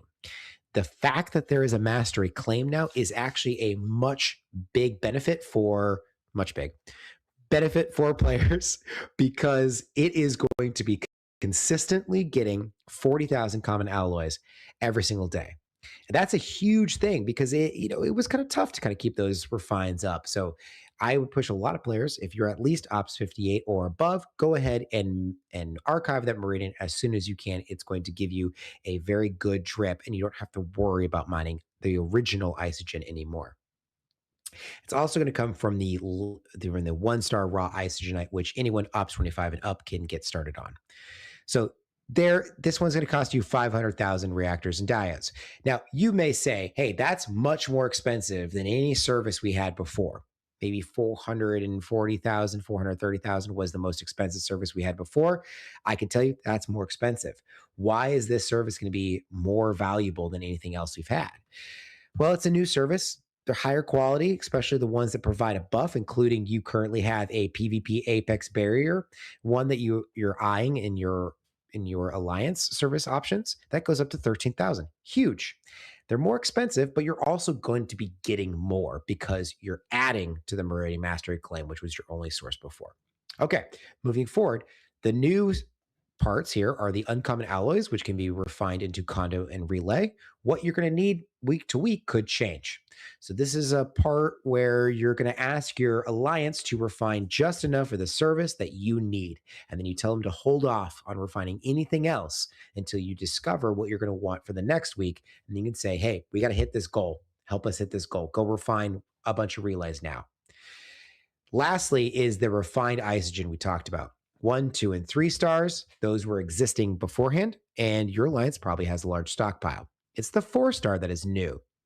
So understanding how much your alliance can actually refine of that 4-star refined Isogen is going to be a big factor in deciding whether or not you're going to take on the buffs that have that as a cost.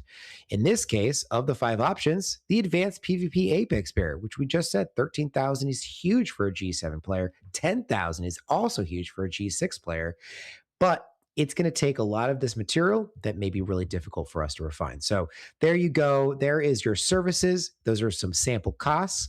Again, this is going to change based on your server, your alliance, your territories that you're going to hold, and every week that is going to adjust and change. So you may need to hunt around your area to maintain a buff that you really like, to go capture a new buff that you really want, or to kind of keep things light and get some of the resources, the access to hostiles or the mining nodes that you need to kind of keep these refineries going. So there's your quick and dirty for your alliance leaders that need to upgrade some services and activate those services for your team. Not only that, so DJs, after seeing that, yeah. Yes. Is there anything of those services that you were looking at that you say, hey, this is something that I really want to push my alliance leaders to activate every week? You know, I think it's going to take a little bit of time to fully flesh that out because the list of services is so large. One of the things that I actually really like about this is this new dynamic buff system where everything is going to be changing week to week. We haven't yet seen the full pattern with this pool system, and I think a couple of weeks for us to see that, Jules, because I think once we get an idea, unless it just ends up being truly random, which is possible, I think we should be able to kind of eventually isolate what services and what buffs belong to what pools, and therefore what pools belong to what territories. And that'll give us a little bit better idea about where you may want to stay a little bit more long term.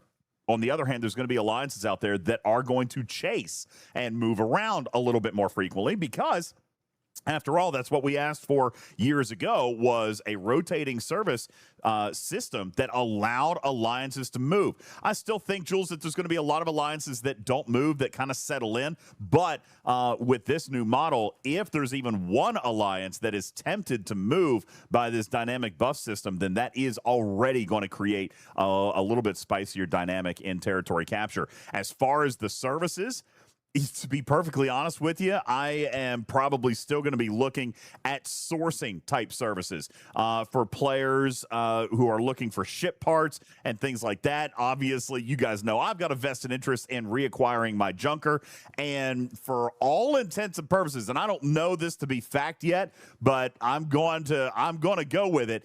And I will try to seek clarification, but if you've already got one, this may be the opportunity at a second junker a lot of you guys have been looking for, so we'll try to seek some clarification on that. But that is something that I think is, that splash screen. That is something I think that is going to be very important for players to wanting to be looking at. As far as other services, as you mentioned, that PvP one, if you like PvP, that's a lot of standard barrier to include in on that. But there are a ton of services, including vengeance parts over in the 4-star territory, vengeance blueprints, mining speed, PvE apex barrier, shred exists on the map now. So there's a lot of stuff for you to go in and look at. Jules, if we were looking at and or promoting any one source for all the territory stuff, there is a tool from content creator Gherkin that is coming out here very soon, within the next couple of days, that is going to have a planning type method for alliance leaders to be able to see not only the services,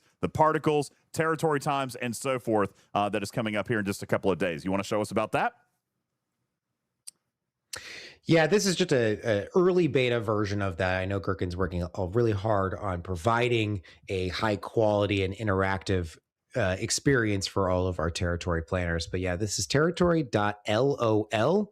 Go to that website. You will only see the last version today, but hopefully by the time this video airs, there'll be some updates there. Now, Gherkin's worked really hard on working within the dynamic system. We're getting exports from official NDA content creators that are actually going to provide the services that are active at any one time. So hopefully we can have some more in-depth information there. But I think the last thing that I wanted to point out too is, as part of the service list, is there's particle prisms, which are used for the research. There's generators in here, similar to how we had Surex generators and advanced Surex generators. These now new prisms have the same type of generator mechanics. So there is buffs, there is specialty ship sourcing or parts, and there is these research prism generators that can expedite the progression within this loop. So lots of different options for players to kind of plan around. And of course, again, every service, every territory and every alliance is going to experience a different thing. And that is M92, a little bit of a deep dive into the services, the buffs, the rotations, and how the map is going to work. And we've got so much more to bring you with this new revitalization of territory capture and what it means for you, your alliance, and your server. My name is UltimatDJz. Thank you for watching this video from Teaching Trek. Thank you to mad scientist Jules Vern for teaching us all the goodies. And thanks to you guys for liking, subscribing, clicking the bell so you know when more content comes out, sharing with your team and your alliance mates and their leaders so that you guys can get a leg up on the competition. We appreciate you guys watching our video here at Teaching Trek. I'm UltimatDJz. Me out for now. Love you, mean it. We'll catch you on the next one. Good night, everybody. Woo! Yay! Good job, everybody. All right. Much big. Much greatness. Much right there. big. Much big. Much big. Love Much it. big. Much big. Cool. All right, so we got everything turned back on. And did Moopsy just try to did you just try to do something? I need to go play your. He tried to fart on you again. He tried to fart on me again. All right, let me fix it. I'll fix it real fast. What is it? A sticker? You're gonna fix Moopsy's farts? I mean, That's invasive.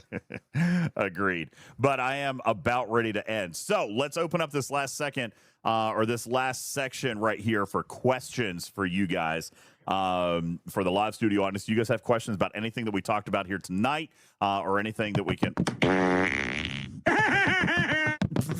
Thank you very much for that. Thank you, Seth. Caledon is pointing out. Caledon is pointing out that the Armada refine is on a 6-day cooldown, and the Luminous and Quantum prisms are on a 3-day. This can slow down the building pools a little bit. You're talking about the, okay, let's go into the Refinery super quick. You're referring to the bonus refines, okay? So the Luminous and the Quantum, these right here, have a 3-day cooldown on them. So you're not probably feeling the pressure of hunting that stuff every single day. But the Relic, you're saying, has a 6-day cooldown on it. Yikes. That's a long one. Correct. Correct. Yeah, I was looking at But the Relic is a bonus. Yeah.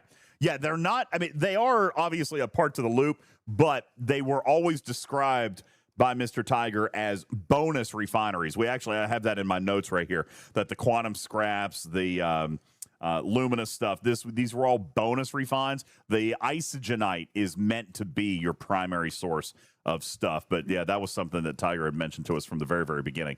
So appreciate that. Caledon says, wait. Okay, waiting on you, Caledon. Fisty says, I'd like to ask the Talking Trick panel what they're thinking on first glance rating of the TC expansion on this M92 patch 1 through 10. Buddy, oh man, that's a tough one for me because I don't want to rate it perfectly because I think nothing is ever perfect. I'm one of those guys. But there's absolutely nothing I would change right now. All right, really, truthfully, there's nothing I would change right now. Polar Bear's giving it a 3 out of 10. See, I'm much higher. But I'm also acknowledging that this is a change in philosophy, Polar Bear. This is not have it now content that's going to be dead in 3 months. They want this to last. And everything is grindable. And as some of you guys have complained, there's very little that's purchasable. The only thing that you can buy right now is accelerating, like Armada directives. You can do that. I mean, you can buy stuff, but it's not changing the calculus of the map. You know what I'm saying? Like, it's not changing. Vic says he thinks it'll be dead in 3 months. Ooh, I don't know, man. I don't think so. I just don't think so. I think that there's going to be, like I said in the video, if there's even one alliance who decides that this is motivating enough for them to hop around, it's going to change it for all of you. You know? It's going to change it for all of you. So, I kind of think that this has, you know what, if I'm comparing it, Fisty, to the first territory rollout, this is 1,000% better. If I'm comparing it to the first one. Why haven't I built the building? I've been extremely busy, man. I've been so busy. But I could have built it earlier today, and I was talking to Tarpy about it. I kind of wanted to hold it for you guys so that we could do some of this early level content and be able to go through and look at some of the, the early level stuff. This is part of, I haven't had a ton of time to play it. Admittedly, I've been very, very busy, but this is also part of our responsibility, you guys, is showing you guys all the stuff. Fisty says, I'm giving it an 8 out of 10. Here's why. They did what we asked. They updated existing material, didn't create anything new. Well executed so far. My knockdown is that I still am fighting the battle pass thing. Really? Fisty, send me a DM. I'll see if I can get that looked at for you. Okay. But yeah, it is meant to be slow. This is not a 3-month or a 6-month feature, guys. And I know that's what we're used to, but that's not what we've got here.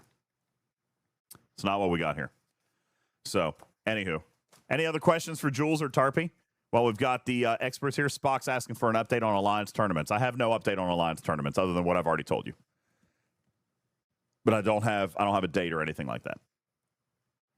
Tavi Moses says, agree. Good upgrade to existing content. Cool. Like it. Caledon says, DJs, yeah, if the Armada was to replace not having geodes, this slows you down. You know what? That's a good point. That's a good point. Yeah. When will Jules be growing? I think it also... Sorry, go ahead. Well, I think the 6-day cooldown also gives you a couple days to actually get into a series of armadas. So, like, if you had that every day or every even 3 days, the refinery to get the directives, you're not going to have enough directives to feed a daily or every 3-day refinery. Yeah. So, like, every 6 days gives you a chance. And if you look at the pass, there are in the free track only armadas in the first 2 weeks ish. Mm-hmm. So if you consider that pass is a month, you only have free armada directives in approximately the first week. Maybe literally the first week. Maybe 2 weeks. So if you don't buy the bottom track of that pass, you're not necessarily going to have a lot of directives. Yeah.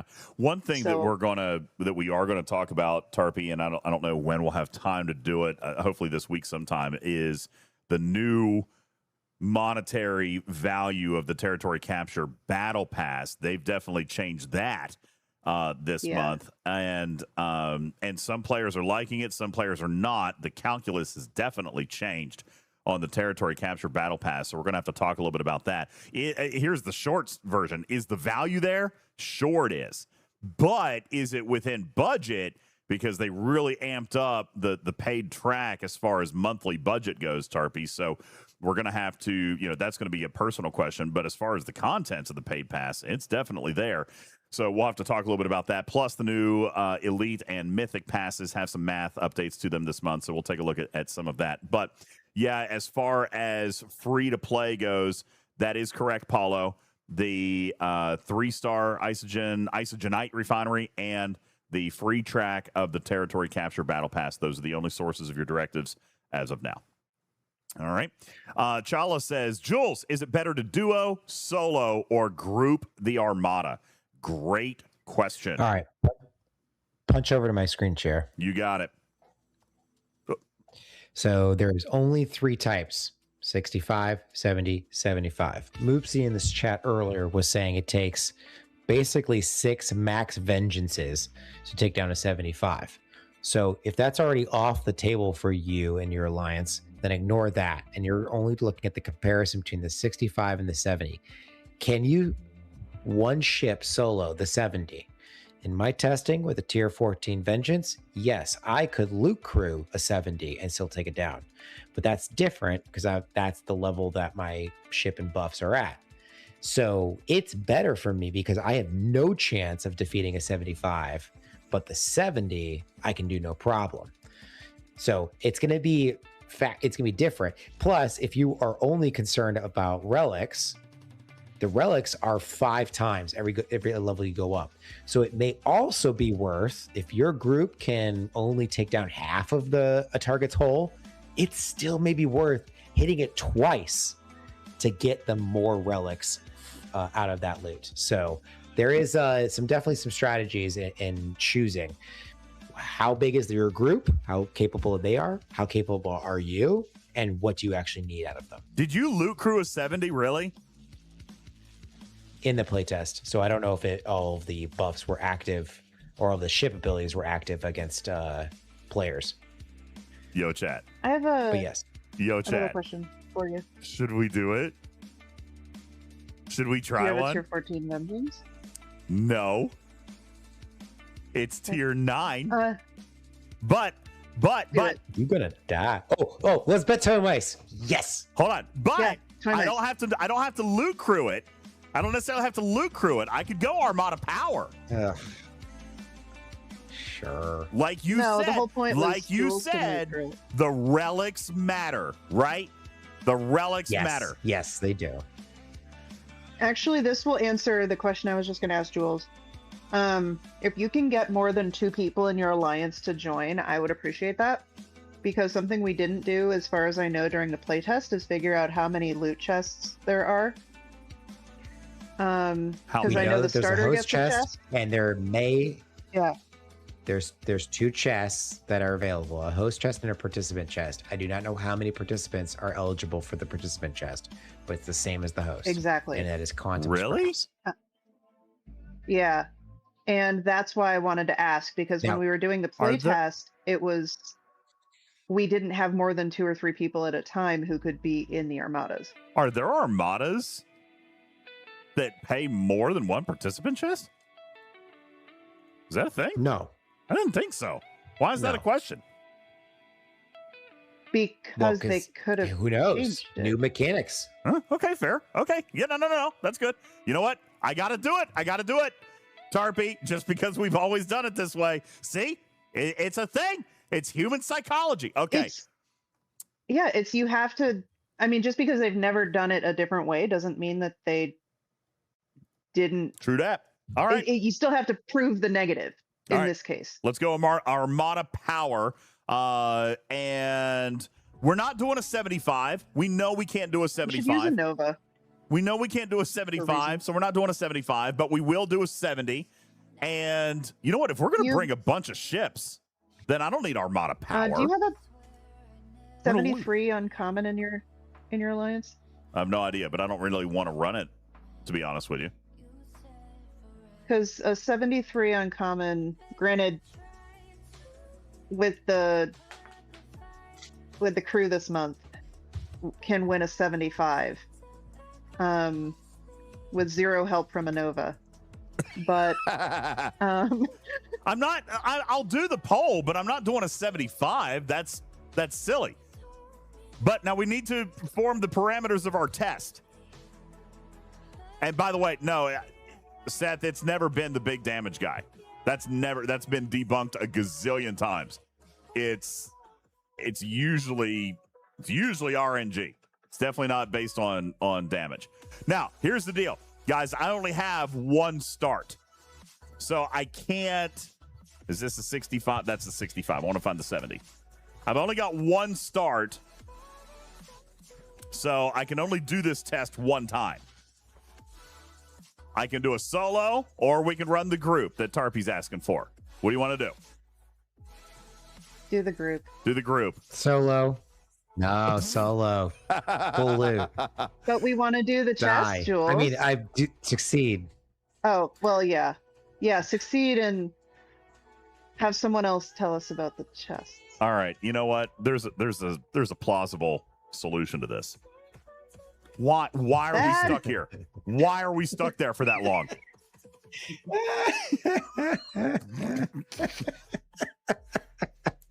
So lost into the Was it 2 minutes? Yeah, lost into Was it 2 minutes? Okay. Oh, I'm gonna message him right now. That's and one say way you thank could last 2 minutes. Oh, jeez. All right, where are they? Except cuff. Where are they?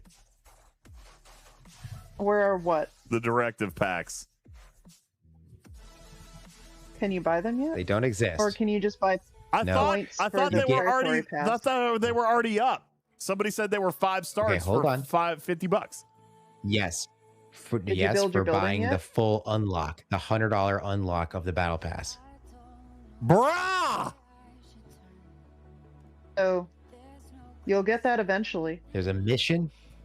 There's a mission that gives you some, and there's obviously the battle pass redeem that you can do now.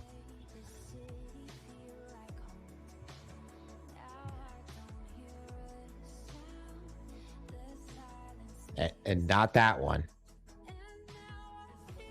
Yeah, this one.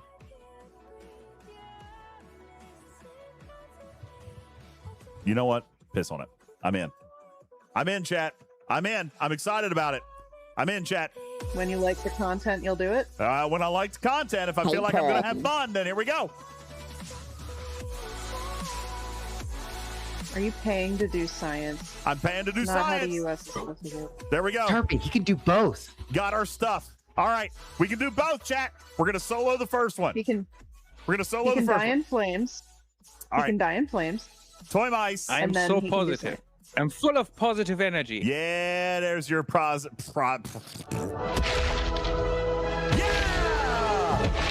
There we go, Seth.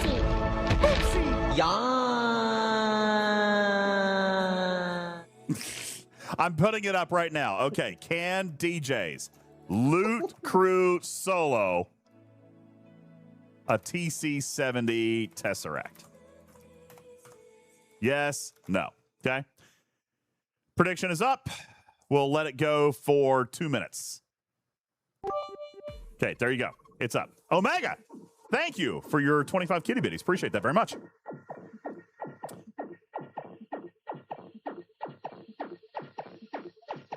With or without buffs?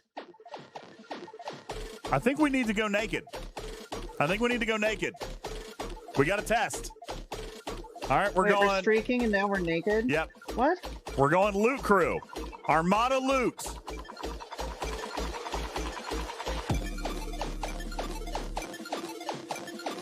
Here we go. 80 seconds left on the poll. Where are you guys at? Wow, it's split. Look at this, guys. It's 60-40 split.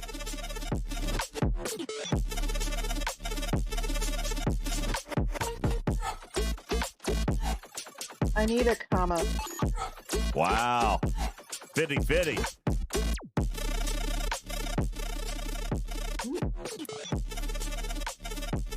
I've got the Quantum Slipstream, and I've got the Godsend loaded up.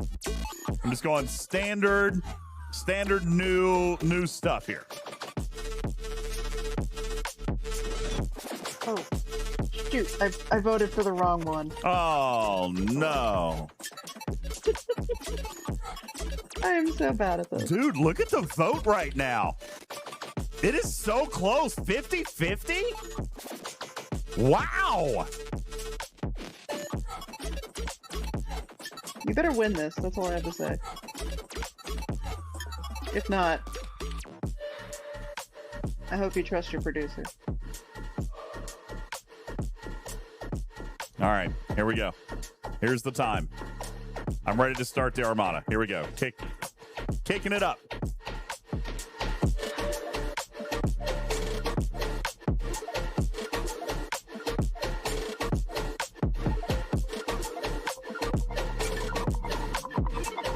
Here we go. 20 seconds. No fist. No, we're not using any buffs. No buffs. We're going naked.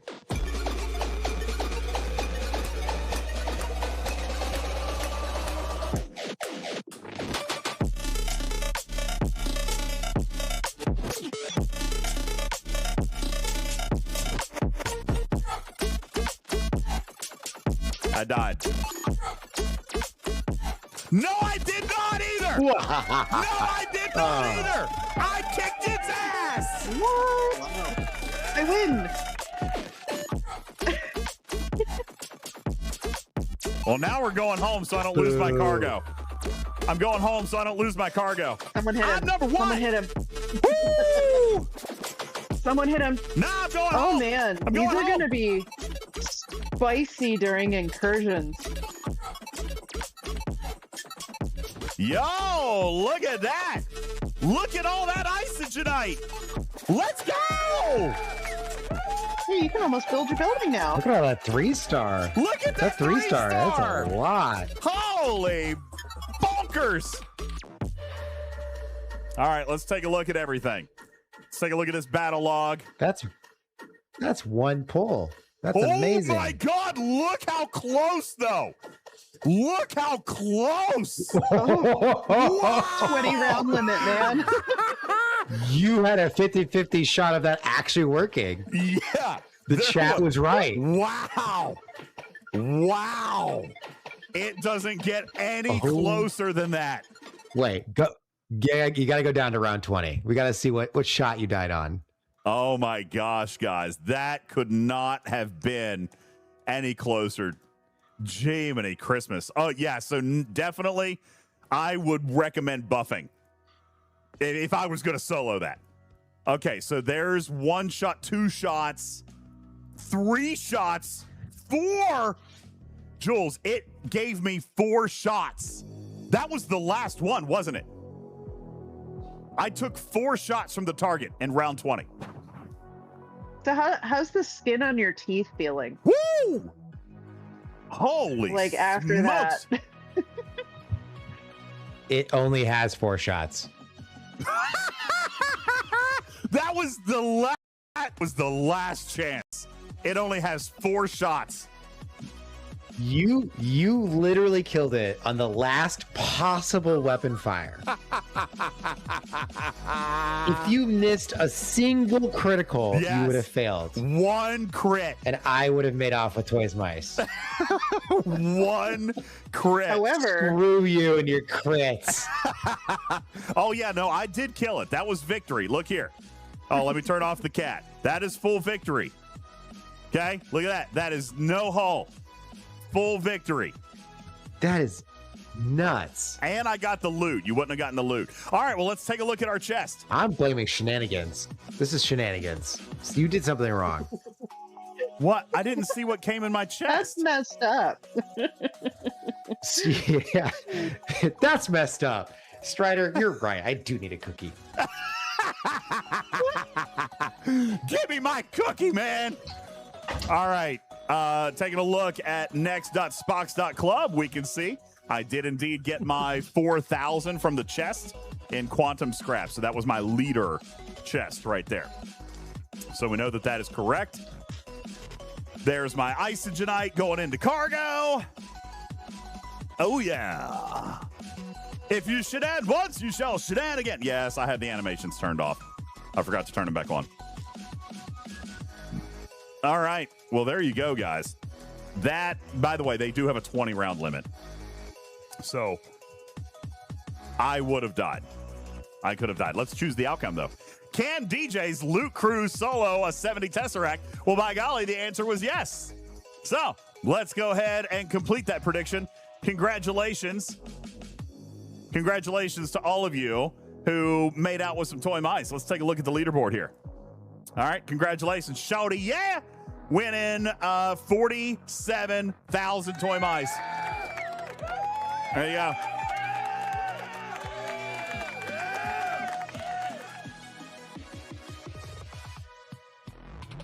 All right, who voted against me? Jules Vern. Thank you for your 50,000 toy mice. Yeah, screw off. Oh, good stuff. Good stuff. That was great. Okay, so what can we do now? This is fine. This is fine. I'm okay with the events that are unfolding. I'm okay with everything. Thank you very much. I appreciate that. I thought that was you. Thank you, Seth. Appreciate that. Wait, Shawty says, I tried to actually vote against you. I just clicked the wrong button. What? Same. Well, Same. It worked out Actually. to your benefit today. Okay. It worked out to your benefit today. Let's take a look at what that will do for me now in my refines. That should unlock every. Damn it, I haven't built the building yet. Okay, hang on. Let's build the building. Can you just do that? I'm doing it. Please? I'm doing it right now. I haven't apparently Can you find done the the stuff button? yet. Okay. I haven't done the refine yet. On that incredibly disappointing news, I'm out. See ya. Good night, Jules. Love you. Night, Thank you, Jules. buddy. Appreciate it.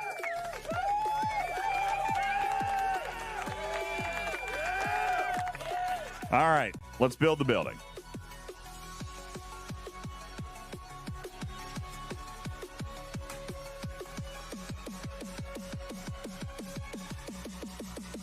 All right, so our building has now been constructed.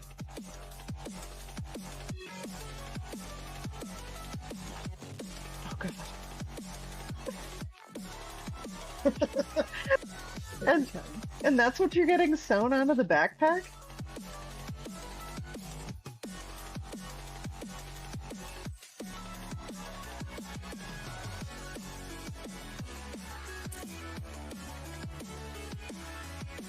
Game stuck. Game stuck! Oh!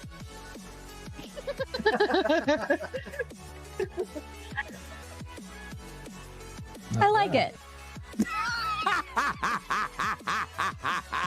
Thank you, Seth. Appreciate that very much. That's good stuff. All right. Yeah, 1 a.m. reset, guys. Obviously, weren't you paying attention? It's 1 a.m. reset.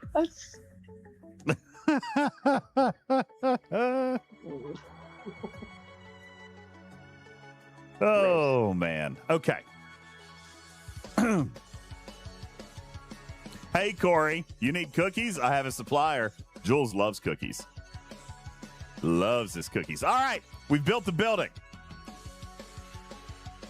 There we go. I think I fool-bought this. I did. Now, I've also got some parts. Did those come in my pack? I use Slipstream, Chala.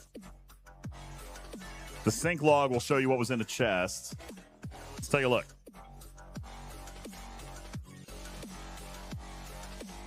I got 10,000 isomorphic relics. Isomorphic. Isomorphic I love relics. when they... So that's the Armada loot itself, right? Yeah.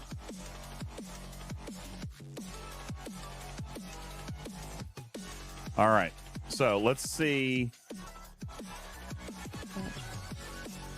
Here's what came in my pack.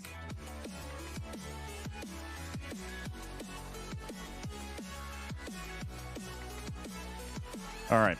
So I got cores from somewhere. I must have refined them somewhere. You did the building? Was it in the pack that you bought? No, that's what I was just checking. Doesn't look like it was in a log. I got cores from somewhere. Pack? Right here's the contents of the pack. Right here's the pack. There's no cores in there. I've got them from somewhere. I wonder if... the gift? There was... Redeem the code. gift. Thank you. Redeem code. There you go. All right. So let's take a look. Here is our building refine. So we're going to go ahead and do that single chest. We're going to get some refined isogenite and some prisms. We got all three. That's great. Excellent. Let's take a look at the isogenite now. I can do a single pull.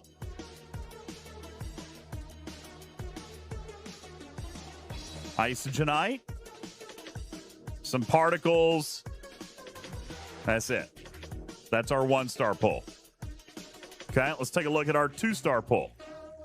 I got enough for the 2-star pull.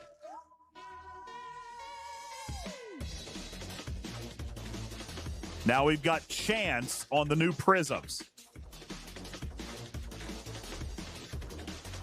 We're going to get a guaranteed roll of prisms, but it's random as to which one I get. I got to turn out the flyaways. I didn't even see what I just got.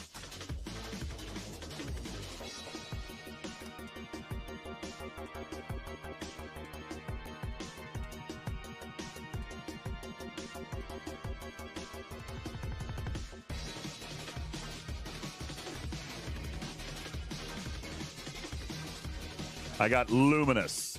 I got 5 luminous. Are the Armadas locked to FKR and Vengeance?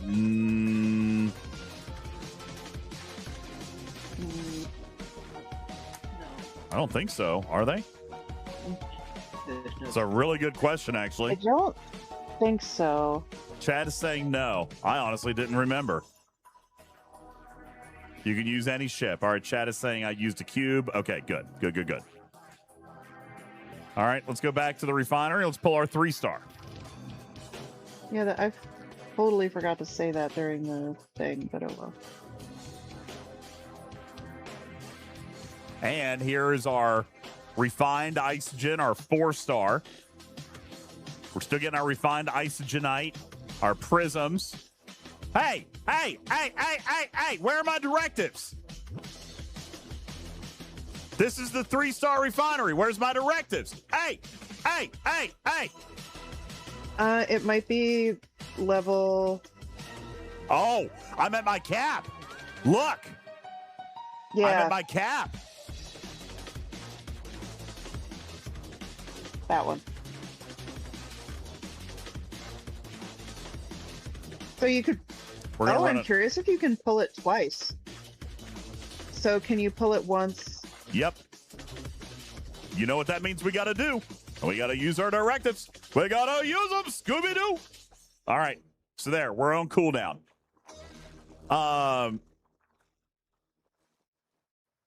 We got a fair number of quantum scraps, so I could do a double pull here.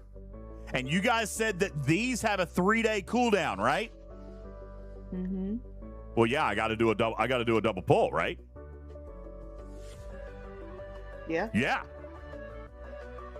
I mean, there's no harm in it if you have 3 days or 3 pulls ahead already. Now, look, I don't have any geode stuff, so I can't do that one. Now, relic. I can only do a single pull of relic. I'm definitely not going to get to 50,000 tonight. So I'm going to go ahead and do the single pull. So, yeah, we're on a 6-day cooldown of this one. 3-day cooldown of Quantum and Luminous. And then daily cooldowns on Isogenite. All right, let's start another. And this time, let's bring everybody. Thad, are you here? Everyone, welcome. Please all send ships running a test. Ship size or crew doesn't matter. Bring a Rialta.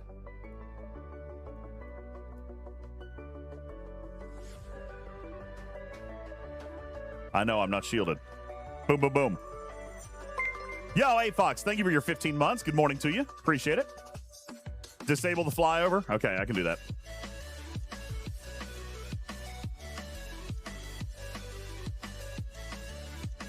No, I can't, Doss. I can't. Moopsy said that 6 maxed vengeances barely killed a 75. I can't do it. I'm not going to be able to do it. I'm going to have to get gooder.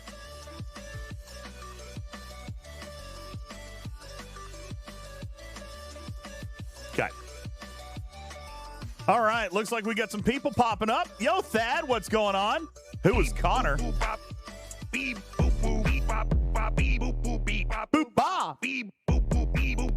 Okay, Night Diver says, DJ, sorry, very late to the stream. Are territories themselves going to be reset every month? No. I actually thought that was going to be the case. That is not the case. They are keeping them for 90 days. The battle pass will just reset every 30 days or 28. Okay, but the territory seasons are still going to be 90 days. All right, we've got Thad Chala. Who is Connor? All right, let's see if anybody else is joining. Anybody else? Anybody? It is an expensive battle pass, candidate, and it's going to be interesting to see if that pays off for them, because here's the deal. It's an expensive battle pass for 28 days, but the value proposition is totally there. It's absolutely there. Just kind of depends on what your budget is. What's that? Probably there sooner rather than later for some of it. But it depends on how you like to play. Yeah, that's true. I'm not going to buy it until I know I've made some more progress. But I'm here to tell you, that right there, that's the goal. That's huge value. Massive value as compared to the paid packs. Okay? As compared to the paid packs, this is huge value. And then, of course, there's directives all over the place. So this has value. It's got value. But it is expensive for a battle pass. So, and because it's so engagement based, and you guys can see how I'm doing here so far, I'm going to have to decide. I'm going to have to start showing up is what's going to happen. I got to start showing up. Night Diver says, I don't know, the $50 season pass for 3 months is now going to cost $150. True. Yes, that is correct. But what are you getting for the $150? That's why I say it's not a value question. It's a budget question, right? It's a budget question. Caledon says, I'm going to be revenue neutral on that. And that's understandable. I think what they're kind of hoping for, obviously, what they're banking on is that some people will go revenue plus. Night Diver calls it a money grab. No, I disagree. They're allowed to sell stuff, Night Diver, and nothing says that they have to sell stuff at the same price. The question is value. We always have a choice. We don't have to buy it. A money grab would be more defined as something that's like almost deceptive in nature. This has real value. You know? It just depends on whether or not you decide that you want to engage in that particular spend. I'm not going to do it yet, Corey. I'm going to see how much I progress through it because I'm going to have to get myself back in the habit. Don't open it, then later I can claim ignorance, right? I'm going to have to get myself back in the habit of territory capture because I haven't done it in a long time. Hey, Tazcoon, thank you. I haven't done it in a while, and as you can see, I haven't done it yet. So I need to get into the habit. Before I buy it, I want to see how much progress I make.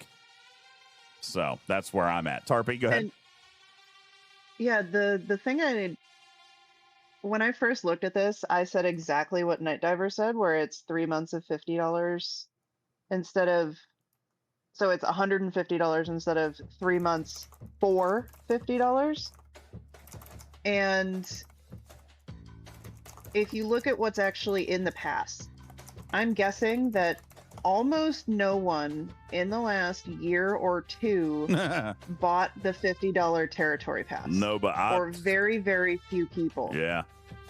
And so if you didn't buy it before, this pass, you haven't lost money. There is still a free track. The free track of this one is probably actually more valuable than the free track of the last one was. And so it's like you haven't lost out on anything. And if you miss a week, you're now not screwing yourself over. True that. For 3 months. And the actual value of what is in this pass for $50. Wow. I haven't done the math, but it is much gooder than the prior territory passes for $50. Oh, yeah.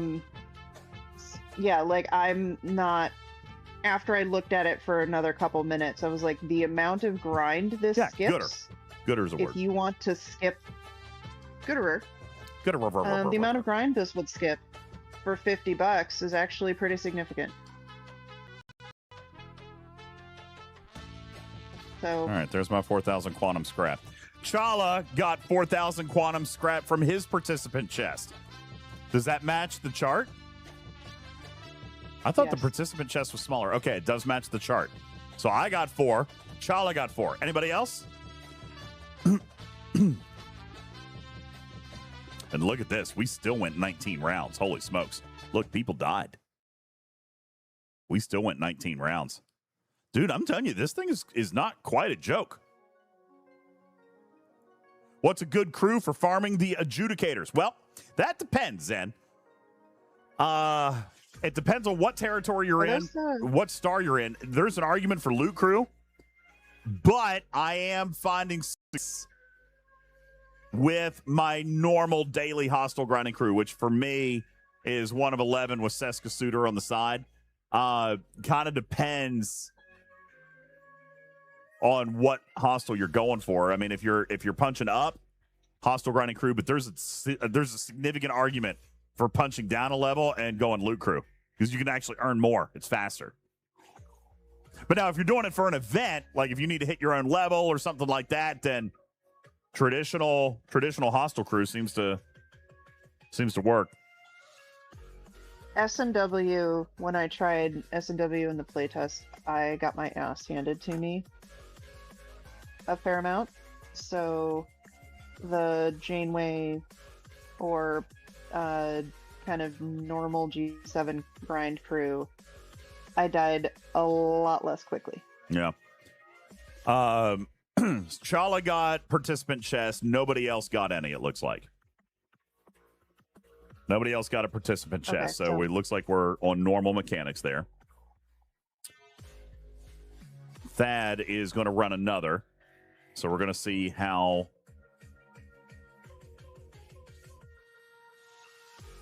We'll see how I do here. Maybe I can get a participant chest, get a little bit more. Yeah, Zero says only 2 chests, so checks out. That is correct. So far, checks out with the norm. Now, I want to look back at the refinery. Now that I'm holding 1,800 directives, I'm going to have to run another one because I'm at my cap. Ugh, I hate that.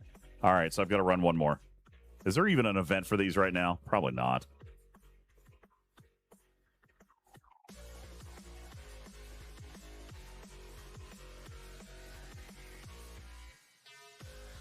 You know, I wish the Territory Capture Pass didn't just score off time and takeover. I wish there was something a little bit more to it that would, because I'm getting a late start, right? And now I might miss this week. I might miss this week. That actually sounds like a good. You could suggest they do like armadas to make up for some of that. So, like, if you run some armadas during or outside of a takeover, you get some part of it. There's not a lot of buffer there either, is there? Holy smokes. If I miss this week entirely,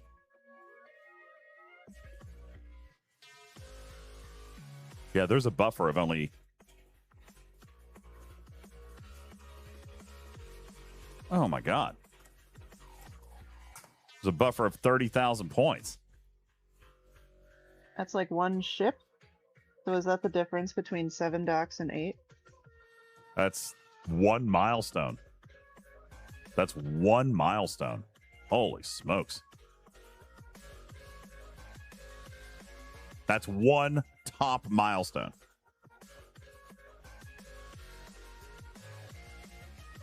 I'm not going to get it this week, am I? Thad, what's our territory schedule for this week? Are we taking anything more? I'm going to have to be there.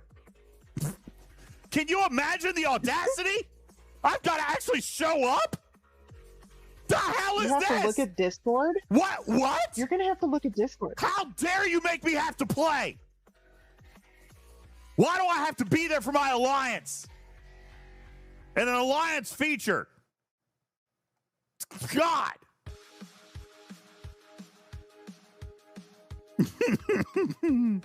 I know, Tobias, you know, the one thing that does challenge me a little bit is the schedule. I know, the schedule, which is not a new complaint. That's been a complaint for a very long time. It's tough. Sometimes I'm busy. I spent 2.5 hours with Cameron Stewart today. And then I had to take a nap. Okay. And then I had to be proud of myself for ordering a Lego cabinet that obviously wasn't the right size. That was great. Yeah. That hurt. Do you have to work in the morning? Yes. All right, I got to run one more, Thad. Come on, everybody. Come on, everybody. I got to run one more. Okay, now I've spent my directives. Hey, Let's go take a look. Hey, Puddin'. Let's take a look at the... Yep, it's going to let me pull again, Tarpy. Well, that's... I think I foobot this. And there are my directives. And I can afford a double pull now.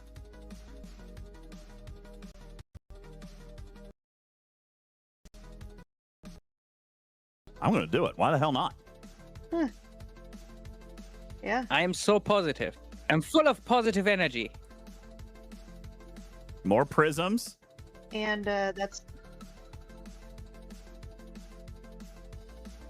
definitely going to be important for timing Armada pulls when you do your refinery upgrade, too.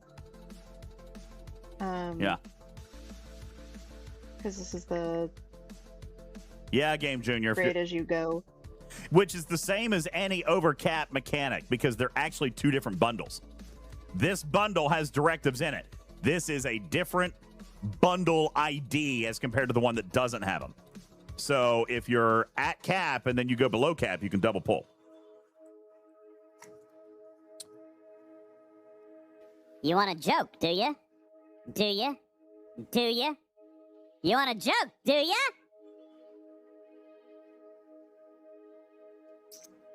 Vic also asked for an avatar and frame. I missed that. So, Vic, you get to pick that if you're still here. Why is it so hard for a leopard to hide? Why is it hard for a leopard to hide? Totally makes sense. I don't know why. Because he's always being spotted. Oh, jeez. He's always spotted. Did you hear Strider mumble that? No, I did not. He's always spotted. He did. There you go. All right, so it looks like I've done the pulls that I can do. We're going to do one pull there, one here, one here, one here, one here, one here, one here.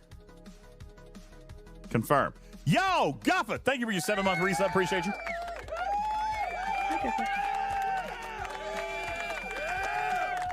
And now, so what are we doing with these? What are we doing with these? So those are the... I know what they are. I'm just kind of wondering what the strategy is. Do we wait until your leadership says, hey, we need this, kind of like what we had to do with the old ones? Yeah, okay. Yes. Taz has asked me for a random you thought. Want. Yeah. I have written some random thoughts. Can kick you if you refine the wrong one. Yeah, I used to refine cores all the time. All right, Legacy Territory Store, don't need that stuff. Territory Service Exchanges, which I guess this would go in if we had a bundle claim something or other. Okay. Can you click on those? Yeah. With your fancy, the ship costs? No, with your fancy they're not letting me in. It's not letting me in. Okay. Ooh. All right, so can't get in there.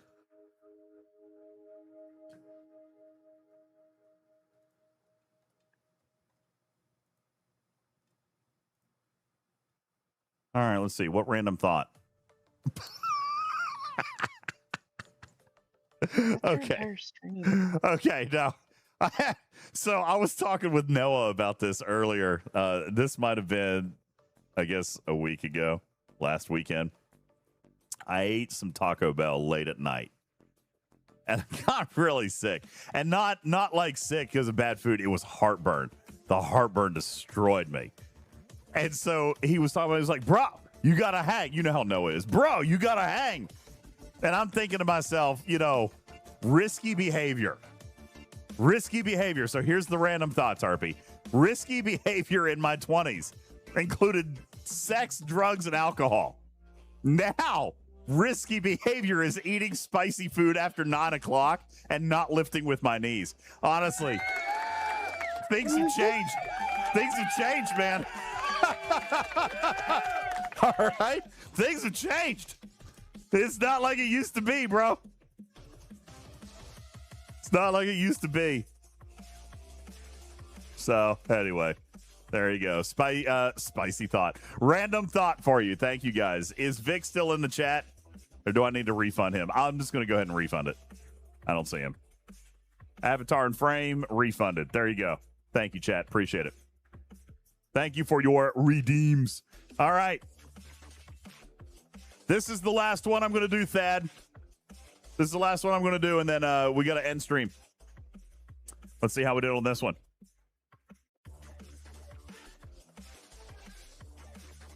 $14 rounds that time.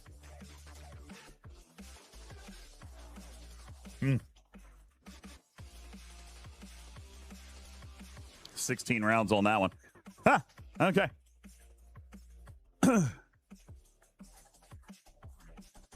Asian Boy says, should I DM you on Discord for Battle Pass redemption? Do I owe you a Battle Pass? Have I done Battle Pass giveaways yet? Or was it from last month? If it's from last month, I already have it still. It was from last... Yeah, if it's last month, I've actually already put them in my spreadsheet.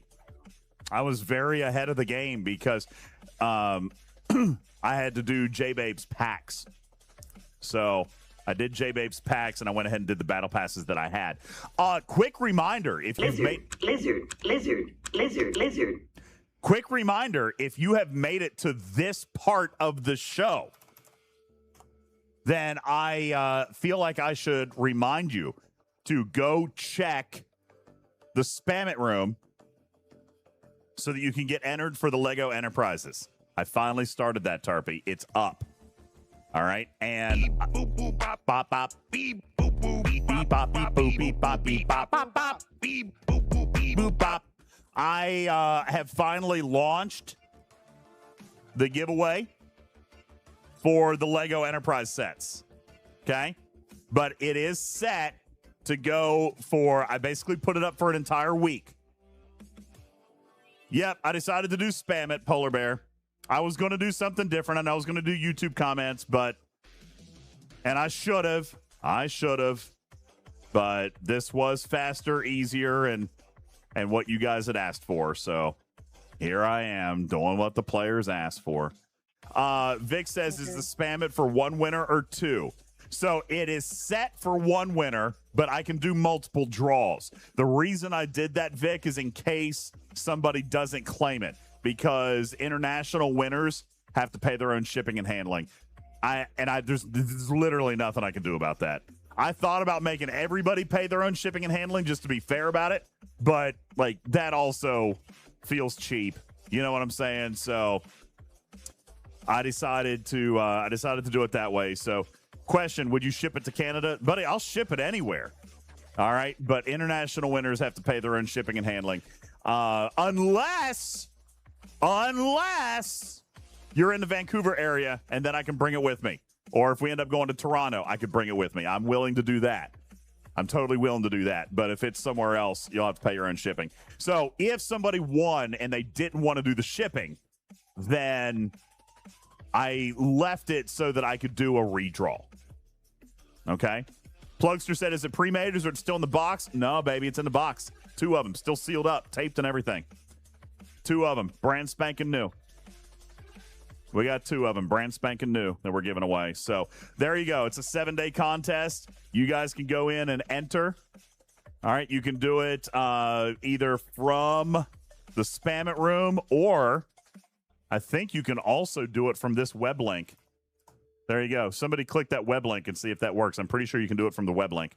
So you guys can go get yourselves registered for the giveaway, okay? It's free for anybody. Everybody who registers gets 1 free ticket. That's it. No scaling, no stacking is what it is. Equal odds for everybody. All right. If you're a member of the community, if you like hanging out here and you enjoy content and you pay attention enough to the channel to know, then there you go. I am not blasting it to all the other Discords. I feel like it should be a reward for our community, right? That's how I feel about it. So there you go. All right. Cool. Shaw says it works. Excellent. There you go. Fantastic. So yeah, there's the reminder. I'll try to remind you guys a couple of times throughout the week so we can make sure everybody gets in. All right. Are we done? It's 1:30 in the morning.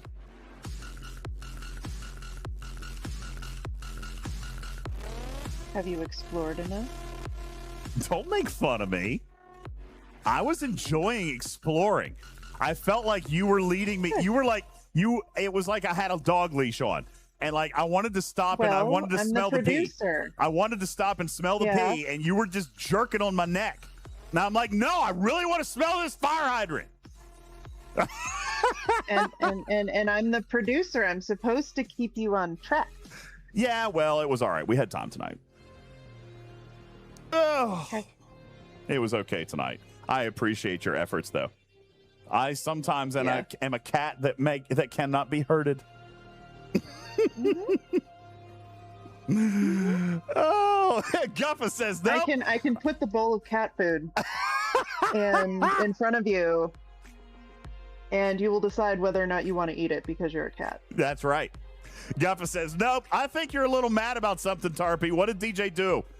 How did the cat hurt you? We can talk about it. No. Orange cats, always charging issues. Thank you, Taz. Appreciate it. What level of spicy do I get at Taco Bell? Might judge you depending on what you say. So it depends on what I'm eating. All right, but I do like fire sauce. But then other times, I just like the flavor of mild sauce. So it depends on what I'm having. If I want it to be kicking or if I want the flavor. It just depends. Taco Bell has a dynamic menu, okay? You can't mess with the flavor profile too much. Diablo has better flavor. See, too hot for me, though. Can't do Diablo. I like fire. That's as far as I'm willing to go. Strider says, now I want Nashville hot chicken. Also sounds good. Rude. Sounds good. Mastermind says I do 1-pack fire, 1-pack mild per taco. See, I do 1-pack per taco also, but not just fire. Okay, I'm not going to add on the mild. It's too much. Killer J says if you think fire is too hot, wait till you come out here to Comic-Con. I got you, bruh.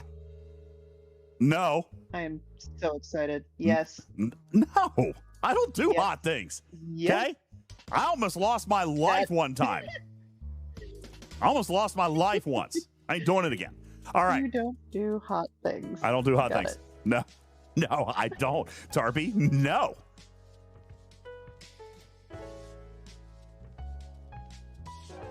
Okay, there we go. I need to finish. Did I finish doing all my claims? Oh my God, I did. I must have just mindlessly done that. DJ. That's fantastic. What is wrong with you? Nothing is wrong with me. Hot foods tear me up, man. Man, my calendar is going to be so messed up tomorrow. I spaced out all my claims over like 4 hours. Terrible. I think I foobarred this. I foobarred nothing. All right, maybe I did. Carolina Reaper for the win. Holy smokes. DJs, why does the pop-up for refined Isogenite say that is used for promoting officers? I thought Laurels was supposed to be the currency moving forward. Yeah. Okay. Refined Isogenite. Let me look at it. I mean, tooltips are hard, right? Tooltips are hard. But no, it's not. As a matter of fact, this month, aren't we seeing traditional officer credits this month, Tarpy? I think we saw that. It was fed credits for all of them in the playtest. In the playtest. So. But now they have changed a couple of things. We've seen they've changed a couple things since playtest. So that could be one of them. Obviously, nobody's there. I wonder what STFC.space says. Let's take a look.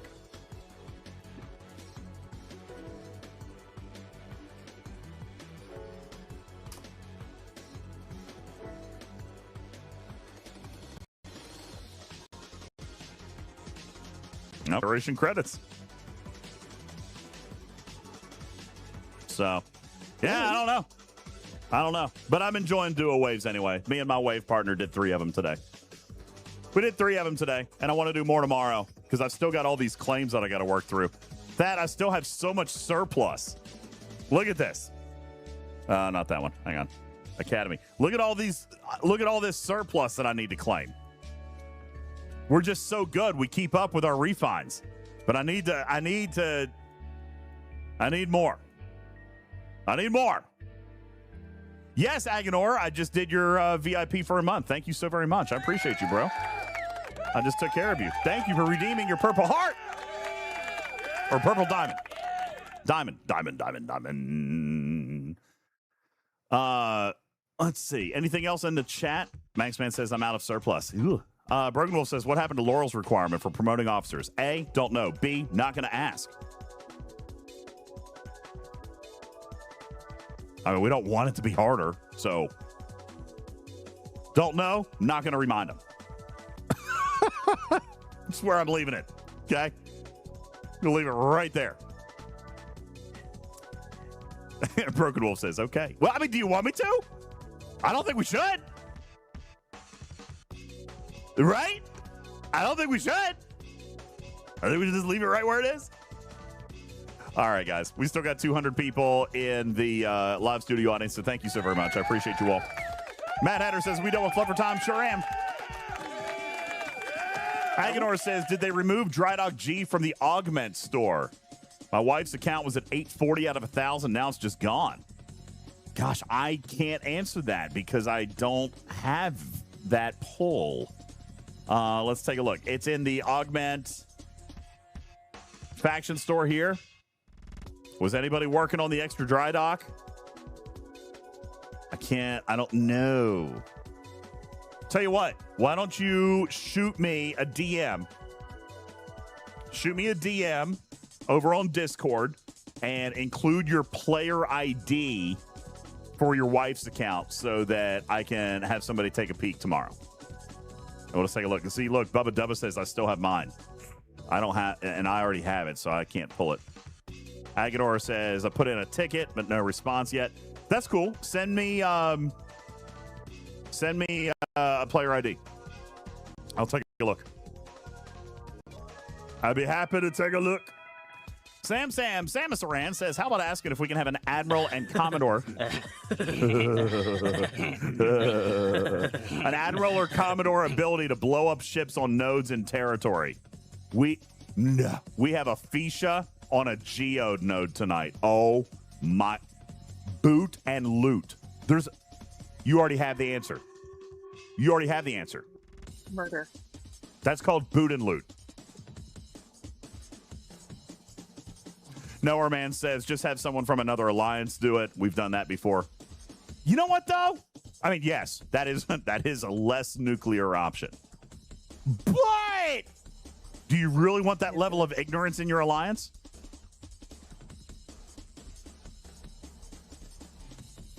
I mean, listen, if it's not ignorance, it's selfishness. They're both just as bad. Sorry, not sorry. They put a Fisha on a geode node in your alliance territory overnight. That guy hates you guys. He doesn't like you. Sorry. He doesn't like you guys. Boot and loot. All right, we got to get out of here. I feel like I could go all night. I've got the energy of a 12-year-old. But I did take a good nap. Took a great nap. And I'm liking the content. Holy smokes, I'm liking the content. It's great. I like the design. I like that it's slow. I like that it's intentional. And so far, I don't see any major design holes. So far. With the exception of be involved in territory. That's the only thing. You got to be involved in territory. But I mean, it is called territory capture. You know. Asian Boy says down another ghost and let's keep going. Nah, I got to work tomorrow, man. It's 2 o'clock. It'll be after 2 o'clock by the time I get in bed because I got to upload the AI summary and, put the things on and post all the shows and do the descriptions and all that stuff. I got 2 videos I got to upload. I'm going to try to at least get Tarpy's out and published tomorrow. So I got to edit that. That'll take me a half hour tonight. So I'll still be 3, 4 o'clock going to bed. But it's okay. It's okay because we're having fun. Thank you guys very much. I appreciate all of you guys. Manx Man, thank you for your 15-month resub. Thank you. I've had a great time with you guys tonight. Thanks for hanging out with me on a Sunday night. We'll be back.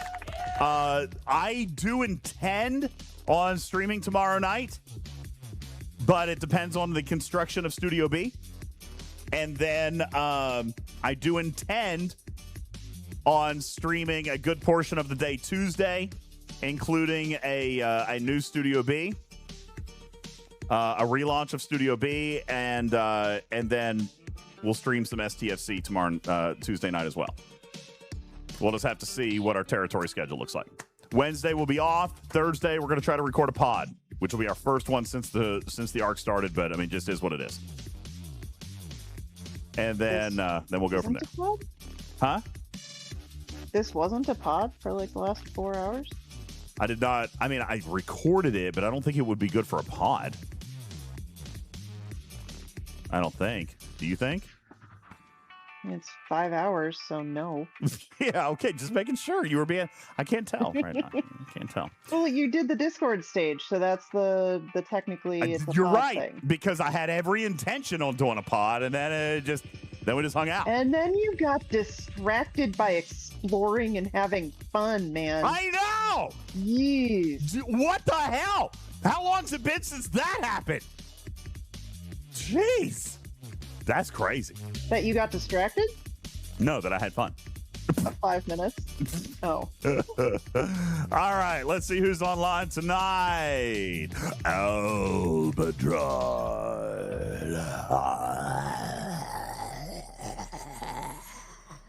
All right. Let's go say hey to Albadron tonight. You guys have a wonderful night. Thank you so very much. Thank you to special guests Jules Vern, Tarpitude, Matters, Potts Karkin, and so many more. I'm your friendly neighborhood cat person, Sam Meow. For now, love you, man. To catch you tomorrow night. Good night, everybody. Bye.